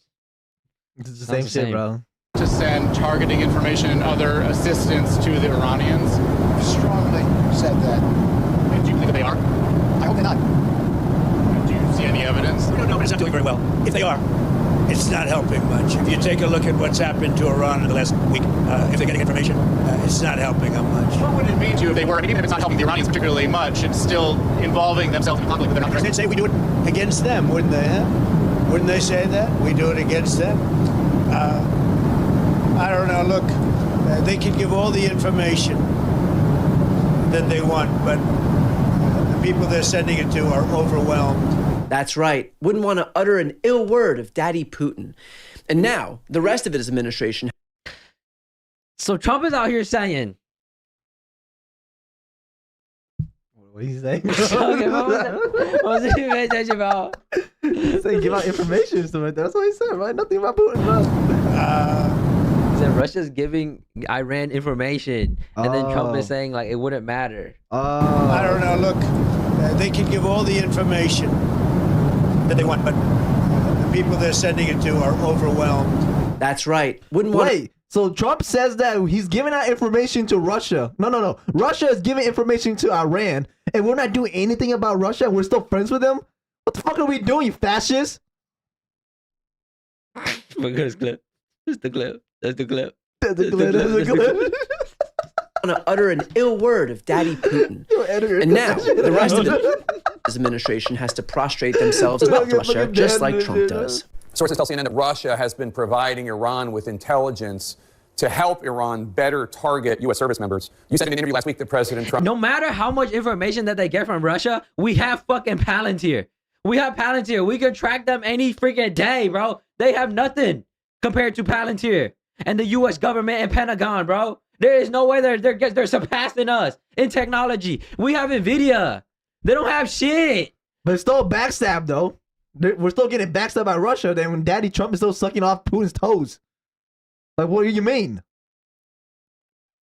Even if they try, Even if they tried to help Iran because they have a pact, okay? It's like a like your friend's friend. So then you gotta like. No, that's not how it works. Because imagine Putin's your friend. He just pretty much fucked your girl behind your back, and you just forgave him. Like, what the fuck are we doing here? It's the same shit, bro. Putin and Trump are like this. They're like top dogs already. So it doesn't even matter what they do. They're top dogs, bro. They can betray each other anytime because they're top dogs, bro. They are the ones that are here trying to conquer the world, you know? Like, everybody's still, like, thinking about, I need to conquer my country. No, bro. They're really trying to conquer the world, bro. It's a different ball game, bro. Get on their level, bro. They got to help Iran to eventually take over Iran. Man, this is why we got free Palestine. You got to think about it. Free Palestine. It's like you think, like, U.S. and they just have a truce like this, you know? But they're both trying to still take up everything. So then them trying to take up Ukraine still. Like, Ukraine's trying to help U.S. It's the same shit. Ukraine, U.S. and Putin like this, but then U.S. goes and help Ukraine. See? So then now it's U.S. versus Iran, but then Iran and Ukraine are like this. No, Iran and Russia are like this. Nah, it's the only reason why U.S. and Ukraine were like this because Biden was with them in the first place. If Trump was in the last administration, he wouldn't have supported Ukraine at all. He don't let Daddy Putin take Ukraine like that. That's why we have Biden. We voted Biden for a reason, so he can support Ukraine, so that Russia can stop expanding and fucking take over everything. And then now we voted Trump, and now he's gonna stop China from doing the exact same fucking shit. It's the same plot, guys. It's the same plot. Trump will, quote, deal with it accordingly. Here's what President Trump had to say about this on Friday. You think Putin is helping him? I think he might be helping him a little bit. Yeah, I guess. And he probably thinks we're helping Ukraine, right? China would say. Exactly, bro. It's the same fucking plot. They're helping each other, bro. Who really fucking loses at the end of the day? It's you dumb fuck taxpayers, bro. The same thing, you know. It's like, hey. That was a good clip. That was a good clip. That's the clip. Dude, they do it and we do it. In all fairness, they do it. What they man, you sound like a fascist right now. I should have said that. And we do it. I guess, and he probably thinks we're helping Ukraine, right? China would say the same thing, you know. It's like, hey, they do it and we do it. In all fairness, they do it and we do it. They do it, we do it, bro. They do it, we do it. All right. You see an equivalence between the... They rape our women, we rape theirs. A bad and a bad doesn't make it good. Okay. Like, you cannot be saying that shit, dude. Helping Ukraine defend itself and Russia helping Iran target U.S. service members? Well, Jake, we've known that Russia and Iran have this strategic partnership for some time now. I'll tell you what Russia has lost out of this. They've lost their biggest manufacturer of the Shahed drones. Russia's been licensing those drones for quite some time and hitting Ukraine with it. All the more reason why we need to defang this regime, and all the more reason that they cannot have a nuclear weapon. And I'll just point out, too, because a lot of critics out there are making hay of this. It was President Trump that put sanctions on Russia's largest oil producer, Rosneft. He also put sanctions on Lukoil. The Biden administration did not do that for many years. They only did a kind of a pinprick action at the very end of the administration. He also took tough action on... Since oil is going up, wouldn't that mean baby oil is going up too? Diddy's gonna have a hard time paying that shit off now. He's gonna have to pay like $20 per bottle instead of 10. In India. And now he's put a temporary pause on that in order to calm energy markets. I think these are all pragmatic, common sense approaches while we deal with the Iranian regime. But surely Russia helping Iran target our service members is upsetting and distressing, and action needs to be taken. Well, I'm not going to get into leaked assessments of what intelligence is being provided or not. I just can and won't do that. But I'll tell you, if they are doing it, it certainly hasn't been effective, because the Iranian Air Force, air defenses, missile forces, and Navy have been completely decimated. But sure, these are the tough guys. Got it. The reality is that Donald Trump's frantic posts betray an obvious reality. He has lost control of a war that, frankly, he never had control of in the first place. When he starts begging for help from other countries that he spent the last years denigrating, you know that things are bad. Maybe this will make him think twice about making the U.S. a pariah on the world stage. Although, if history tells us anything, Donald Trump will likely only double down. Why would he not double down? Why would he not double down? At this rate, you just go all in, balls to the wall, bro. Stage. Although, if history tells us anything, Donald Trump forms to support is back in the fight, proving watering drones like flies using APKWS rockets. If you've heard me talk about these is AIM-9 Limas, but the AIM-9 is a little more expected. But now military, 1,000 missionary targeting errors. Whoops, we just suspiciously close to when Conan O'Brien was delivering his monologue and a couple of shots at Donald Trump, including making a jab at the size of his start, at an great start, not for Donald Trump, but for calling out this fascist regime, which is exactly what we should be able to do. Exactly. But why are we having a rapist as the president right now? We should be getting rid of this fucking fascist, okay? It's all over the Epstein file. Why are we not making an arrest right now? Do your job. That fundamental right has been under attack by Donald Trump's administration since day one. They have worked so incredibly hard to have us scared or believing that they should be in control of what is and isn't said, which is why moments after Conan O'Brien humiliated Donald Trump, which I want to get to, he made this post on Truth Social. Now, I think it perfectly sets up the way that Conan mocked him. So before we get to it, I want to read Donald Trump's meltdown attacking the media and anyone on television who wants to make fun of our fascist president. Donald Trump wrote on Truth Social in a very lengthy post, Iran has long been known as a master of media manipulation and public.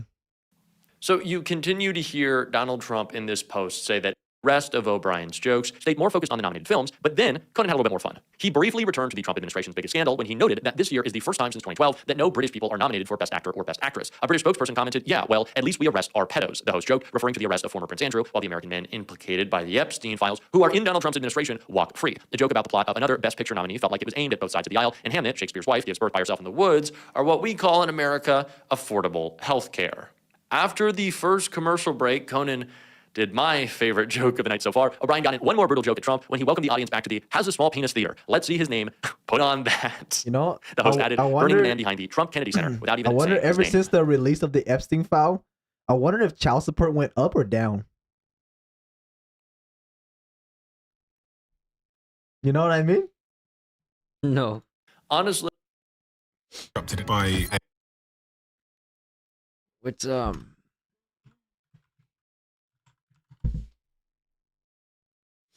Oh shit, the Rage Bait channel. He always got something to say. Yeah. What he got to say this time? Vet blows whistle on Trump illegal war acts. What? This AI or what? Does bro upload every hour, bro? Oh my god, he uploads every hour. This man does not sleep. He's on Donald it. Trump just made a stunning and frankly incriminating admission that I believe is in Kuwait. Nobody expected that. We were caught utterly surprised by this. Who would have ever expected this? If that's truly the case, Donald, you deserve to be impeached immediately on that statement alone. Frankly, you deserve to be impeached for all of the things you've done before, and you deserve to be behind bars. But here's what Donald Trump said moments ago. Let's play. Thank you. You were talking about Iran a couple times today and what they did after Epic Theory began. So they hit Qatar, Saudi Arabia, UAE, Bahrain, Kuwait. Nobody expected that. We were shocked. Are you surprised that nobody agreed to ahead of time that might be their retaliation? Nobody, no. The greatest experts, nobody thought they were going to hit. I wouldn't say friendly countries. They were like neutral. He said that nobody let him know ahead of time. That's bullshit right there. I'm pretty sure there's a lot of people that let him know ahead of time, but then he just decided to push that button to launch the fucking missile so this could happen. All right, this is what you call an abuse of power. Like, what is he? Is he a fascist? But here's what Donald Trump said. Let me hit my clip now. Let's play it. Thank you. You were talking about Iran a couple times today and what they did after Epic Theory began. So they hit Qatar, Saudi Arabia, UAE, Bahrain, Kuwait. Nobody expected that. We were shocked. Are you surprised that nobody agreed to ahead of time that might be their retaliation? Nobody, no. The greatest experts, nobody thought they were going to hit. I wouldn't say friendly countries. They were like neutral. They lived with them. Yeah, because how are you going to expect a terrorist country to hit all these fucking countries, okay? First off, we're going to give them the benefit of the doubt, okay? That's what Trump was doing. He's giving them the benefit of the doubt. Like, I'm going to bomb them. There's no way they're going to touch every other country, right? They end up fucking touching every other country. That's literally what they wanted. Trump wanted this shit to happen to prove that these are fucking terrorists that we are messing with. And they're not going to go easy, okay? So then this just goes to show that, like, this is all in his plan. Of course he's gonna say, oh no, we didn't expect this to happen, okay? Because he doesn't want the backlash of these other countries coming in and then suing him for that shit, okay? So then he has to just say, oh no, we didn't know that this was gonna happen. But in reality, we fucking knew that they were fucking terrorist group and they were gonna hit everybody. And this is why we must fucking kill them before they launch on everybody. They literally just proven that they did that shit. I know you can. For years. Hey, clip in the chat. I know you're watching. Clip that shit. They were going to take over the Middle East. They were going to knock out Israel with a nuclear weapon. But after we knocked out their nuclear potential weapon, they started building missiles, thousands and thousands of missiles. And they were going to do it with missiles while they developed. These are sick people. While they developed nuclear, somehow they were going to start at a different site, because that site was, you saw the site, the mountain. They were going to go into a certain area, which we know exactly where it is. And they were going to do that. And it's incredible what we've done. I tell you, the job we've done. You know, if I didn't tell talk about it. So you think it's incredible to bomb a school full of children? You think it's incredible to bomb a fucking area full of people living in that shit? You think it's incredible that people lost their homes now in their fucking street? You think that it's incredible that fucking Iran nuked everybody else and now everybody's also in the street? Like, you think that's also incredible that people are dying? What the fuck? What are you, a fascist? I'm gonna just say that shit from now on, bro. While they developed nuclear, somehow they were going to start at a different site. Let me hit a clip.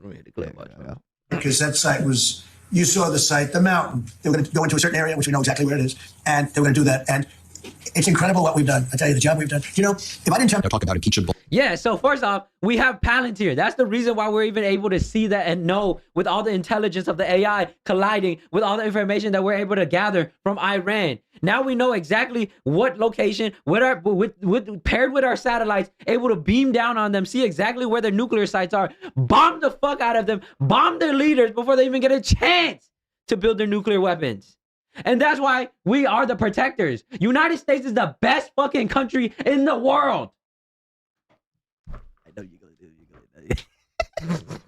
Offenses or just the most Oh, you got that? You got that? About, yeah. disgusting things imaginable that could come out of the mouth of anybody in the Oval Office. Donald Trump starts to talk about Cuba and goes, it's a beautiful island. I'm going to take it. I'm just going to take it. It's mine. I will do whatever I want. As the war in Iran is spiraling out of control, Donald Trump now saying that he will take over Cuba as Donald Trump continues to try to distract from the Epstein files. Here, play this clip. It's a beautiful island, great weather. I got to take for you. You're going to be like, okay, so what happened to whatever happened to like us, America first or whatever? Went to America first? Yeah, because now he's trying to get Cuba too, you know. So then how Venezuela, Iran, and then now Cuba. All right, Donald Trump now saying that he will take over Cuba as Donald Trump continues to try to distract from the Epstein files. Here, play this clip. It's a beautiful island, great weather. They're not in a hurricane zone, which is nice for a change. You know, they won't be asking us for money for hurricanes every week. But I think Cuba's the end. You know, all my life I've been hearing about the United States and Cuba.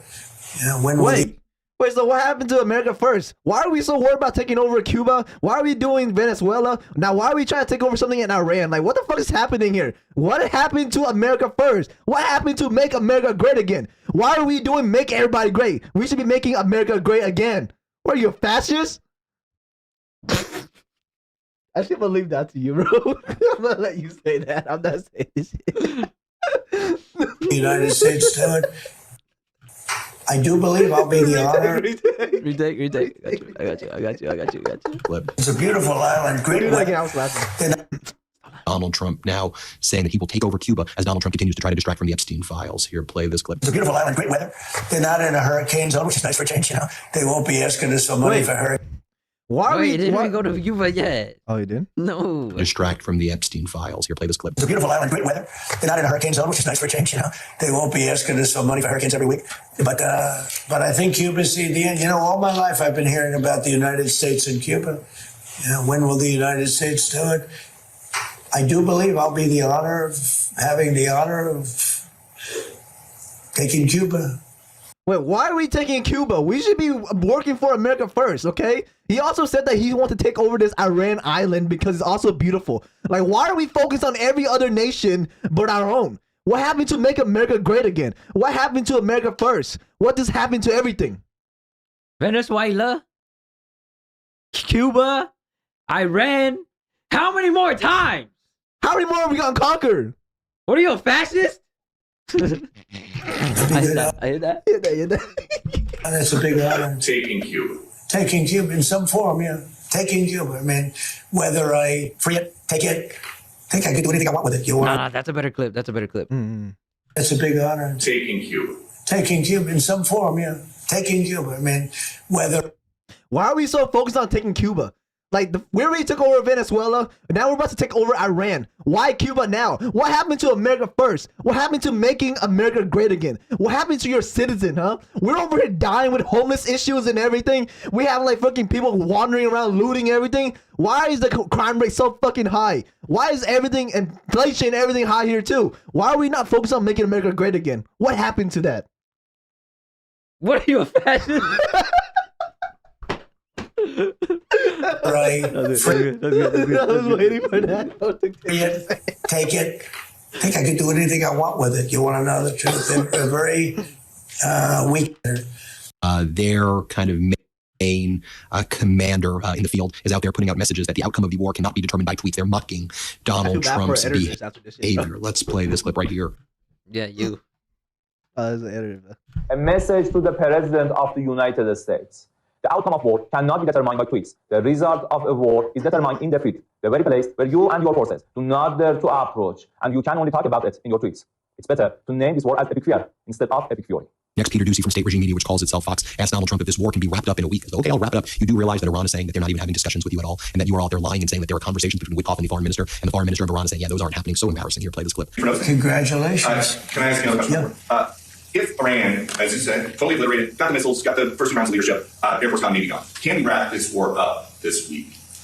Yeah, sure. Okay. Will we? Wait, what do you mean by yes? What do you mean by yeah, sure?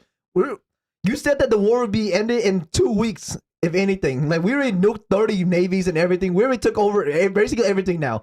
What do you mean? Sure, I can make that happen. Like, what are you planning behind the scene right now? Are you trying to sacrifice more American lives, more civilians in Iran? Like, are you trying to add more collateral so you can make more money? You freaking damn fascist! What are you, a fascist? Run that again. Air Force gone, Navy gone. Can we wrap this war up this week? Yeah, sure. Okay. Will we? What do you mean? Yeah, sure. Can we wrap up this war? Like, dude, we were supposed to end this war supposed to end like 2 weeks ago. Like, how many more people do we need to sacrifice? How many more American soldiers do we need to send in? How many more Iranian needs to die? How many more other collateral people do you want to add to the bag, bro? Like, just for you to fill up your greed. Like, how much more money do you want to make out of dead people? Wait, what happened? What happened? I don't think that was the one. I don't think that was the one. Let me rephrase it. I don't think so, but it'll be soon. Here, let me do it, and then you copy it. Okay. Yeah, I got you. Air Force gone, Navy gone. Can we wrap this war up this week? Yeah, sure. Okay. What do you mean? Yeah, sure. You literally said this was ending. It was gonna end in 2 weeks, and then now it's dragging on for fucking how long? It's a month now. Okay. I got it. Got the missiles, got the first 2 rounds of leadership, Air Force gone, Navy gone. Can we wrap this war up this week? Yeah, sure. Okay. Will we? What do you mean? Yeah, sure. I can do it. Like, what do you mean? You're supposed to end this like 2 weeks already. Like,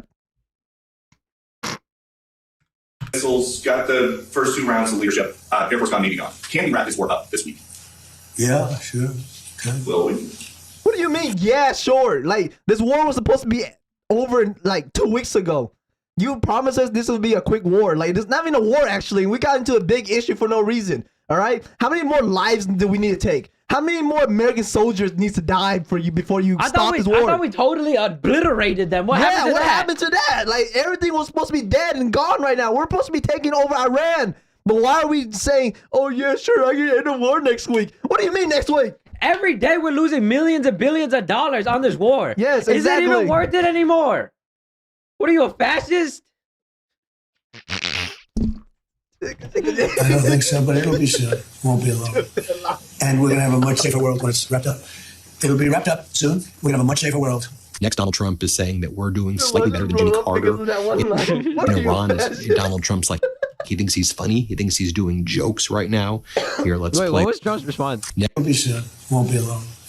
And we're going to have a much safer world when it's wrapped up this week. Let me do my response now. I got a team Trump now. Yeah, sure. The missiles, got the first 2 rounds of leadership, Air Force gone, Navy gone. Can we wrap this war up this week? Yeah, sure. Will we? I don't think so, but it'll be soon. It won't be long. And we're going to have a much safer world when it's wrapped up. It'll be wrapped up soon. We're going to have a much safer world. Next, Donald Trump. I know everybody's gonna hate on this take, but like, there's a reason why we can't wrap it up right away. Okay, it's because we can't send in ships and just have them blow up our fucking ships like that. Okay, we have to go in strategically. We have to gather the information. It's gonna take time. Okay, we can't just go in there blindsided. Okay, this is not how America fucking fundamentals work. Okay. We have to know exactly what to do, okay? This is why we have Palantir. This is why we have the government. This is why we have Pentagon. We plan these things ahead of time, okay? Why do you think we were able to kill freaking 88 of their leaders, their board of directors, or whatever you want to call it? We were able to eliminate them because this is great fucking planning, okay? And this is always how America fucking runs. We don't go on fucking guesses. We win. That's all we fucking do. We only make bets that we will fucking win. We decimate. This is America. What are you, God? Trump is saying that we're doing slightly better than Jimmy Carter in Iran. Is Donald Trump's? That one didn't hit. Yeah, that one didn't hit. You gotta try again. It's like he thinks he's funny. He thinks he's doing jokes right now. Here, let's play this clip. Americans are a lot of times calling in, where's my ballot? Where's my ballot? They're lucky to get one. Jimmy Carter, probably the greatest thing he ever did. I thought he was a nice man, not a great president, to put it mildly. How did his attack work out in Iran? Not too good. I think ours is slightly better, wouldn't you say? But Jimmy Carter. Then Donald Trump says that China should be thanking us. They should be helping us. China is allied with Iran. You do realize that. China is helping Iran militarily. Iran is saying that publicly. Here, play this clip. Mr. President, you said you're doing a job for the rest of the world. In your conversations with your counterparts, are they thanking you? What are the conversations like when you talk about this military conflict that's taking place in Iran? Well, they should be thanking me because many of them get 90%. China, as an example, should be thanking us, but I don't expect to thank you, but they should be thanking us. And Japan gets 95%, China 91%. Many of the countries, South Korea gets a tremendous percentage of their oil and therefore their energy from the straits or as they call it, the strait.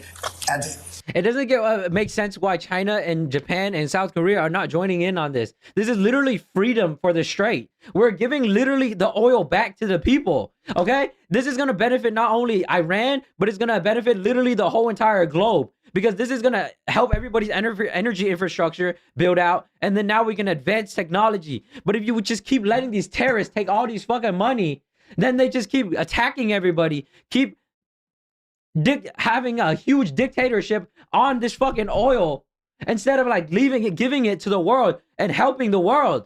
All right. Why are we still not helping Donald Trump? He's literally trying to save America. Make America great again. Oh, that hit. That was the one. That was the one. That was the one. They should be not only thanking us, they should be helping us. What does surprise me is that they're not eager to help. They're a cup average of their oil. Pay attention. Oh no, I lost track, bro. That was too. And it's 95% get is. Are they thanking you? What? All right, so then you say, why would we thank China if you're taking their oil away from them or whatever, you know, because Iran is giving their oil to cheap for China for their energy and they need it so bad, and then you're basically stopping the whole fucking industry from growing. Yeah, you got it. Part of their conversations, like when you talk about this military conflict that's taking place in Iran? Well, they should be thanking me because many of them get 90%. China, as an example, should be thanking us, but I don't expect to thank you. What do you mean by China should be thanking you? You're the one who stopped the freaking oil production flowing to China. Not only that, you're slowing down China's infrastructure. Say the same thing, but with this dumbass war. By starting this dumbass war. By starting this dumbass war? Yeah. Okay. You muted. They should be thanking me because many of them get 90%. China, as an example, should be thanking us, but I don't expect to thank you, but they should be. What do you mean by thanking you? Like, because of this dumbass war, China stopped getting their oil from Iran. Because of that, now China's industry is falling behind. Not only that, because their AI is mainly used on oil. They need oil to make those chips. And without those chips, China is falling behind. You're just doing this so that China will stop catching up to us. You're too afraid of China. You don't want China to take over this AI industry. That's why. This goes to show that you're afraid of China. Go on. This goes to show that you're afraid of China. What are you, a fascist? Reshoot that. Reshoot that. The pause was too long, you know? The pause was too long. Editor. Oh, editor. Yeah, I got that. Yeah, Everything. And this, Japan gets 95%, China 91%. Many of the countries, South Korea gets a tremendous percentage of their oil and therefore their energy from the Straits, or as they call it, the Strait. And they should be not only thanking us, they should be helping us. What does surprise me is that they're not eager to help. There are a couple, we'll be announcing some names. There's some that really were right up front. Why would they want this? First off, you're dragging them into a war that they never asked for. They're already getting their oil from Iran. Okay, South Korea is getting like 20% from that from Iran. China is getting like 95%. Japan's getting like 90%. Why the hell would they help you when literally their friend is literally Iran? There's no reason for them to come in and support your dumbass war. Okay, they already have great contracts with these countries. Okay, and they're both trying to build. The reason why South Korea and China are so powerful is because they've signed great contracts with countries like Iran. Okay, so now Trump is coming in and fucking ruining these relationships. Why the fuck would you want, like, it's just like having a shitty friend come in and try to break up the friendship. Why would you want that dude around? First off, that's just fucking retarded. Okay, you're trying to ruin our business deals by coming in and trying to be the fucking leader. No one fucking asked for you in this war, bro. What are you, fascists? I would announce their name now, other than maybe they prefer it not being announced for whatever reason. I will say this: it's a lot easier to get people today than it was 2 weeks ago. 2 weeks ago, before we destroyed before we obliterated the country, before we took out, because they're down to about 8% of their missiles, they're down to a small portion of their drones. And we've demolished many of their factories where they make the missiles and the drones, and the rest are all following. Our military has been amazingly You didn't demolish any of the missiles. If anything, they launched 90% of their fucking missiles after you attacked them. That's why they're down to 8% now. We didn't destroy anything. They fucking launched everything at other countries already. Why are you taking credit for something they done? I don't think that was the clip. Reporter asked J.D. Vance, who's standing right next to Donald Trump, that given your past skepticism of foreign interventionism, are you completely on board with the war in Iran? And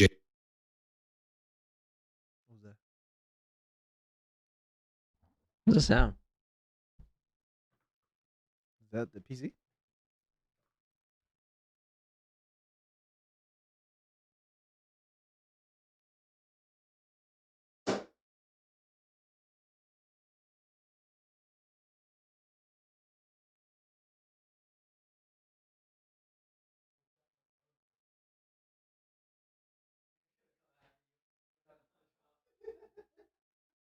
That'd be funny though.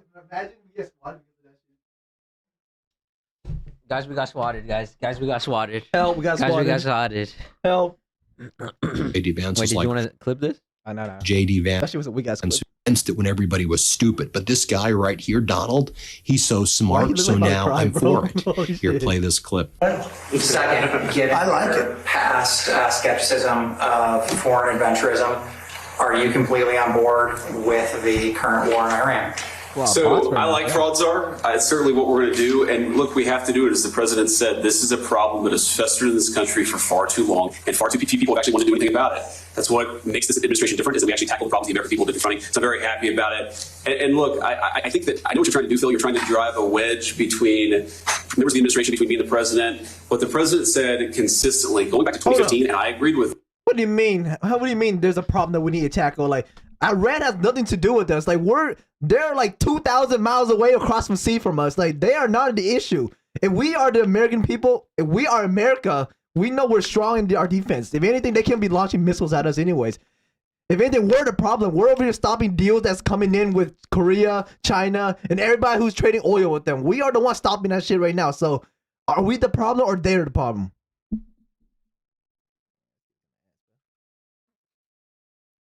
There's a whole lot of nothing. I like fraud czar. It's certainly what we're going to do. And look, we have to do it. As the president said, this is a problem that has festered in this country for far too long, and far too few people have actually wanted to do anything about it. That's what makes this administration different, is that we actually tackle the problems the American people have been confronting. So I'm very happy about it. And look, I think that I know what you're trying to do, Phil. You're trying to drive a wedge between members of the administration, between me and the president. What the president said consistently, going back to 2015, and I agree with him, is that Iran should not have a nuclear weapon. We have taken this military action under the president's leadership. I think all of us, whether you're a Democrat or Republican, should pray for its success and pray for the safety of our troops. That's the approach that I take, and make it as successful. The thing is with this is like, he is so freaking right. America is so torn against this war that you guys are literally not even voting for America anymore, and thinking like this war only benefits fucking Iran or some shit. Like, no, this war is gonna benefit us long term because now geopolitically everybody's much safer. Okay, one less nuclear on this fucking planet is just better for everyone. That includes you Americans sitting at home. Okay, so then you not voting for Trump and like not even for your own country. Like, you're living in this country, the amount of fucking, like, what's the word? Retards? No. Liberals? Libtards? It's like when you get handed everything. Fucking the snaps people? No. The freeloaders? No. It's like when you're spoiled. It's like a word for spoiled. Fuck! Let me retake. Retake. Who knew the words for spoiled? Spoiled synonyms. A brat?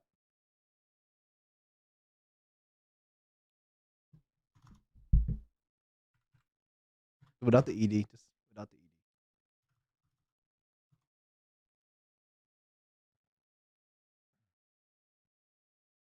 Greedy, lazy. Fuck, what's the word, bro? EBT? No. It's like the word where like you're so you have it too good, you know? Sheltered? Nah, not it. Ungrateful? I think it starts with a P, but I don't know. Members of the administration between me and the president, what the president said consistently, going back to 2015, and I agreed with him, is that Iran should not have a nuclear weapon. We have taken this military action under the president's leadership. What's the word, bro? Word, dude, I can't. It's like, basically, he was saying, no, my stance was like, that America, is ungrateful. Ungrateful. All right. President, what the president said consistently, going back to 2015, and I agree with him, is that Iran should not have a nuclear weapon. We've taken this military action under the president's leadership. I think all of us, whether you're a Democrat or Republican, should pray for its success and pray for the safety of our troops. That's the approach. That is a fucking fact, okay? Because I see so many Americans that are against this fucking war. Do you not realize that one less nuclear weapon on the fucking planet is literally better for the whole entire globe? And this is what the reason why we're going towards this war. It's like some of y'all are so fucking ungrateful for this great fucking president that is literally protecting our lives, okay? The reason why America hasn't even been touched yet is because we have the best fucking military. We have the best fucking president that's willing to put down the fucking hammer to these fucking terrorists. Okay, so many other presidents would have just let this shit slide. Okay, and then Iran would have had a fucking nuclear weapon, and then what? They decide to use it on Americans, and then what? We have a fucking another 2001 9/11 fucking attack. Okay, the reason why this is the greatest fucking president is because he fucking put that shit down. Make America great again. That's it. Good shit. As successful as possible. So there's no hesitation, given your past statements, with the current operation. What do you mean there's no hesitation with my past statements? Given your skepticism of foreign adventurism, yelling, make America great again. Hey, what are you fascist? The global war terror. Our neighbors hate us, bro. We gotta get our clips in. Bro. The neighbors Well, I think one big difference, Phil, is that we have a smart president, whereas in the past we've had dumb presidents. And I trust President Trump to get the job done, to do a good job for the American people, to make sure that the mistakes of the past aren't repeated. Absolutely. So JD's been great. In addition, just so you see what was happening earlier as well, we've got receipts of this. Donald Trump was also saying what I showed you at the beginning, the prior press conference before going to the Oval Office, that none of this was supposed to happen. Iran wasn't supposed to hit its neighbors. This caught everybody by surprise. The Arab nations warned this. Your generals and admirals warned you of this. The chairman of the Joint Chiefs warned you of this. I knew about this months ago. We've been reporting on it here in the Midas Touch Network that this is what would happen. So we told you about it. Play this clip. And power. Look what happened in the last 2 weeks. They weren't supposed to go after all these other countries in the Middle East. Those missiles were set to go after them. So they hit Qatar, Saudi Arabia, UAE, Bahrain, Kuwait. Nobody expected that. We were shocked. But at the same time, Donald Trump is claiming that no one knew this was going to happen. In the prior press conference, he also says, I knew the Strait of Hormuz would be used as a weapon. I predicted this a long time ago. And Trump goes, I also predicted bin Laden. I predicted when 9/11 was going to happen. Read my book. Your book doesn't say that. Your book has a passing reference to bin Laden. You literally lie about everything. Here, play this clip. I knew about the Strait, that it would be a weapon, which I predicted a long time ago. I predicted all of this stuff. You guys were very generous in that. I predicted. Yeah, I should predict that. I should want to know. Dude, it would be crazy if he did. that 9/11 was gonna happen.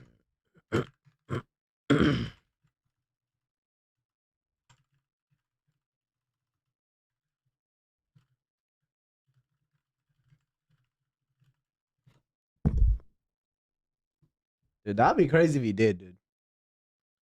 No, Donald Trump did not actually predict 9/11 attack in his book. He has already claimed over the years. Ever 7/11 attacked the World Trade Center, especially saying things like, I predicted Bin Laden attack would knock out the World Trade Center. I made the prediction a year before he did. I say you better get him. He ties his to the book in 2000, America Deserve. However, the fact to check multiple sources doesn't control the claim is false. Bin Laden is mentioned only briefly in the passing, shifting in U.S. policy focus. One day we're told a shadowy figure with no fixed address named Bin Laden and public enemy number one. U.S. jet fighter lay waste to his camp in Afghanistan. He escaped back under some rock. And a few news cycle later, is a new enemy and a new crisis. Damn. This is just describing Bin Laden as known in the threat at the time, not predicting any future attack of the World Trade Center, hijacked planes, or anything specific about 9/11. Elsewhere in the book, Trump expressed general concern about major terrorism risks. Right, the U.S. was vulnerable to attacks that would make the 1993 World Trade Center bombing look like kids playing with firecracker. But the board radio about terrorism in general, many not specific prediction named Bin Laden. Thanks. So he was not the predictor. Predicted Osama bin Laden that it would be a weapon. Your book has a passing reference to Bin Laden. You literally lie about everything. Here, play this clip. I knew about the straight that it would be a weapon, which I predicted a long time ago. Predicted all of this stuff. You guys were very generous in that. I predicted all of it. I predicted Osama bin Laden would knock out the World Trade Center. I made that prediction a year before he did. I said, you better get him. He's a bad guy. I watched him. Trump did not predict this, okay? If you actually look this shit up, he did not predict anything. All he did was talk about Bin Laden in his book a little bit, about the Bin Laden in Afghanistan. And over here, he's spouting that he predicted 9/11. He did not predict shit. You did not predict shit, bro. What are you, a fascist?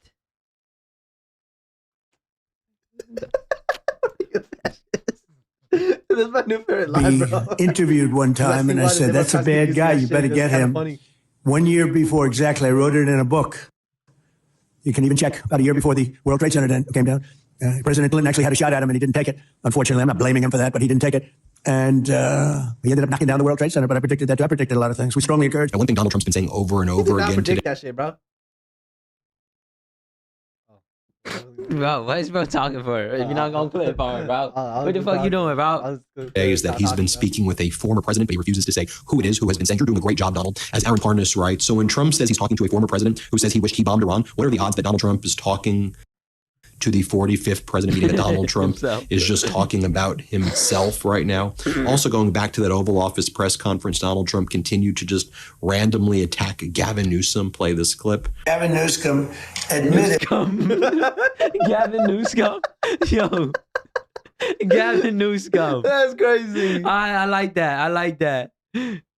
Himself right now. Also, going back to that Oval Office press conference, Donald Trump continued to just randomly attack Gavin Newsom. Play this clip. Gavin Newsom admitted that he has learning disabilities, dyslexia, everything about him is dumb.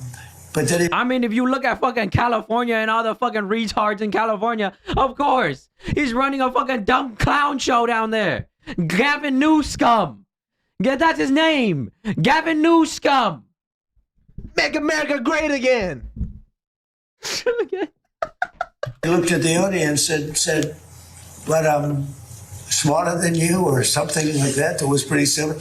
So now on top of everything else, I call him a racist because it happened to be a black audience. I will tell you this. I think it was the worst interview I've ever seen of any human being in my life. Because I called him a racist, and here Donald Trump says that Gavin Newsom admitted that he has learning disabilities. Dude, what are you talking about? We're at war right now. This is what you're talking about? I mean, trying to mock Governor Newsom for standing up to you, and by talking about disabilities in that way, what are you even saying? You're just out of control. Here, play this clip. That's how crazy it's gotten with a low IQ person, because Gavin Newsom has admitted that he has learned. Why are we attacking Gavin Newsom, huh? Why are we attacking him? He's trying his best right now to stand up to your tyranny, okay? You should be ending the war right now. I don't know why you're bringing Gavin into this mess for. Like, you are responsible for the Iran war that's happening right now. You need to be ending that shit instead of continuing it, all right? learning disabilities. What happened to what are you? Honestly, I'm all What for did it say? people with learning disabilities, but not for my president. I think a president should not have learning disabilities, okay? And I know it's highly controversial to say such a horrible thing. The president of the United States, Gavin Newsom, admitted that he has learning disabilities. Go back. And I know it's highly controversial to say such horrible disabilities, but low IQ person, because Gavin Newsom has admitted that he has learning disabilities. Trump. What does Gavin have to do with this war right now? Why are you bringing him up? Why are you bringing up his disability? Like, why are you averting all the other question about the Iranian war? You should be ending the war right now. Why are you trying to roast Gavin for it? He haven't done anything yet. He's only trying to stand up to your tyranny. This is an abuse of power. What are you, a fascist? That's your ass, bro. Let's go next. I got one. That's how crazy it's gotten. With a low IQ person, because Gavin Newsom has admitted that he has learning disabilities. Honestly, I'm all for people. First off, wait, Trump, why are we making fun of disability people? Okay? Just because Gavin Newsom is a little dumb, okay, and he failed a couple of tests, and he also caused climate change, and he also spread all this COVID-19, and him letting all these immigrants in, and him also like allowing all these abortions to happen and killing all these little babies, and also like letting fucking homeless shit all over the fucking streets and the sidewalks in California. And also raising the tax. Now everybody's fucking moving away from California just because he's a little disability. Just because he has a little disability, my guy, doesn't mean we can just keep roasting him. What are you, a fascist? With learning disabilities, but not for my president. I think a president should not have learning disabilities, okay? And I know it's highly controversial to say such a horrible thing. The president of the United States, Gavin Newsom, admitted... Change our channel name to that he is comedy politics, bro. You know, he was a comedy driving school one. That's right there. Dyslexia, everything about him is dumb. But then he looked at the audience and said, "But I'm smarter than you," or something like that. It was pretty simple. So now on top of everything else, I call him a racist because it happened to be a black audience. I will tell you this. I think it was the worst interview I've ever seen of any human being in my life. A few other points that we need to mention as well. A new report from the Washington Post indicates that a number of troops injured during Operation Epic Fury, which I call Epstein Fury, or as you heard the Iranian guy say, Epic Fail or Epic Fear. It's now surpassed 200, according to a spokesperson for CENTCOM. 10 are still in very serious condition, although I think the Trump regime is not giving us accurate information. I think that the numbers are higher. Also, the U.S. Embassy and the Royal Tulip Al Rashid Hotel in Baghdad were targeted in separate incidents earlier today. So far, no group has claimed responsibility, but they are believed to be Iranian attacks, and you can see them for yourself right there. The foreign minister of Iran is saying, "My last contact with Mr. Witkoff was prior to his employer's decision to kill diplomacy with another illegal military attack on Iran. Any claim to the contrary appears geared solely to mislead oil traders and the public." And this is in response to the Trump regime saying that they've been opening up direct communications with the foreign minister, and the foreign minister says this is total and utter lies. We'll keep you posted every step of the way here. Hit subscribe. Help us get to 7 million subscribers, and thanks for watching, everybody. Want to stay plugged in? Become a subscriber to our Substack at MidasPlus.com. You'll get daily recap. Damn, bro. You got hit with an ad, bro. Wow. All right. What are you, a fascist? All right, guys, this is it for the stream. Hope you guys enjoyed. We're gonna be back with more comedy takes, and I get more. Hey, not comedy. This is real takes for real. We gotta stop these fascists, bro. Yeah, stop the fascists and make America great again type shit. All right, make sure you hit that like button. Make sure you hit that subscribe button. Hit the post notification.